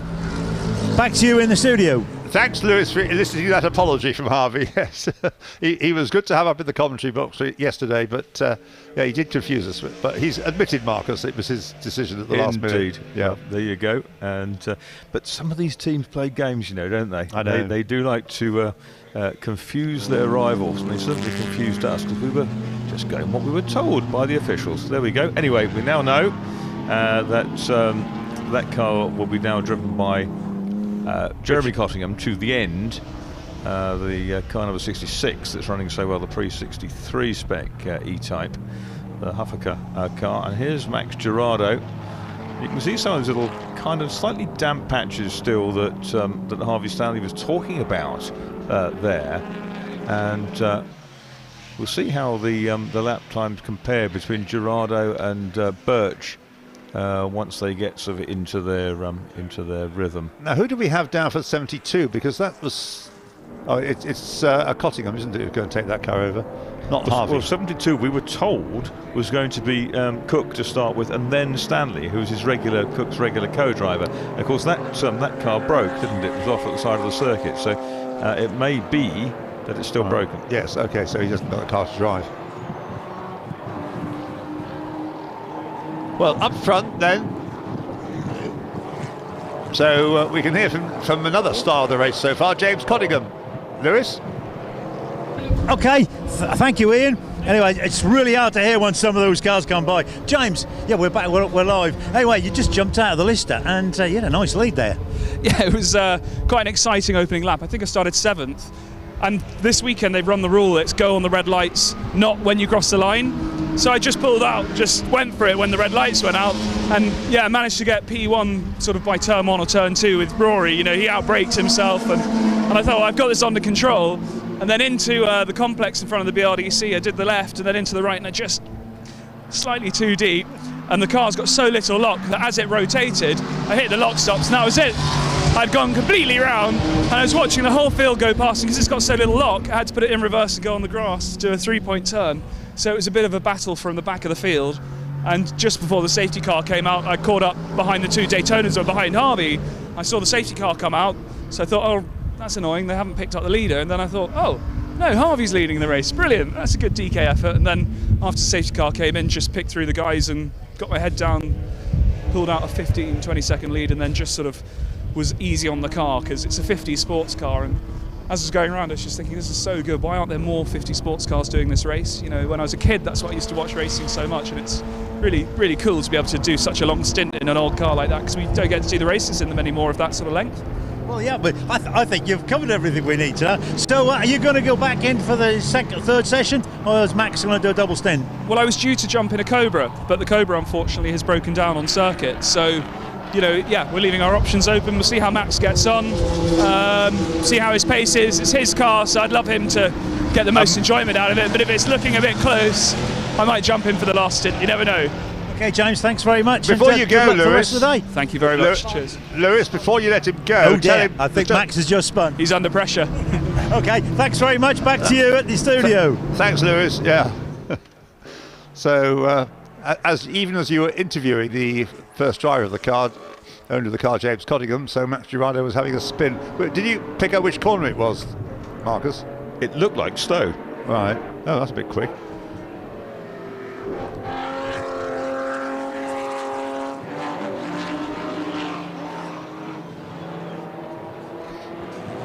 Right, well, focus once more on Max Girardo now at the wheel of the number 5 car. And we'll check out what the gap is. Now, Michael Birch is going to be the slowest of the 3 drivers in the Lotus 15.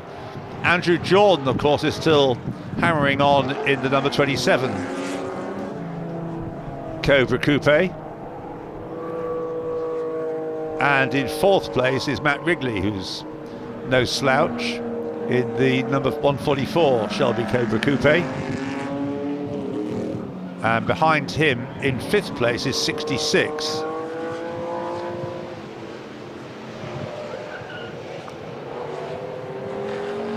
Which is the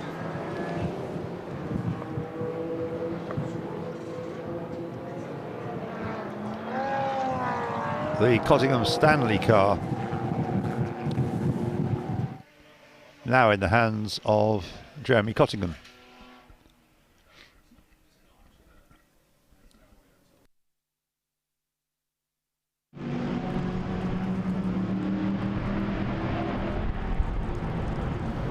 Yes, of course, that spin has put in therefore a slow lap by Max Girardo. His lead over Michael Birch, 48.9 seconds, but 20 seconds behind Michael Birch is Andrew Jordan in the number 27 Cobra Coupe. Catching at a rate of knots. Oh, Andrew Jordan? Yeah, absolutely. Andrew's lapping 2:28.4, Michael Birch 2:34.9, Max Girardo 2:39.6. With the spin. That included a spin, yes. So the car to focus on now, I suppose, is Andrew Jordan in the number 27 Cobra. But Matt Wrigley's not hanging about either. He's just done the best lap for that car. Number 144 in 4th place. He is 34 seconds behind Andrew Jordan, though. Another car making up. Yeah, Rob Hall is always a good value in a Cobra. Rob Hall is now in the number 31 Cobra in 6th place. He's just done the car's best lap, and he is in fact second quickest driver on the track at the moment. He's going to catch Jeremy Cottingham in the number 66 E-Type very soon at this rate.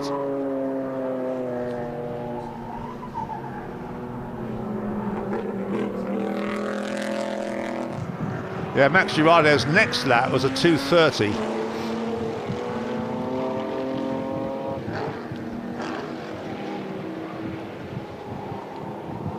Rob Hall reeling in Jeremy Cottingham for 5th place. And Birch is in the Lotus, back into the pits. Oh.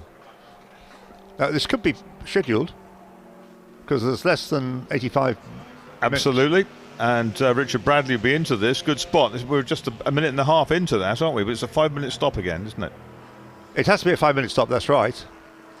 It won't need that much fuel sloshing in, will it? Indeed not, no. But with a long stop, it doesn't really matter. But yeah, Richard Bradley's there, just walking over to the car. So this is clearly the plan.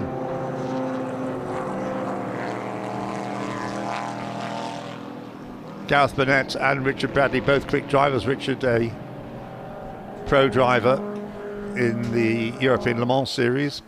And in comes the Ford Mustang, the blue Mustang.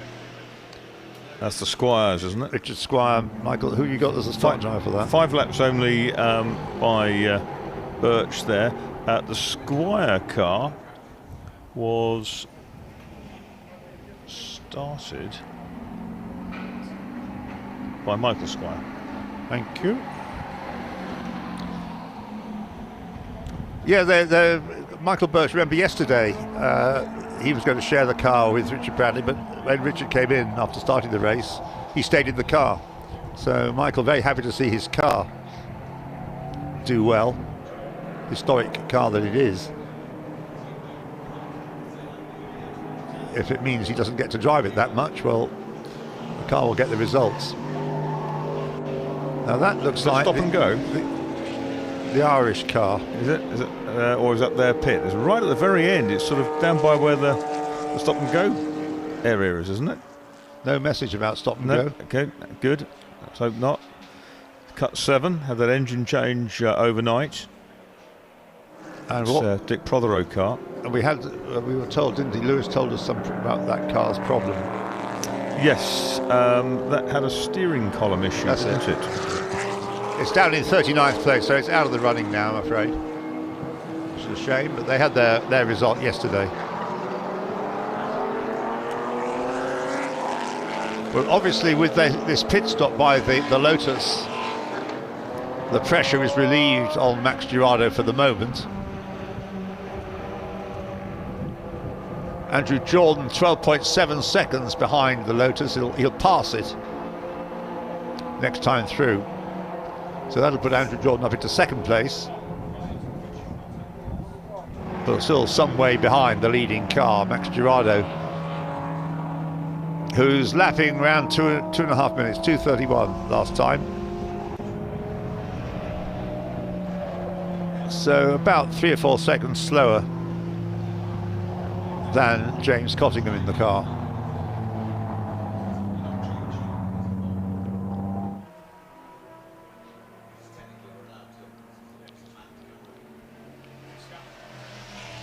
That's 1:44.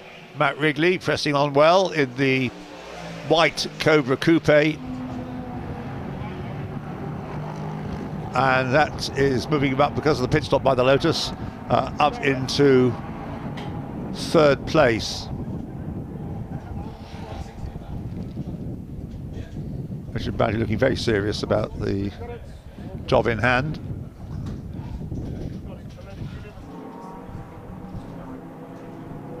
DD300, that's in again, I think, isn't it? Because we talked about that car coming down the pit lanes more than 5 minutes ago. That's another driver change by the looks of things. Will that be getting Carsten LeBlanc be getting back in, I think. That's going to be its 2nd stop, I think. It made the first one very early. And here's Andy Prill coming in with the Porsche 904 Scuderia Filippinetti car. Georges Filippinetti, the Swiss privateer entrant. So the car that raced at Le Mans. Finished 11th at Le Mans, 4th in its class. 1964. You can see where the Chevron B8 styling came from, can't you, Ian? The Chevron B8? The Chevron GT styling. It looks very much like a sort of smoothed out version of the Porsche, given that the sides of the Porsche are sort of slightly bulbous. I'll kind of take your point. But the Chevron is just a brilliant shape. I know we have a... Could we have a Chevron in this race? No, I don't think they'd be eligible, would they? No, too new. Too new. So there's Andrew Jordan on screen in the Cobra Coupe.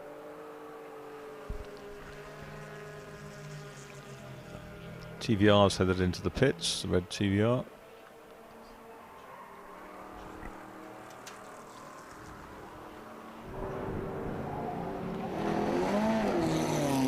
Richard Bradley out with an hour and 18 minutes to go.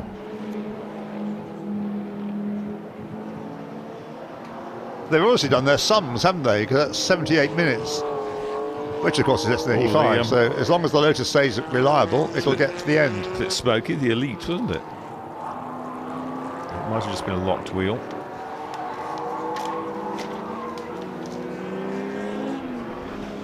Well, for the moment then, Max Girardo has the pressure off. He's still lapping comfortably at 2 minutes 30.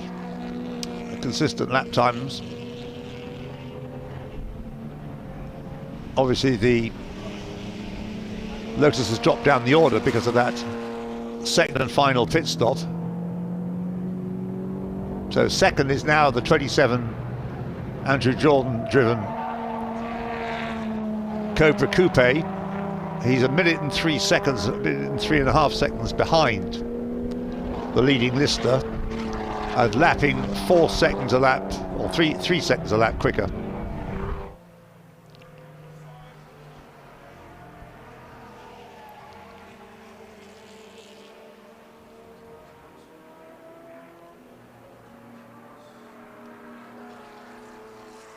Well, Max Girardo, you can see on the screen, seems to have settled into the race now. And that lap was, again, 2 minutes 30.8. So anything in the 2:30s seems to be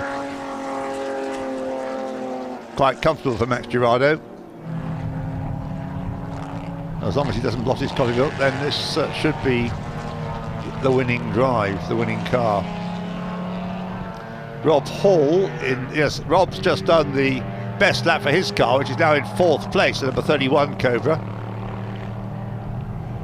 2:27.167. Not quite as quick as Andrew Jordan, but pretty close. 2nd quickest driver on the track at the moment, Rob Hall.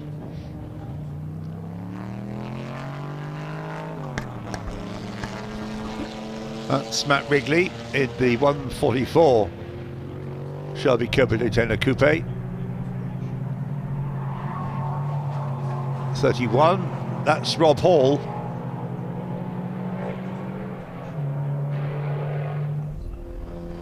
And the gap between 1:44 and 31.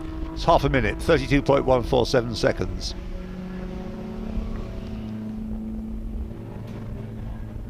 And they're lapping at a similar sort of pace, actually. Matt Wrigley's last lap was a 2:27.59. Rob's last lap a 2:27.16. So slightly quicker, but not much to choose between them. Just lapping the bonnetless MGB, Rob Hall, down towards Stowe Corner. Locking the brakes, car snaking under braking. Well, I suppose if it's a Cobra, it's going to snake, isn't it?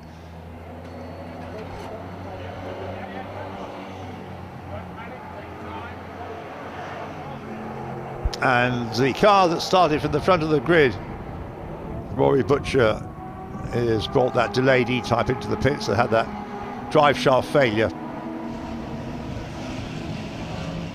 Yeah, Rory's about to get back in for the finishing stint over what for him will be about an hour and 10 minutes, won't it, given it's a 5-minute stop again.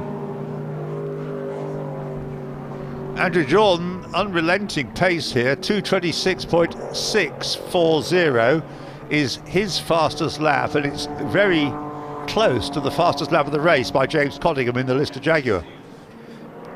James Cottingham's fastest lap of 2:26.312. Andrew Jordan was just under 2:26.640. And then Alderslade will get back into that one, won't he? I think saw cut 7 creeping into the back of the pit lane there. He did, yes. But I think Andrew's got some time to spend on the track still. Very definitely. Clearly his mission is to get the lead of the race before he has to make his pit stop and hand the car back to its owner. Man on a mission. Indeed he is. Through Stowe Corner he goes.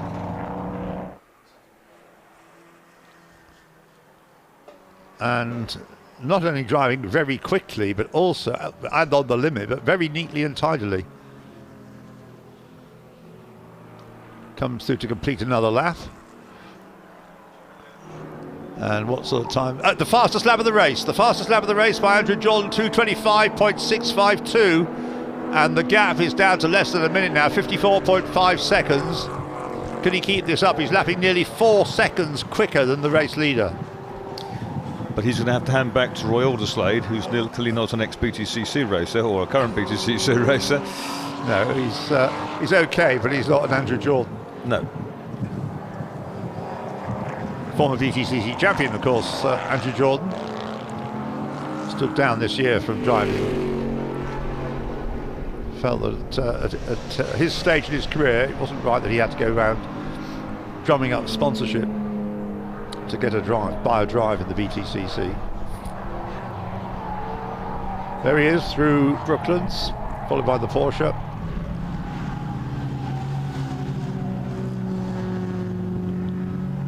Well, at this rate, gaining at 4 seconds a lap, he's going to need 13 laps-ish. 13 laps. Has he got 13 laps? 13 laps of 1 minute 45.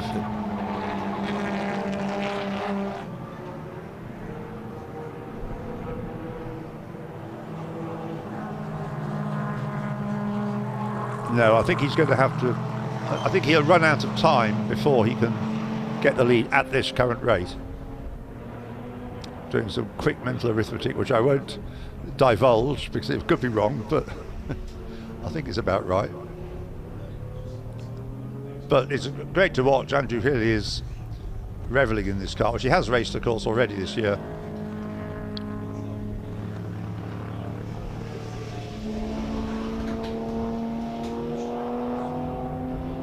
Just lapping the Austin Heat 100.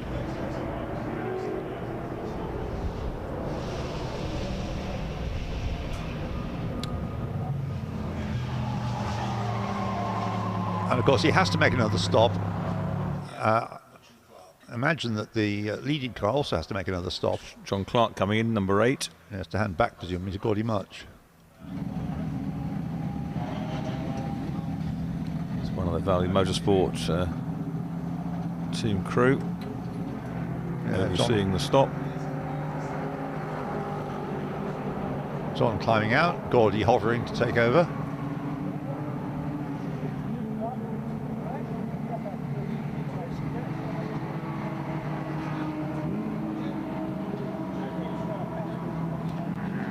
John Clark Motor Group overalls.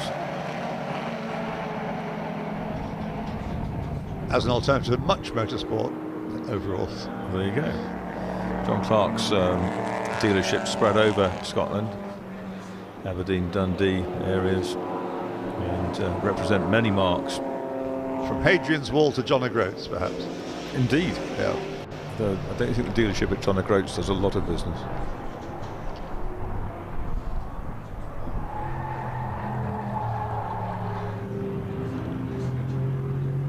On his next lap, actually, Andrew Jordan wasn't as quick as that new fastest lap of the race, and only brought the gap down another couple of seconds. It's down to 52.7 seconds now between the leader, who is just consistently turning in laps in the 2:30s.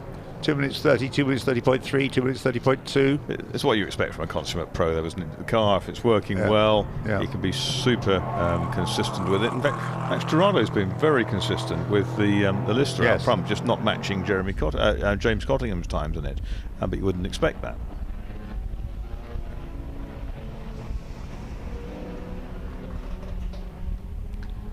We're watching the progress of Rob Hall. He is 22.7 seconds behind Matt Wrigley's Cobra Coupe and lapping 2 seconds quicker a lap. So he'll need 11 laps. He might be able to do that. Now Richard Bradley, of course, out in the Lotus 15, number 160, just taking it over. That car's dropped to 12th place. But most of the cars ahead of it have yet to make a second pit stop. Those that have, that's the John Clark, now Gordy Much E-Type number 8 and the number 26 Lotus Elan, the Fox Pink car. They're obviously going to be slower than the Lotus 15.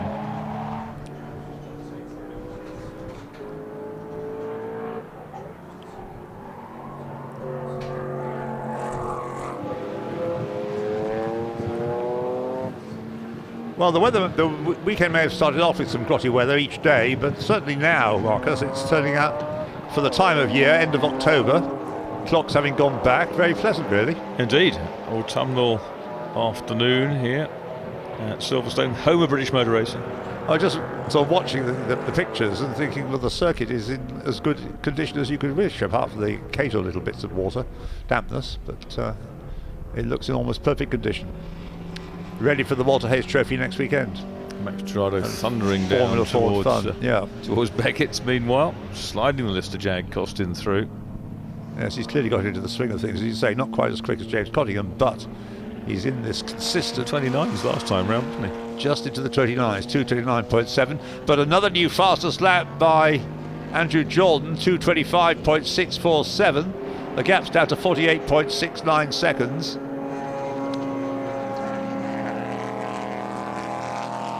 Rob Hall not hanging about in the Cobra as he comes charging past a load of slower cars.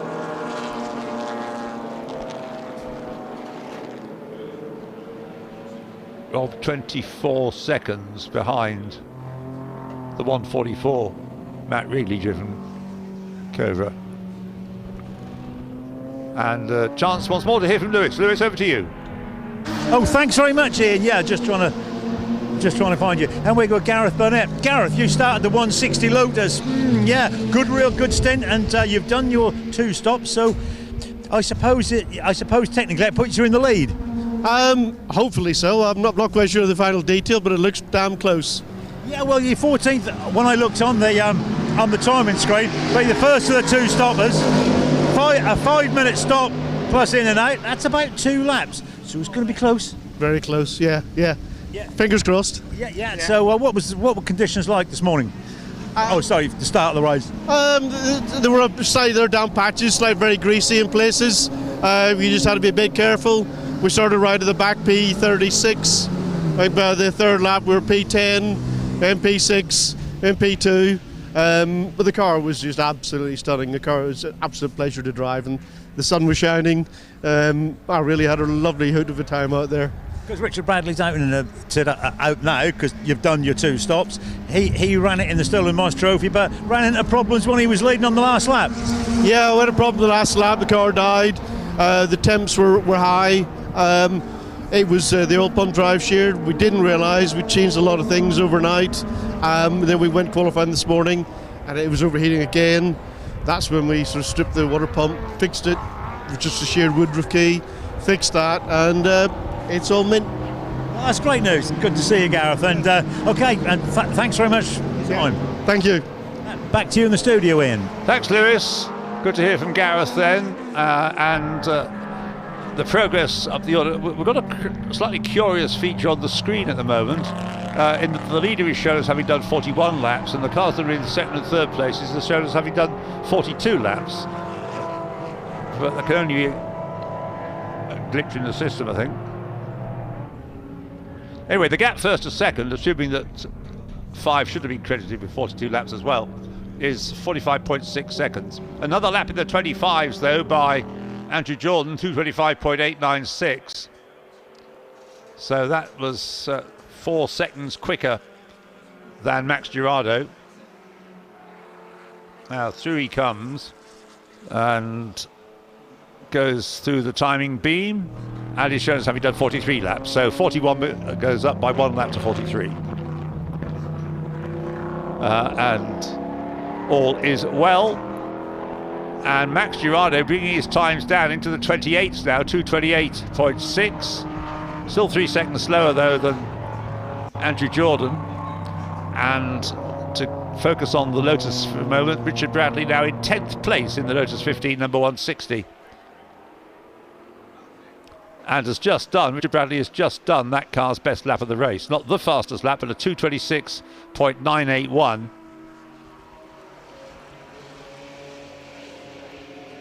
One of the quick young professional drivers who enjoy their time in historic racing one sort or another. He also races in historic Formula Junior, which he wins with quite regularly.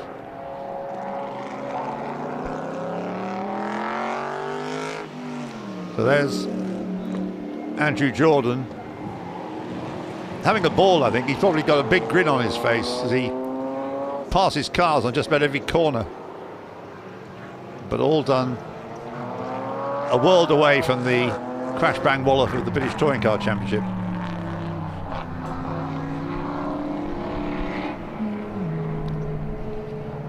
Gap down to 44.3. That was a slowish lap by Andrew Stanley. Must have been down to traffic, a 227. He still was quicker by a second and a half than Max Girardo. What about the gap third to fourth? Matt Wrigley third in 144. Yet to come through is Rob Hall in fourth place, or yet to be shown on the screen in fourth place. Rob Hall.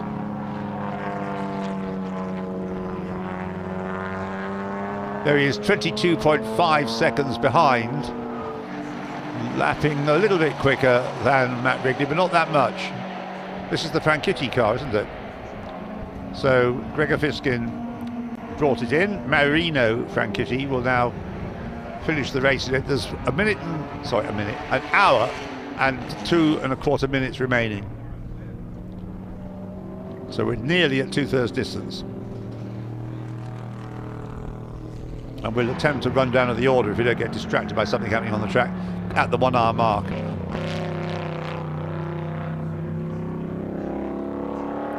Big light flashing going on by Andrew Jordan as he comes down towards Stoke Corner, up behind the blue Ford Mustang, number 22.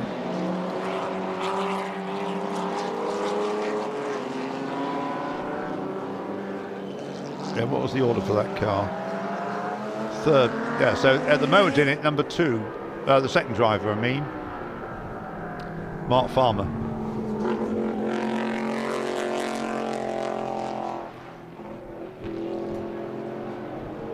So we should be into a whole spate of pit stops over the next few minutes.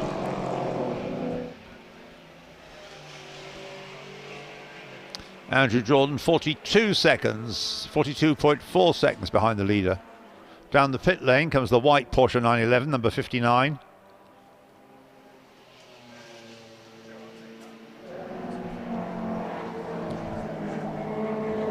That's the car of the Mahmouds with James Turner. Do we have an order for them, Marcus, on your list? No.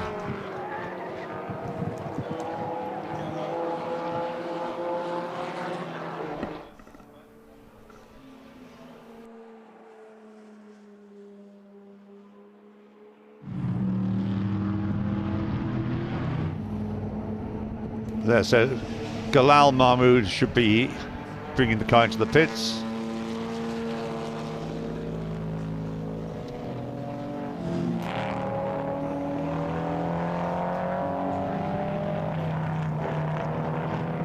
And handing it over to James Turner.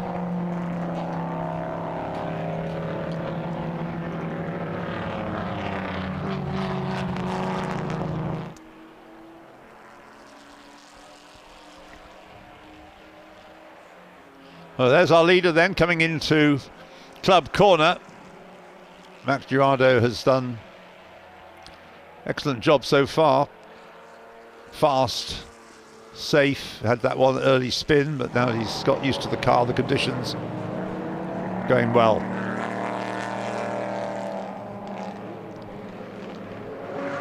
The third to fourth gap, 20.5 seconds. Yes, I think Rob Hall's pace is now slackened rather, and he doesn't seem to be catching Matt Wrigley anymore.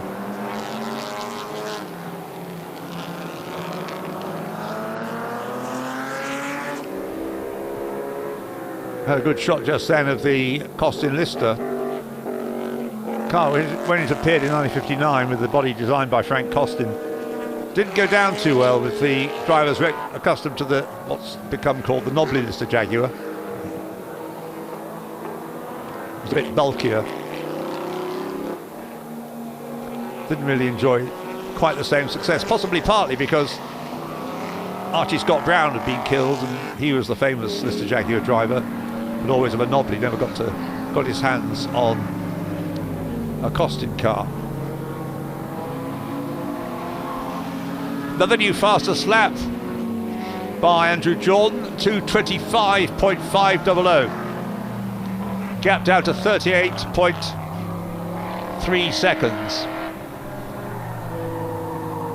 So still it comes down at the rate of at least 2 seconds a lap.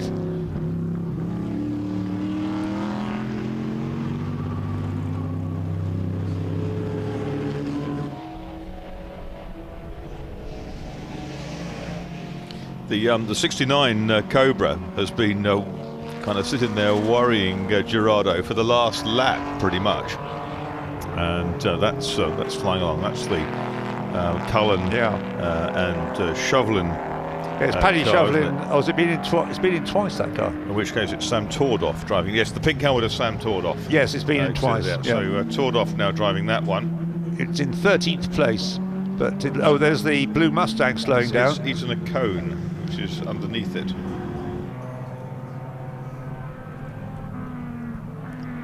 That's Mark Farmer, I think. I think that's the Squire car, isn't it?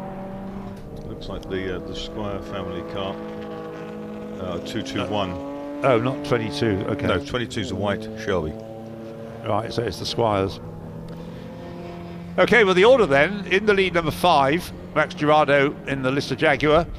In second place, about 38 seconds behind, number 27, Andrew Jordan in the Shelby Daytona Cobra Coupe.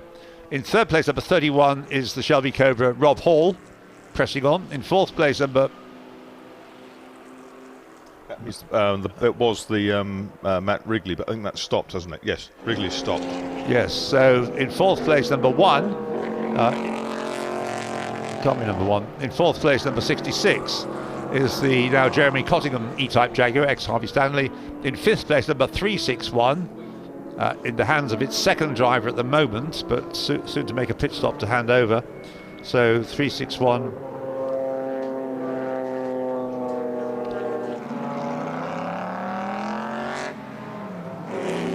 currently being driven by Alex Montgomery, with Joel Wickham waiting in the wings to take it over. In 6th place, number 144, Matt Wrigley. That car's now stopped, so it'll be going over to Oliver Bryant. In 7th place, number 500. That car has had only one stop, so at the moment it'll be the second driver at the wheel. Ben Gill started in Dalgleish then at the wheel of it currently. And then in 8th place, number 160, is the Lotus 15, Richard Bradley driving. In 9th place, number 26, is the Lotus Elan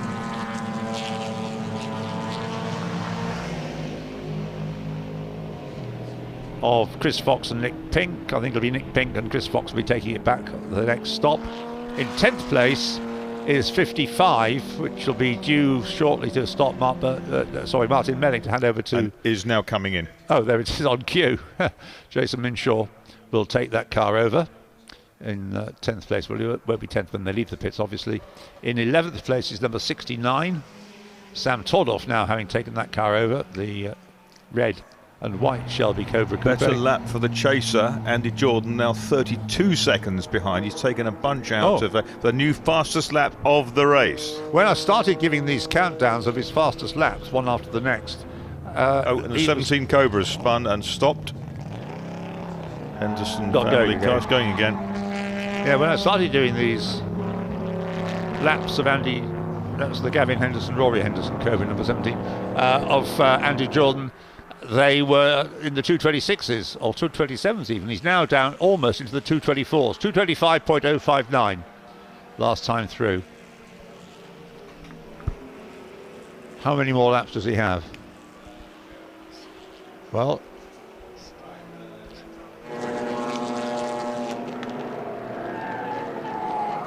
and we have a gap down to under half a minute now, 27 seconds.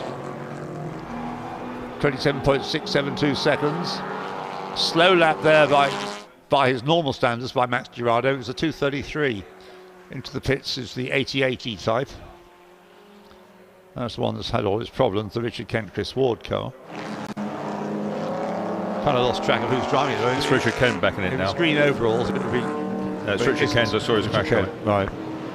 17 Cobras made it back to the pits after its spin. The Henderson family had an early spin, didn't it? First lap or whatever the race.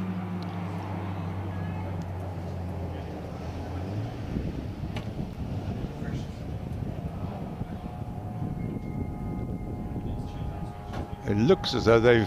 Oh no, are they going out again? Cut 7? No, pushing it away, I think, aren't they? Yes, back into the pits.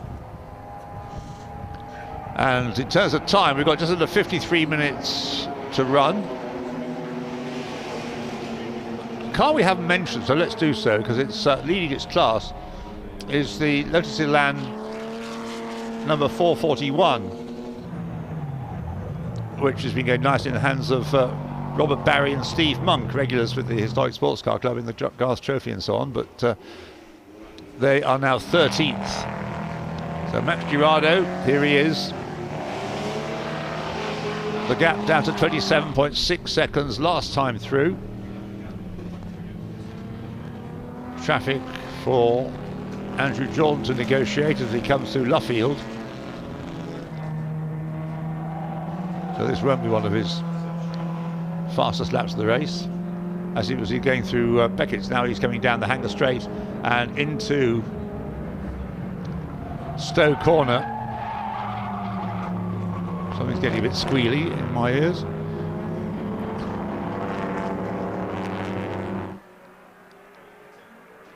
And into the pits, so the exhibition of fast driving by Andrew Jordan is coming to an end.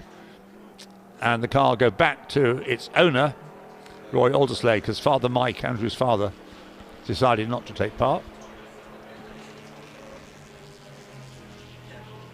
But the leader, of course, still has to make a stop as well. A second stop. The Sleep Montgomery Wickham yellow Cobra has caught right up with the Jeremy Cottingham Jaguar in that little tussle for 4th and 5th places. That's Montgomery, isn't it? Yes. It hasn't had its final stop yet. Yep. And nor has the Jag ahead of it, in fairness.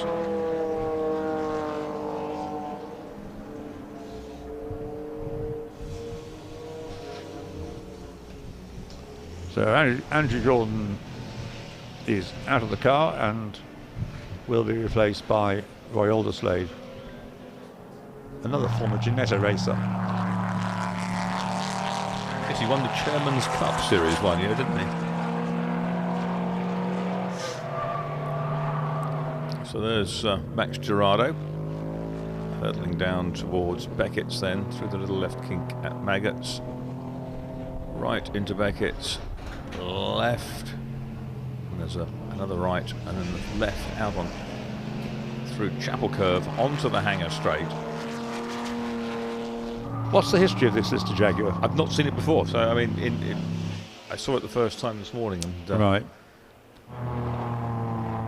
So I will ascertain that, or see if we can get Lewis to ascertain that. It could be a continuation car, could it? I don't know that I've seen a continuation cost in recent No, they're times. mainly Nobblies, aren't they? Yeah, mainly Nobblies. Yeah.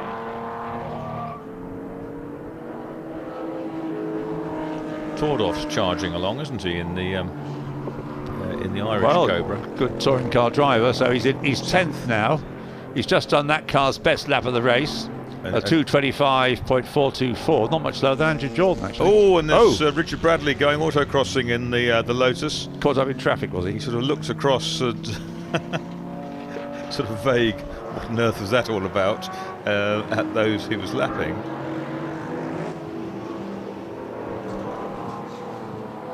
Anyway, he survived unscathed, but it was a bit of a heart-in-mouth moment on the grass, on the curb. Yeah, Beckett's, he's running 7th at the moment.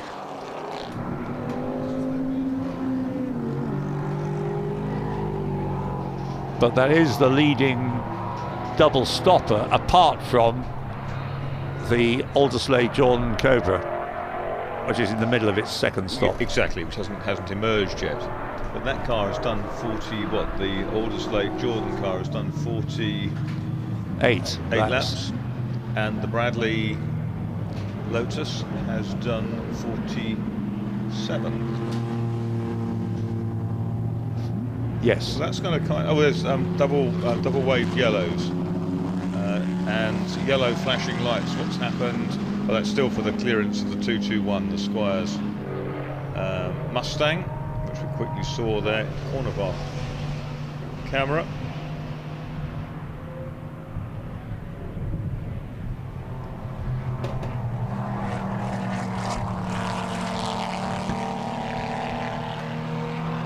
Well, it's still got ample daylight, even though the clocks went back, and we have just under 48 minutes.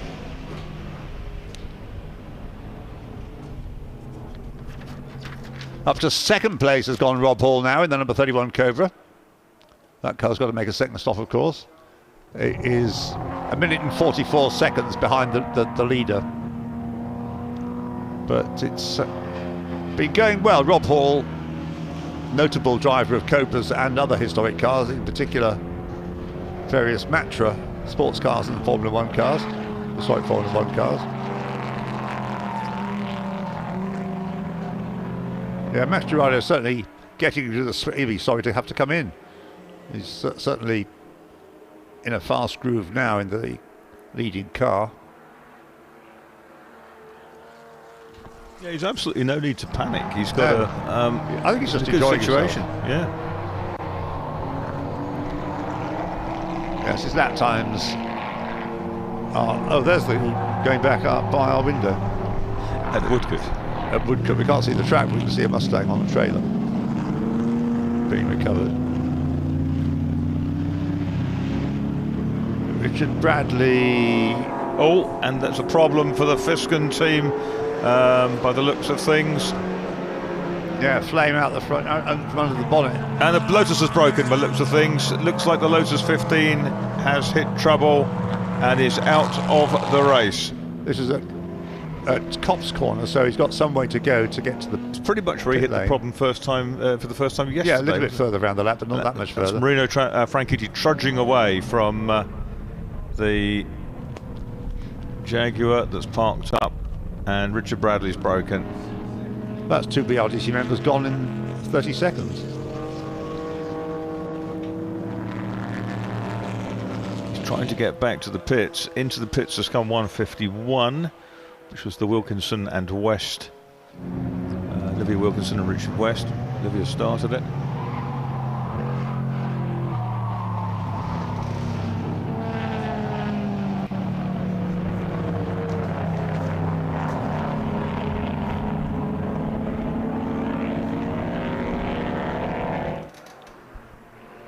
This is a big old bunch coming down into club, led by the Henderson's Cobra.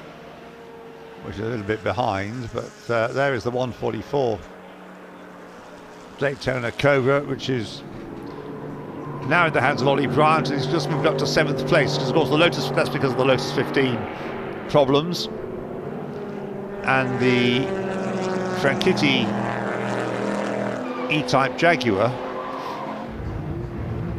in 13th place, but no more. And here's Richard Bradley, just been lapped by Gerardo. Gerardo will have seen that, and Richard Bradley's just about got himself down to Stowe Corner. Of course, yesterday he managed to creep round Stowe and had to just give up ghost and pull off. That's right.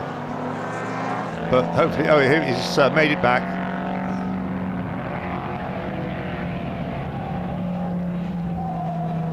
Well, he's nearly made it back. He's just going through Stowe at the moment, and then he gets into the pit entrance road, and it should be possible for Lewis to find out what's gone wrong. Is it just very short of fuel, or is he wobbling around as though maybe something's amiss with the tracking? Maybe he got a touch that put him on the grass before. Yes, it could be that. At Beckett's. Right, well, the ex-Andrew Jordan Shelby Cobra has, after its pit stop, now in the hands of Roy Alderslade, dropped to 6th place.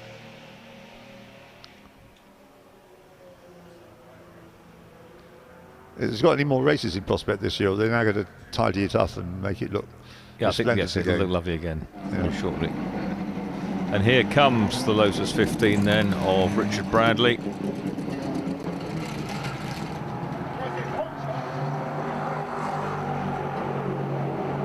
Yesterday's problem was what? It was something to do with the fueling, wasn't it? It was something to do with the fuel switchover, I think, between the tanks. That's right.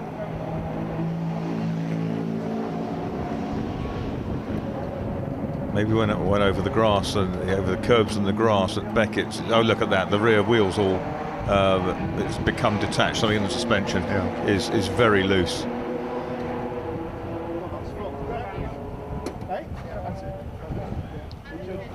That's Gareth Burnett orbiting the wheel. Yeah, and Richard Bradley getting out of the car. Well, that's a shame, isn't it? 2 races where it's gone so well, been one of the centres of attraction, but it's not finished either.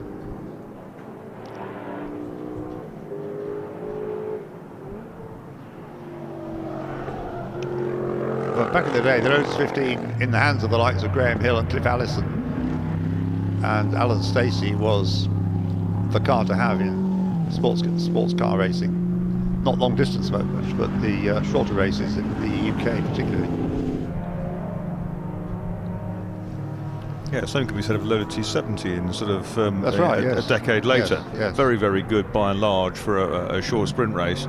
Only won one major enduro, the Daytona 24 hours and 69.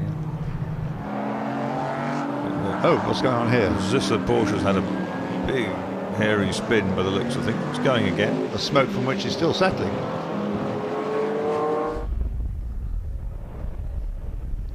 So Roy Alderslade then at the wheel of number 27 now, and running in 6th place.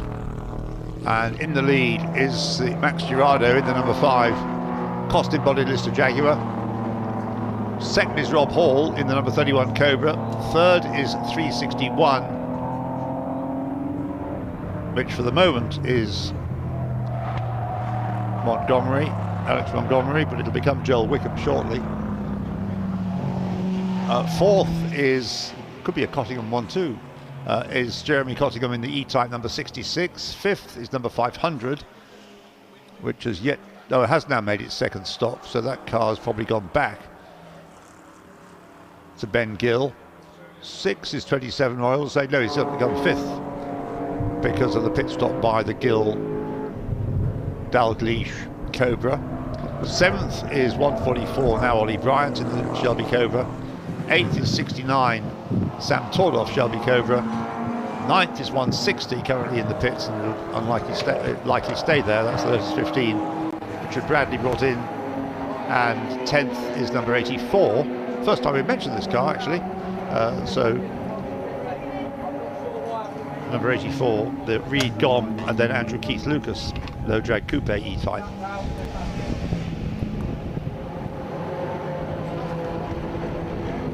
So that's half the Suave getting back into the E-Type. Into the 66.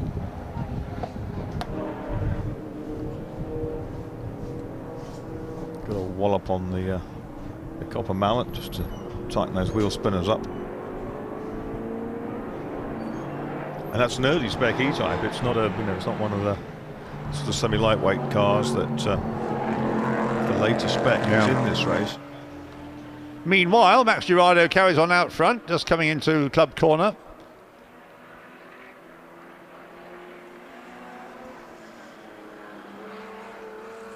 Less than 40 minutes to go.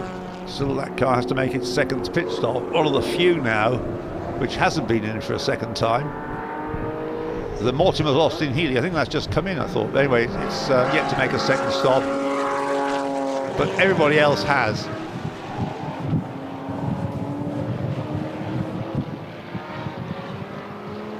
Oh, the Jaguar Saloon has yet to make its second stop. Somewhere down the order. It's about a new fastest lap. It has made its second stop in the gravel. Oh dear.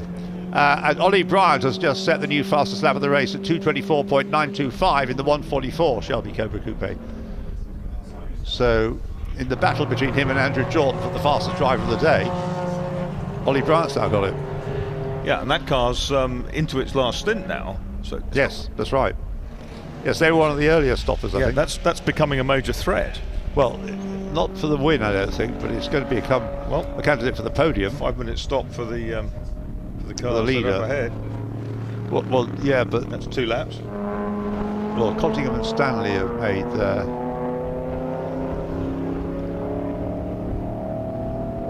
Yeah, Joel Wickham's still going to take over number 361, running in second place. In the pits has come, so Rob Hall has handed back to Greg Audi the number 31 Cobra. Yep. And Bryant is going to make up 2 laps, is he not, on the lead car? Because a 5-minute stop is 2 laps. Yes, he'll make up 2 laps. We won't, I don't think he'll make up the third. At the moment, the leader's done 53 laps. Yep. And Ollie Bryant's done 50. Okay, so he's going to make it. Yeah, it's going to be a lot closer. I think he's a candidate for the podium, but as I say, I don't think he'll. Anyway, he's getting the flavour now. I suppose in terms of Cobras, we're all used to seeing him in a roadster. Ollie Bryant. 450 heads down the pit lane. That's the Austin Healey of the Mortimers. To go back to Jonathan Mortimer, I'm assuming. Max Girardo still pressing on by his pace, 2:29. That was a good lap by the Italian driver.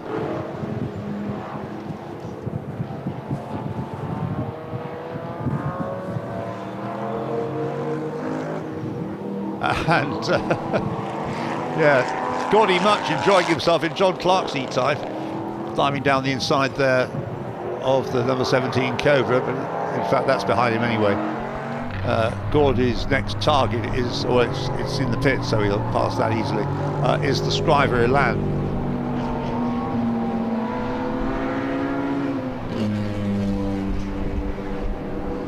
Which is to go to Marcus Weller. And has gone to Marcus Weller, I think. Yes, it's in the pits.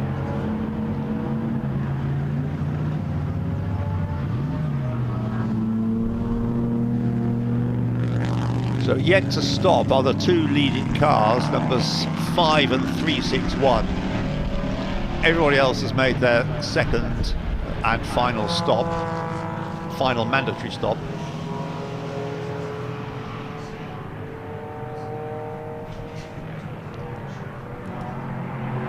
We've got, yes, number 149 Elan, now in the hands of Marcus Weller, just done its fastest lap, quicker than the owner.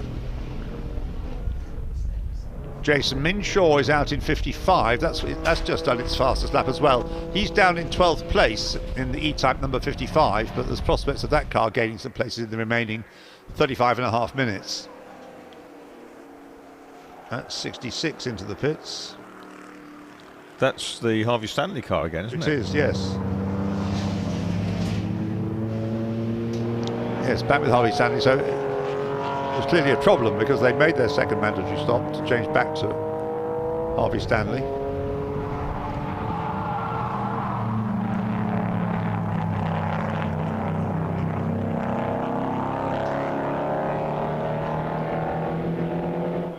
Roy Alderslade in third place in the car he's taken back from Andrew Jordan, and that'll probably become second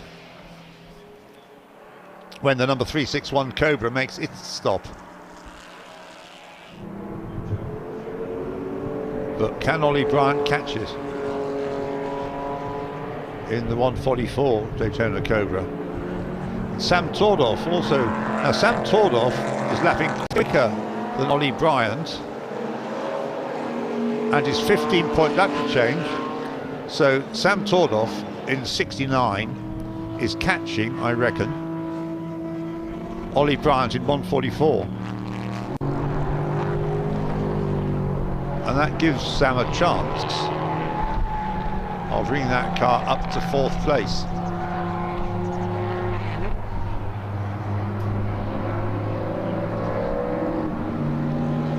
Well, it becomes third actually, because 361 has still got to make its second stop. As indeed has the leader, but the leader has a lap in hand.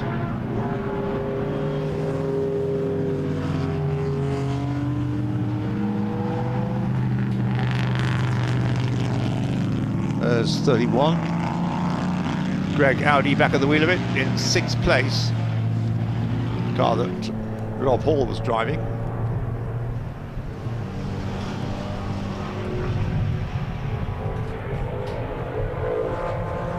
Yeah, Sam Tordoff, this is the one to watch. Sam Tordoff catching Ollie Bryant, despite Ollie having set the fastest lap of the race a few minutes ago.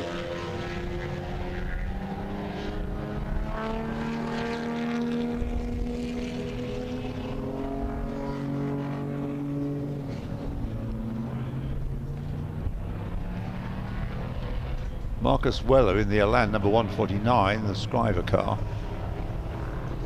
is the best placed of the smaller engine cars, the Lotus Elan.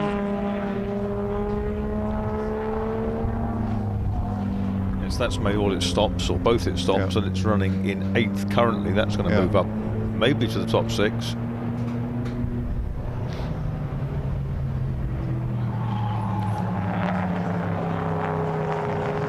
Car that started a long way down, didn't it?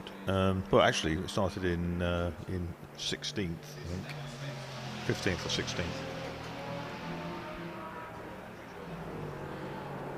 Now we can hear from one of the stars of the race, Andrew Jordan. Lewis, over to you. Here we are down in the pits with Andrew Jordan. Ooh, that's a Porsche coming a bit quick there, Andrew. Andrew, good session. Yeah, very good. Quite long, hour and 20 in one of these, in one of the Cobras is quite hard work. So, but we brought it in class, I think, with a good lead. So we'll see how Roy gets on in the closing stages. Yeah, you were hunting down the leader actually. Bit by bit, putting the fastest laps in. You know, what's the car like to drive compared to a touring car?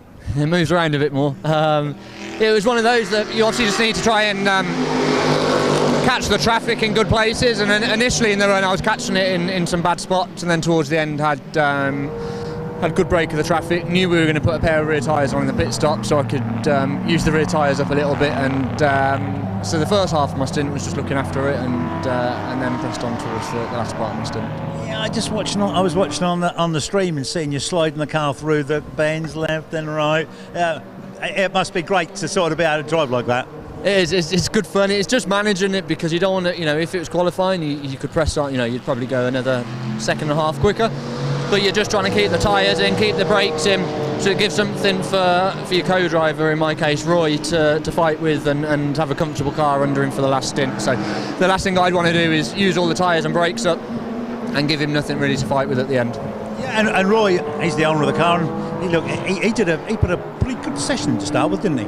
He's very new to racing. He's only been racing a few years, so it's our first year properly racing with the Cobra, and he's learning, and we've had some good results so far. So yeah, we'll see how we go in this one. Okay, thanks very much. Hope to see you at the end. Cheers. Thank you. Okay, that's Andrew Jordan, just telling us how things go in the 27 car. Back to you, Lewis, in the studio. Thanks very much, Lewis. So at the moment they are running behind the number 361 Cobra, so they're second in class, but that car's got to still make its second stop. And hand over to Joel Wickham. What's interesting is that Tordoff is now less than 14 seconds, isn't he, behind Bryant, and Bryant is only, what, 25 behind Alderslade, and all those cars racing for position. They're all on the same lap. They're currently a lap behind the car that's got to stop the yellow Cobra, but they're 2 laps behind the so the lead car. The yellow Cobra that you mentioned, 361, when Joel Wickham gets into it, is going to be very much in the mix of that group of cars fighting for position. Yes, provided he can get in and be straight on the pace with just a few minutes to go. I don't know that. I mean, Joel used to do a lot of racing, but I don't think he does so much these days. Brother Bill's done more, hasn't he? In recent times, yes. I remember seeing Joel in the Nürburgring 24-hour race in an Alfa GTV, which he bought for £500. Marcus Weller's going well in the Scriver Elan in 8th place, leading his class pretty comfortably from the Fox Pink Elan. That's not a new shade of red. Fox Pink? Yes. No, probably isn't. Probably a new flavour of gin though, isn't it? Might be. Jason Minshaw in the number 55 E-Type, just on that car's best lap, but he's a long way behind the next car ahead of him in 9th place, which is the Gil Dalglish Shelby Cobra. So we've had 57 laps now completed by the race leader, Max Girardo.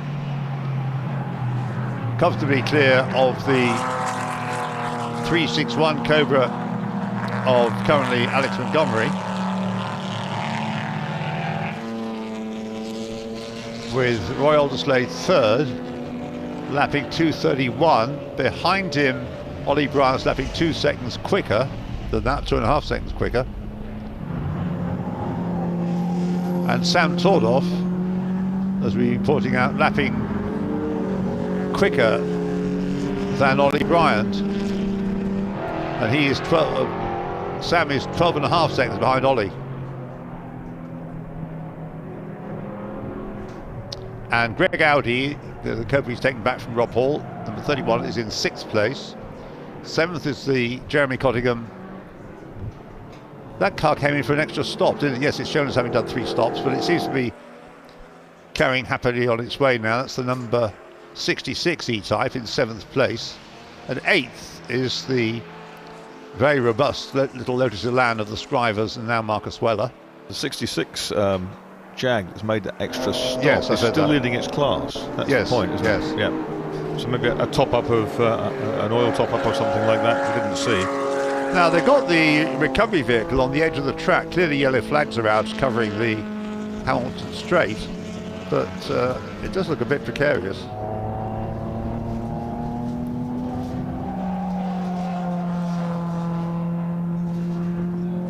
There's the delectable little Lotus Elite, number 68. Of Mark Gordon, Nick Finberg, and now Guy Harmon.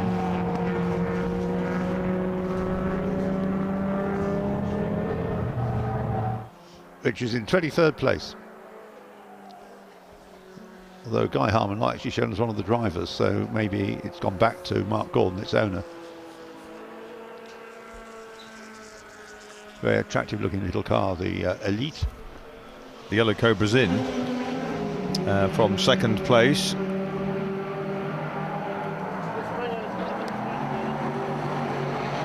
Plugging fuel in from that churn.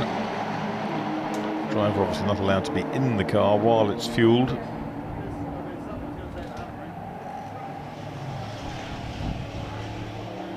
Do we know why it's the 361 number? Was that, it wasn't the Hairy Canaries number in period, was it? So there we have number 144 in the hands of Oliver Bryant.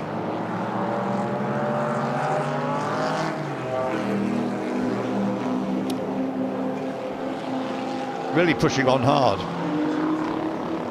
And he needs to, because Sam Tordoff is not that far behind, the gap 12.7, so on that lap actually Ollie was 0.3 quicker, so he's in a situation of where he could push, and how many, he's 70.29 seconds behind Roy Alderslade and lapping 4 seconds quicker, 5 seconds quicker even on the last lap. We've got 25 minutes just under to go, 24.5 minutes. Yellow flags waving vigorously on the approach to Brooklands, Ian. Oh. Don't see a reason for it at this point.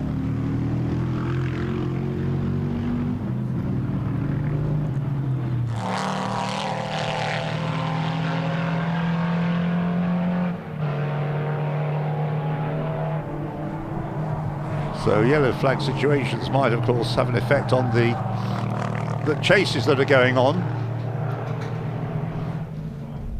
When the 361 Cobra rejoins the Hairy Canary, the yellow car, we'll get a better feel for where these Daytona Cobra coupes, the three of them, are likely to end up, with about half an hour to go, but less than half an hour now, 23 3/4 minutes. That was classic, the way Ollie Bryant lent the Cobra Coupe underneath the MGB going into Beckett's and set it up for that last run through. Growled past the Shelby Mustang down the hangar straight towards Stowe. Max Girardo, of course, is still out there, yet to make a stop. He's on his 60th lap, isn't he? Yeah. Is he going to stay there to the end?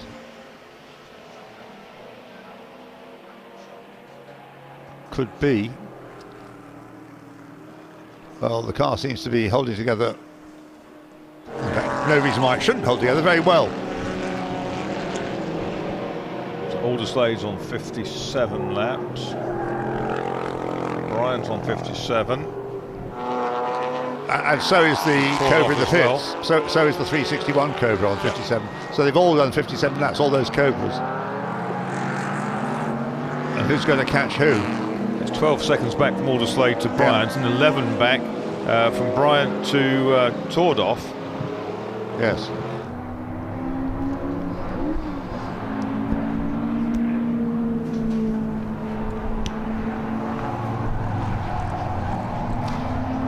Yes, so we've got three of the Daytona coupes up against the Roadster. The Audi Hall car, number 31 in 6th place, too far back to feature in this. Hairy Canary 2 is about to leave the pits, but he could well be behind Roy Alderslade. He'll be behind all of them, won't he? Because well, maybe they are halfway round their 58th lap, and he's yet to start his 58th. Yes, you're right. And the leader is in. Yeah, the leader comes in. So Max Girardo. Where's James Cottingham? Is he going to finish the race, or is he going to let Max do so? There's James lurking in overalls and helmet. Yes, there he is.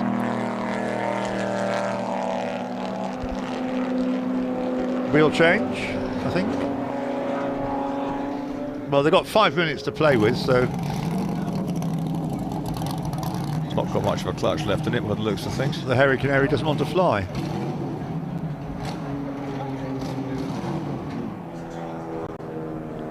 One man isn't going to be able to push the Cobra, but it looks as though he's succeeded between them. They've got it fired up and he can take it back into the race. That's Joel Wickham now at the wheel of the car, assuming they changed.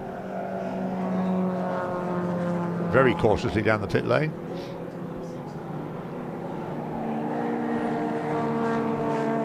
Alderslade through into second place, 58 laps.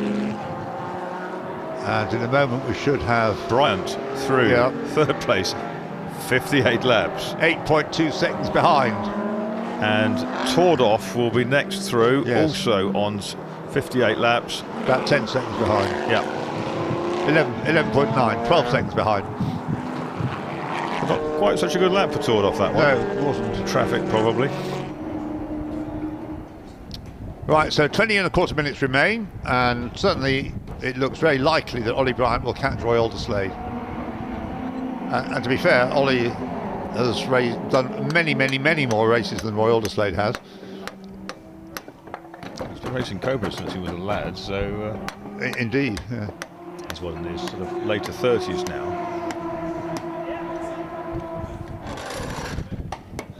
So a new set of boots on the Lister Jag. So one question I think we're going to answer is that Ollie Bryant will get second. But the other question is, can he be caught by Sam Tordoff in number 69?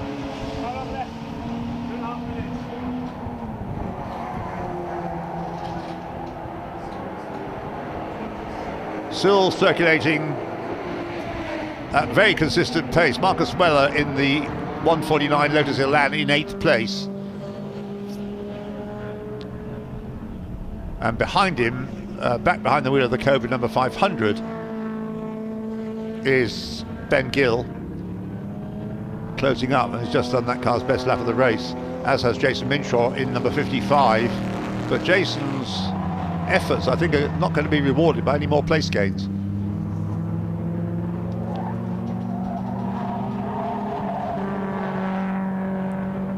There's Roy Alderslade.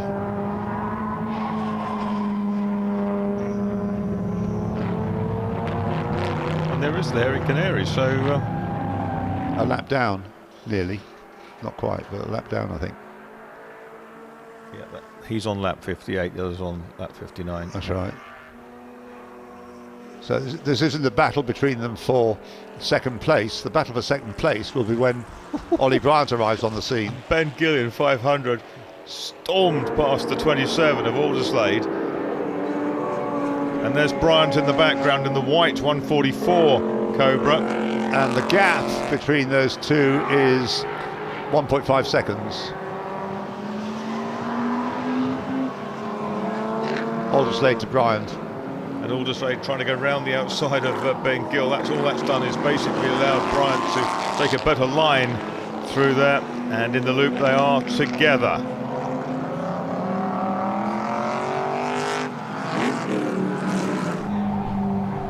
A yellow flag's been there for a while. Something must have happened at Brooklands that we can't see. Yeah.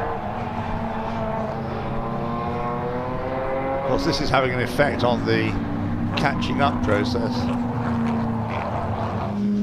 New fastest lap, so under the yellow flags, Ollie Bryant set a new fastest lap, 2:24.648. Last time around. Sam Tordoff has dropped back. He's 13.2 seconds now behind.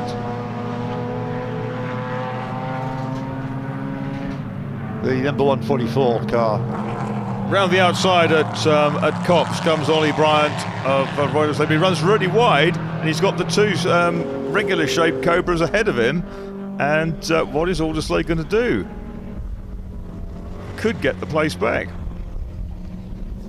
No, they're stuck in this sort of glob of Cobras in the middle of, it's a long kind, but... a conglomeration of Cobras. Yeah, a basket of Cobras. A basket probably. of Cobras, yes. Yeah. Leading a charmed life there. Oof. As they head down the Hangar Straight, Ollie Bryant emerges in front. Roy Alderslade tucked in behind him, and the two roadsters alternate. With the number 500 car, Ben Gill, holding its place for the moment. 16 minutes just under to go. Ollie Bryant then in second place, as will appear on the screen in a moment. Yes, there he is. Question about how he did the fastest lap of the race under the yellow flag situation. It exists at Brooklands.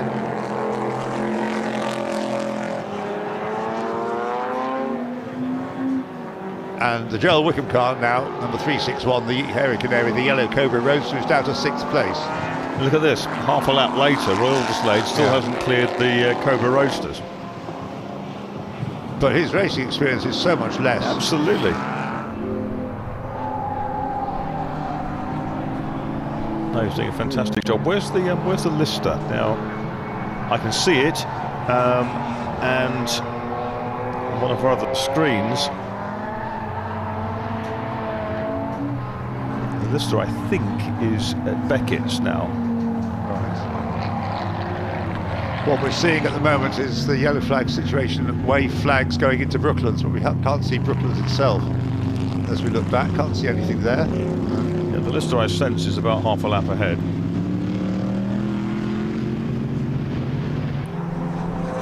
We'll get a better feel next time through. So Ollie Bryant is in second place.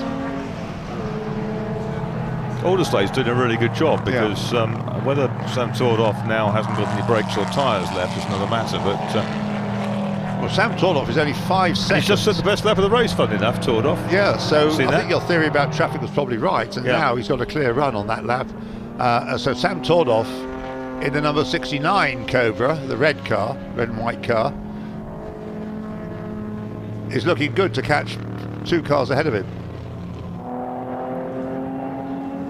We've got the Ginettas pulled off towards the end of some, and we can go over to Lewis again in the pits for an interview. Thank you very much, Ian. Yeah, I could just hear you there. That's Max Sciardo, just got out of the Lister. Really good session. Yeah, really good session. James handed it over with a good advantage, so I managed to keep it up in the lead, and so far, so good. Let's hope we can bring it home and see if we can finish first. Yeah, it's a fabulous looking car, and you've been driving it great, you know. Looks like you've really enjoyed yourself with that big smile on your face. Do you know, I really had a great time. I got out of the car and I told Gary, who prepares it, I was like, it's a great car. It was so much fun. Apart from the race, it's just been having a great time. I was like, oh, do I have to come in already? Really good. It's like that, is it? It was really good. It's like easy to drive, you know, you can sliding everywhere. I absolutely loved it. I want to do it again tomorrow. Yeah, and obviously you just put a new set of boots on the car for James to finish off. Feeling good about the finish? Yeah, we were just looking at the times. I think we've got a good old chance to bring it home in first place. But to finish first you have to finish, right? So that's absolutely correct. So let's hope we can bring it home. Yeah, you were saying to me, you know, James, you know, that was a long 30 seconds. When you did your pit stop, did that 5 minutes appear to be sort of like forever? It feels like forever. It's like, are you sure? Did they get a stopwatch right? I've been here for like 15 minutes, but you know, it just feels like it's forever. It's like, come on, I want to go. But yeah, it does feel like a long time when you're sitting there. Once you go, then it all goes out your head and off you are, braking, turning. It's great. Okay, Max, thanks very much, and we hope to see you later in the day. I hope to see you on the podium. yeah, that's right.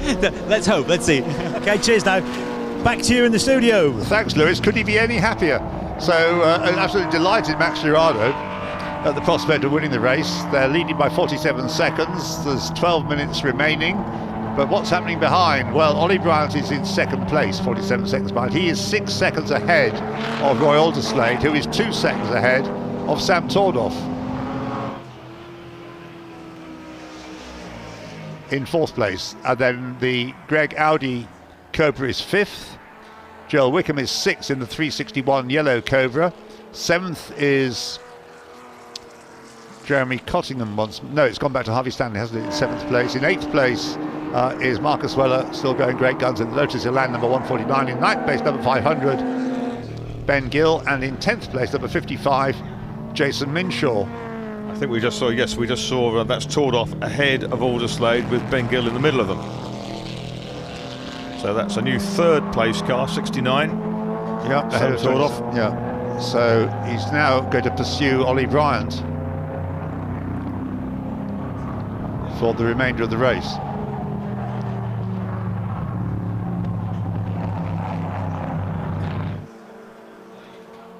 There's Bryant in 1:44. Sam Torloff is ahead of Alderslade.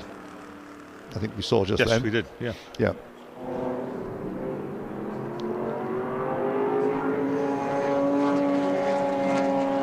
So there's Ollie Bryant turning through Abbey, number 144, the white Daytona Cobra Coupe. Pan back and we should get a sight of the Sam Torloff, the red and white Cobra Coupe. Certainly we should be able to see them as they head down Wellington Straight. Just lapping the E-Type Jaguar number 8, which I think John Clark has taken back from Gordy Much, who did the middle stint. That's much to Clark, so much. There is the Striver Marcus Weller Lotus Elan just going past us at Brooklands. So there's the second place car, gone out of camera now. Here is the third place car. I think it's a bit too far back, isn't it? It was 8.9 seconds at the start of the lap. Got 9 3/4 minutes.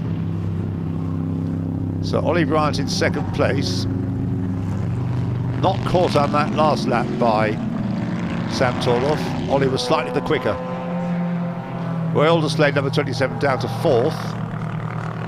5th, Greg Audi's Cobra. 6th, Joel Wickham in the number 361 Cobra.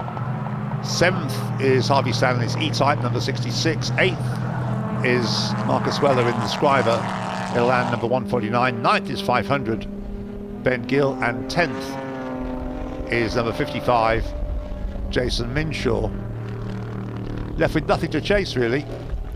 Whatever he does, he won't gain another place by overtaking anybody unless they've stopped with the problem. So 69, Sam Torloff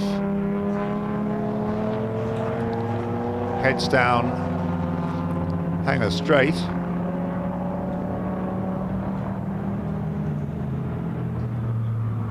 And somewhere around Club, I imagine, is the leader. Is the car he's pursuing, the second place white Daytona Cobra. Right, well, through has gone the second place car, Ollie Bryant, number 144. And in a moment through will go Sam Torloff in the red and white car. And the gap has gone up, it's 9.2 seconds. Gone up by another 3/10. Though it does rather look as though Ollie Bryant has the answer. This is subject to anything that's said about the fact he's got the fastest lap under the yellow flags.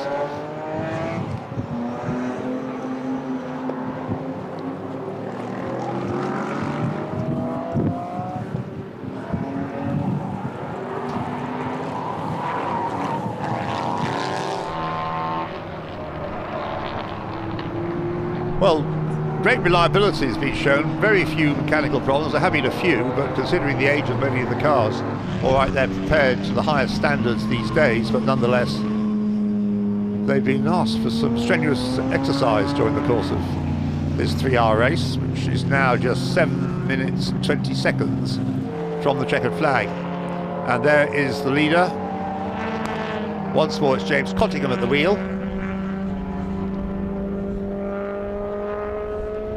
Turning through Stowe Corner. We heard his account earlier on of how he had the problem on the opening lap. But that's long since overcome.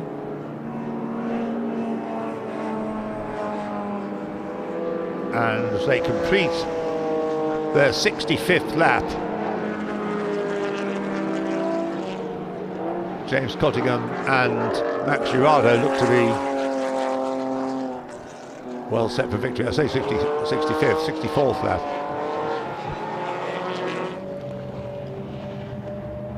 Doctor on call, number 151, the MGB there, being attended to, the Olivia Wilkinson Rupert West car.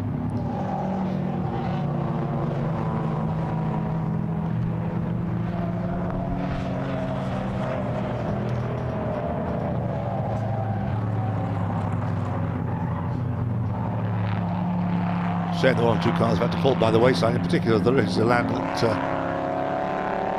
Miles Griffiths was driving so well earlier on that ended up in the gravel at Club, and the Lotus 15, of course, that retired with a mechanical problem.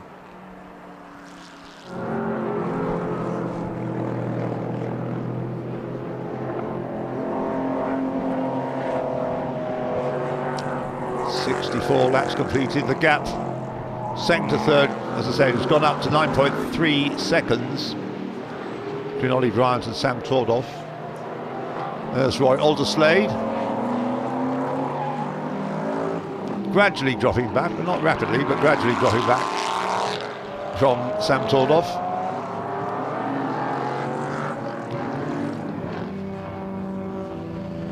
Back to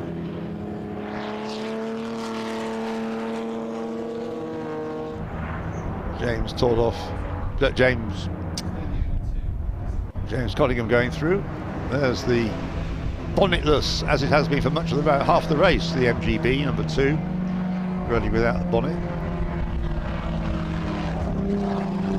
The Tim Dutton, then Paul Giudecchi, and now Josh Bromley driving it. The TVR going nicely. Patrick Watts had a hand in that car. In fact, he's probably behind the wheel now. He's in 15th place, number 47.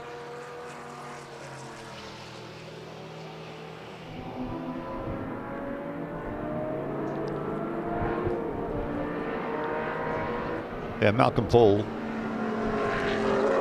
and Patrick Watts. Patrick Watts started, and therefore he's finishing.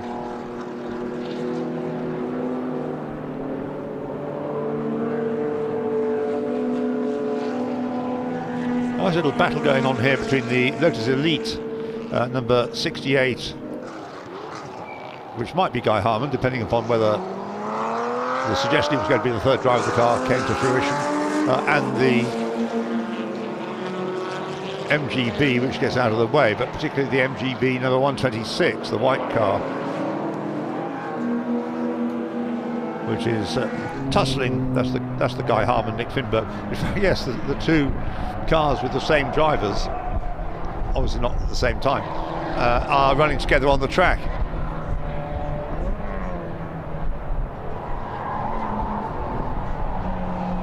And they're going side by side into Brooklands, so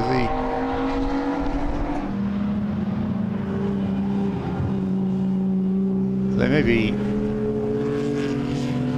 No, in fact, they're running 21st and 22nd, yes, so 126, they're going to try and achieve a dead heat, aren't they? So they're running in adjacent places, 21st and 22nd, the MGB ahead across the line last time, and the Elite behind, and this is going to go down to the finish, I think, because they're the same drivers driving each of these cars. Oh, the bonnetless MGB has had a little moment, but is going back into the race. Just found out from Lewis Beals in the pits it was engine problems that put the cut 7 out. Right. The 88 car, Richard Kent and Chris Ward. Yellow flags down there at... I think it was the MGB, but I think it's gone on its way again. Yes, Sam Tordoff is now, he's 5 seconds behind. He's 5 seconds. There was a slow lap there by Ollie Bryant by his normal standards. A quick one by Sam Tordoff. The gap's down to 5.1 seconds. And we have 2 minutes, or less than that, 1 minute. So the leader goes over the line now, and this is starting his last lap. Less than a lap time left on the clock. So James Cottingham turns through Abbey for the final time. He's running well clear of Ollie Bryant in the number 144. There it is, coming down into Stowe Corner now. Yet to start his last lap, of course. And pressing on to stay ahead of Sam Tordoff in the number 69 car.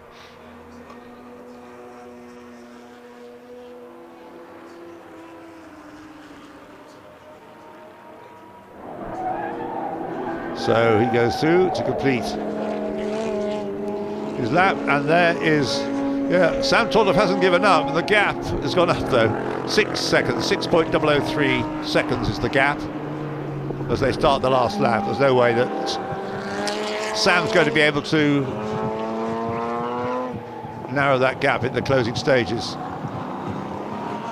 on the last lap. There it is though, lights ablaze. Sam Tordoff with his familiar pink helmet.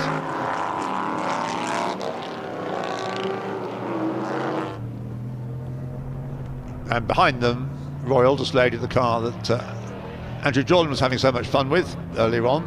Number 27 running in 4th place. He's comfortably clear of Greg Audi in the number 31 Cobra in 5th. And then Joel Wickham, number 361, is 6th. But there is James Cottingham coming out of Chapel Curve onto Hanger Straight. Hasn't thought it necessary to use the headlights on the car. Just passing the number 44 Cobra. Oh, sorry, number 44 E-Type, I should have said, of Simon Drabble at the finish.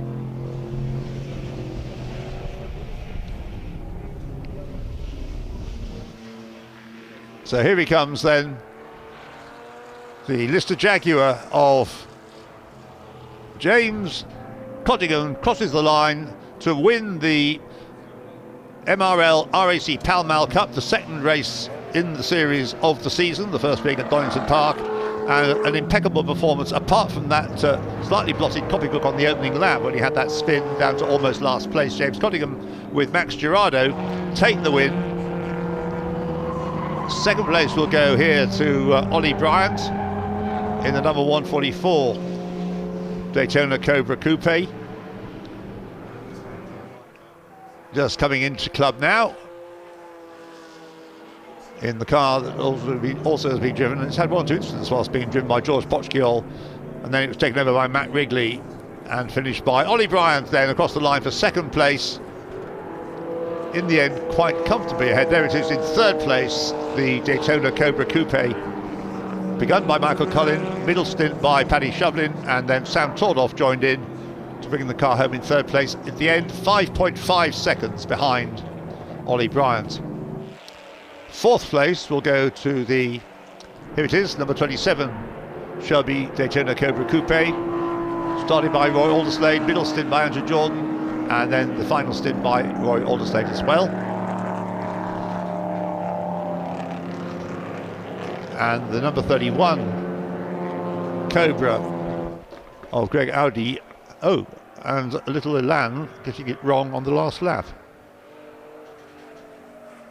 It's the Fox and Pink car, isn't it? Pink Fox car, yes.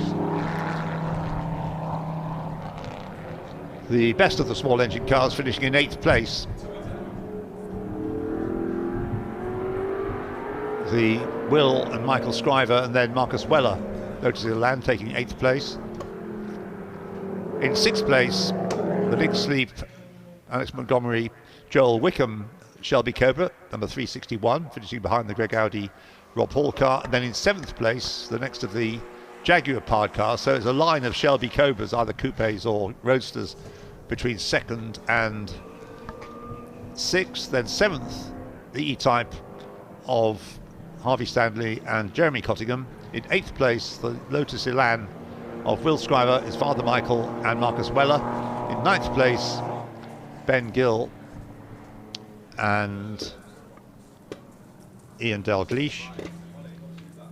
And in 10th place, the number 55 E-Type of Mark Burton, Martin Melling, and finally, Jason Minshaw. 8 Jaguar just stopped for some reason, coming down to Stowe on the last lap.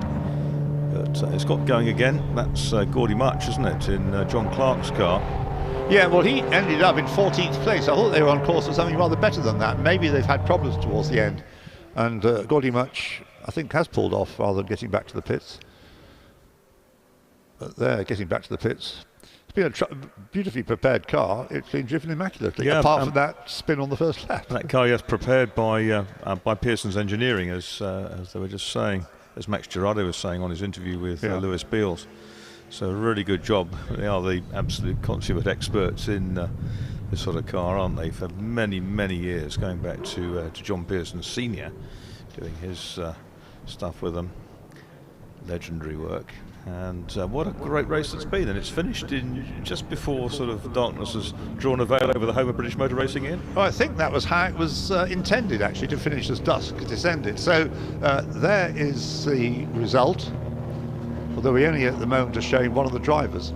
But the winner was the number 5 Lister Jaguar, Costin Lister Jaguar, driven by James Cottingham, then Max Girardo, then taken back by James Cottingham, finishing in second place.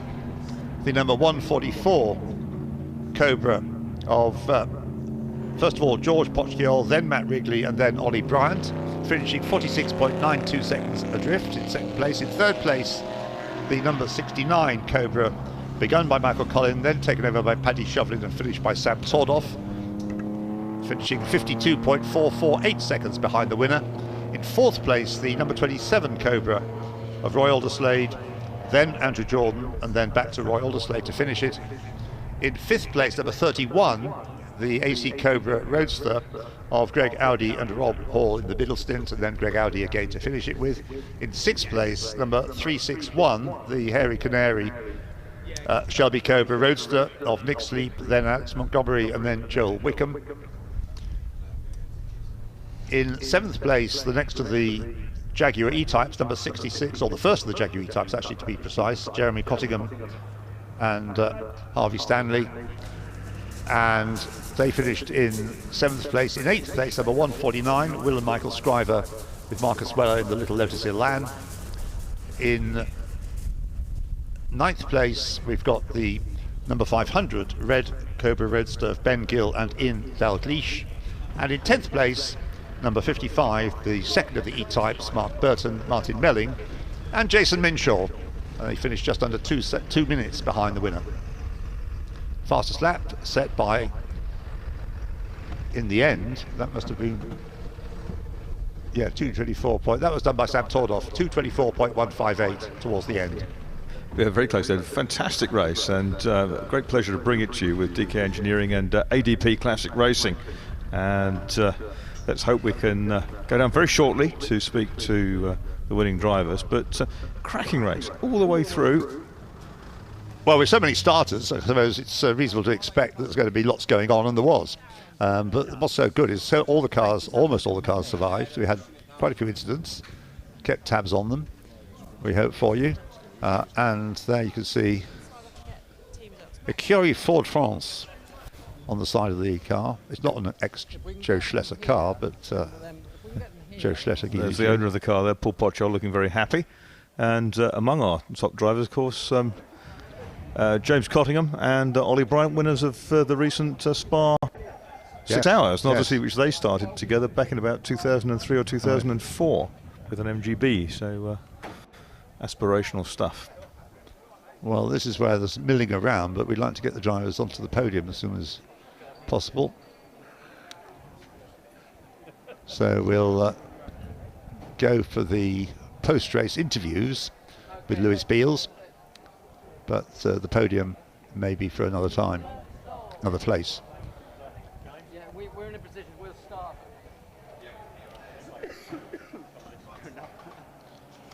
So Lewis, when you're ready. Thank you very much, guys, in the studio. Here we've got James Cottingham and Max Girardo. Well done, congratulations on taking the overall victory in the Pall Mall Cup. Max, you did a magnificent middle stint. I was really having fun out there. It was just pure fun. I almost wasn't looking at the board anymore. Well, it's a lie, but I was having fun. It was really fun, really good. Yeah, terrific. James started off. A bit of a struggle to start with. Come on, tell us more. Well, the first lap was brilliant until I got to Brooklands and then had a little rotation. Watched everyone go by, not enough lock on the car to sort of get out of it, so had to reverse on the grass and get on with it. But yeah, managed to, just before the safety car at the sort of 12-minute mark, managed to get back up to 4th, and then after that it was just quite easy to get on with it, and I got my head down, got some good lap times in, and then decided to start. Well, I always look after the car, but look after the car more for the owner. And yeah, just so pleased that we can win this race after 3 hours overall in a 50 sports car, because when I was a kid and I came here with, you know, my family business, you know, looking at racing cars and watching the races, thinking that's what I want to do when I grow up. It was always the guys like Gary Pearce and John Harper, you know, out in these 50 sports cars, and it's just a really good era. And they've sort of been forgotten in recent years, and it just goes to show that they can show the 60s GT cars how it's done, and I think quite comfortably today. So yeah, just really pleased that a 50 sports cars won, and really enjoyed it. And thank you to Max letting me drive it, and yeah, thank you to all the marshals and everyone that was here today, but especially the marshals, as it's been absolutely miserable all day, and I'm sure none of them have moaned at all, unlike us. You know, I moaned when I got a wet arm in qualifying. So yeah, no, just thank you to everyone that you know, that helped put this meeting on. Thank you very much, James. Yes, Max, how long have you had the car? I've had the car a couple of years now. We did a 3-hour race together actually in Donington, but we stopped in the last 10 minutes for unknown reasons. 10 minutes ago, and the car stopped. So it's really nice to get out of it and get out in it. And you know, they're just a pleasure to drive.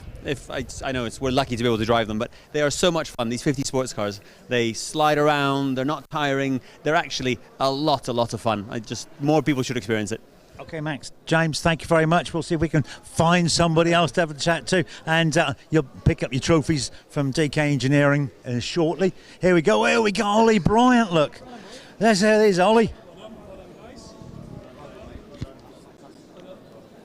We've got a quick look where you are. Yeah, second place. Ollie, good stint.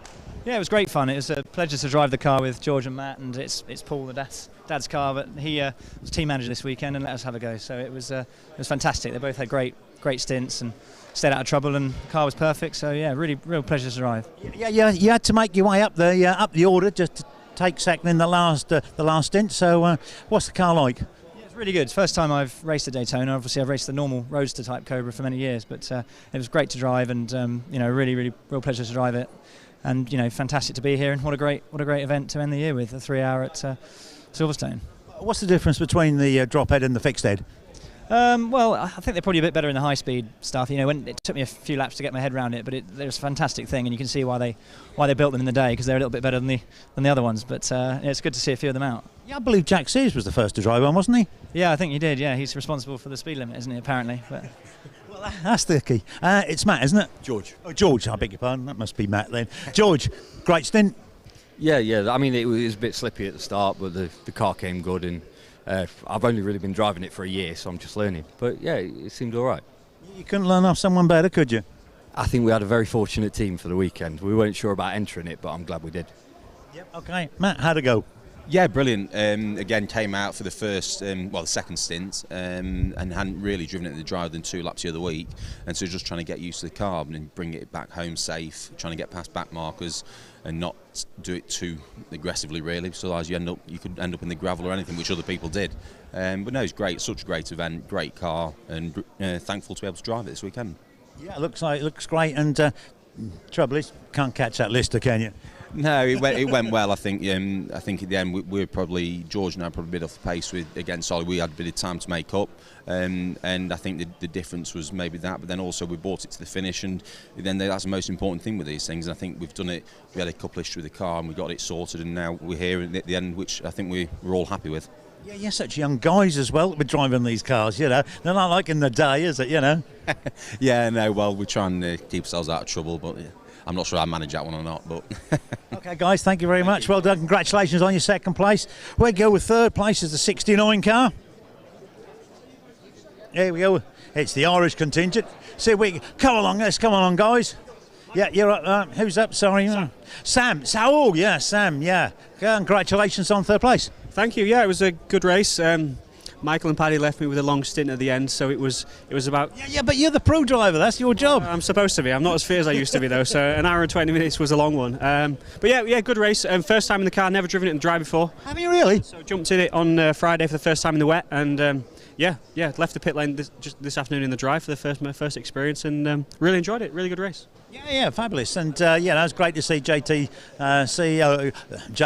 600 back on the track. Thank you. And just a big thanks to these guys, for allowing me to drive with them. Who's Michael?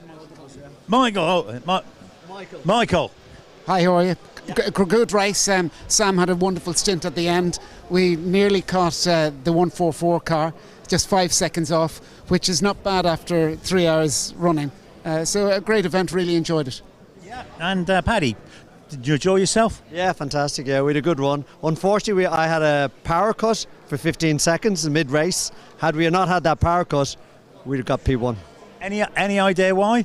No, I may have hit the switch, but I don't know. The truth comes out, guys. But yeah, this guy did you proud, didn't he? Yeah, fantastic. He's done an amazing job. Yeah. And can be back again, guys? Absolutely, as often as we can. Well, that's great to see. You journeyed over from the island. Well, actually, I live here. I've been here for a long time now, but Michael's journeyed over. No, yeah, come over. Yeah, fly home tonight. Work at 8 o'clock in the morning. Well, that's what we all got to do. And anyway, thank you very much, guys, for putting on a terrific performance. And that's third place in the Pall Mall Cup. So thank you very much. And we're just now got to throw back to the studio to Ian and Marcus. Thanks, Lewis. Thank you very much for the interviews all throughout yesterday and today. I hope you kept dry most of the time. Well, there we are, Marcus. That's it. Darkness descends over Silverstone. We've still got one more meeting at Silverstone, of course, to come, the Walter Hayes Trophy next weekend. So it's not the end of the Silverstone season just yet. But it's been, despite the weather, we've had an excellent time, I think. I think the weather made it very miserable for the marshals yesterday morning and today. Not so clever for those in open cars in both practice sessions, but the racing has been exceptional right across the weekend. It has. It's been superb, and many thanks to Motor Racing Legends and Motorsport Vision Racing, MSVR, who were organising the racing itself, and of course the marshals, without whom it wouldn't be possible to have these events. So, guys, the drivers already thanked you on behalf of us and the organisers and MSVR and Motor Racing Legends. DK Engineering, ADP Classic Racing, who mentioned made it all those as well, who made it all possible to hear the live streaming. The streaming line. Thanks very much. So it's Marcus, goodbye. Yeah, goodbye, and enjoy reading about it in the magazines in the week. And from me, goodbye.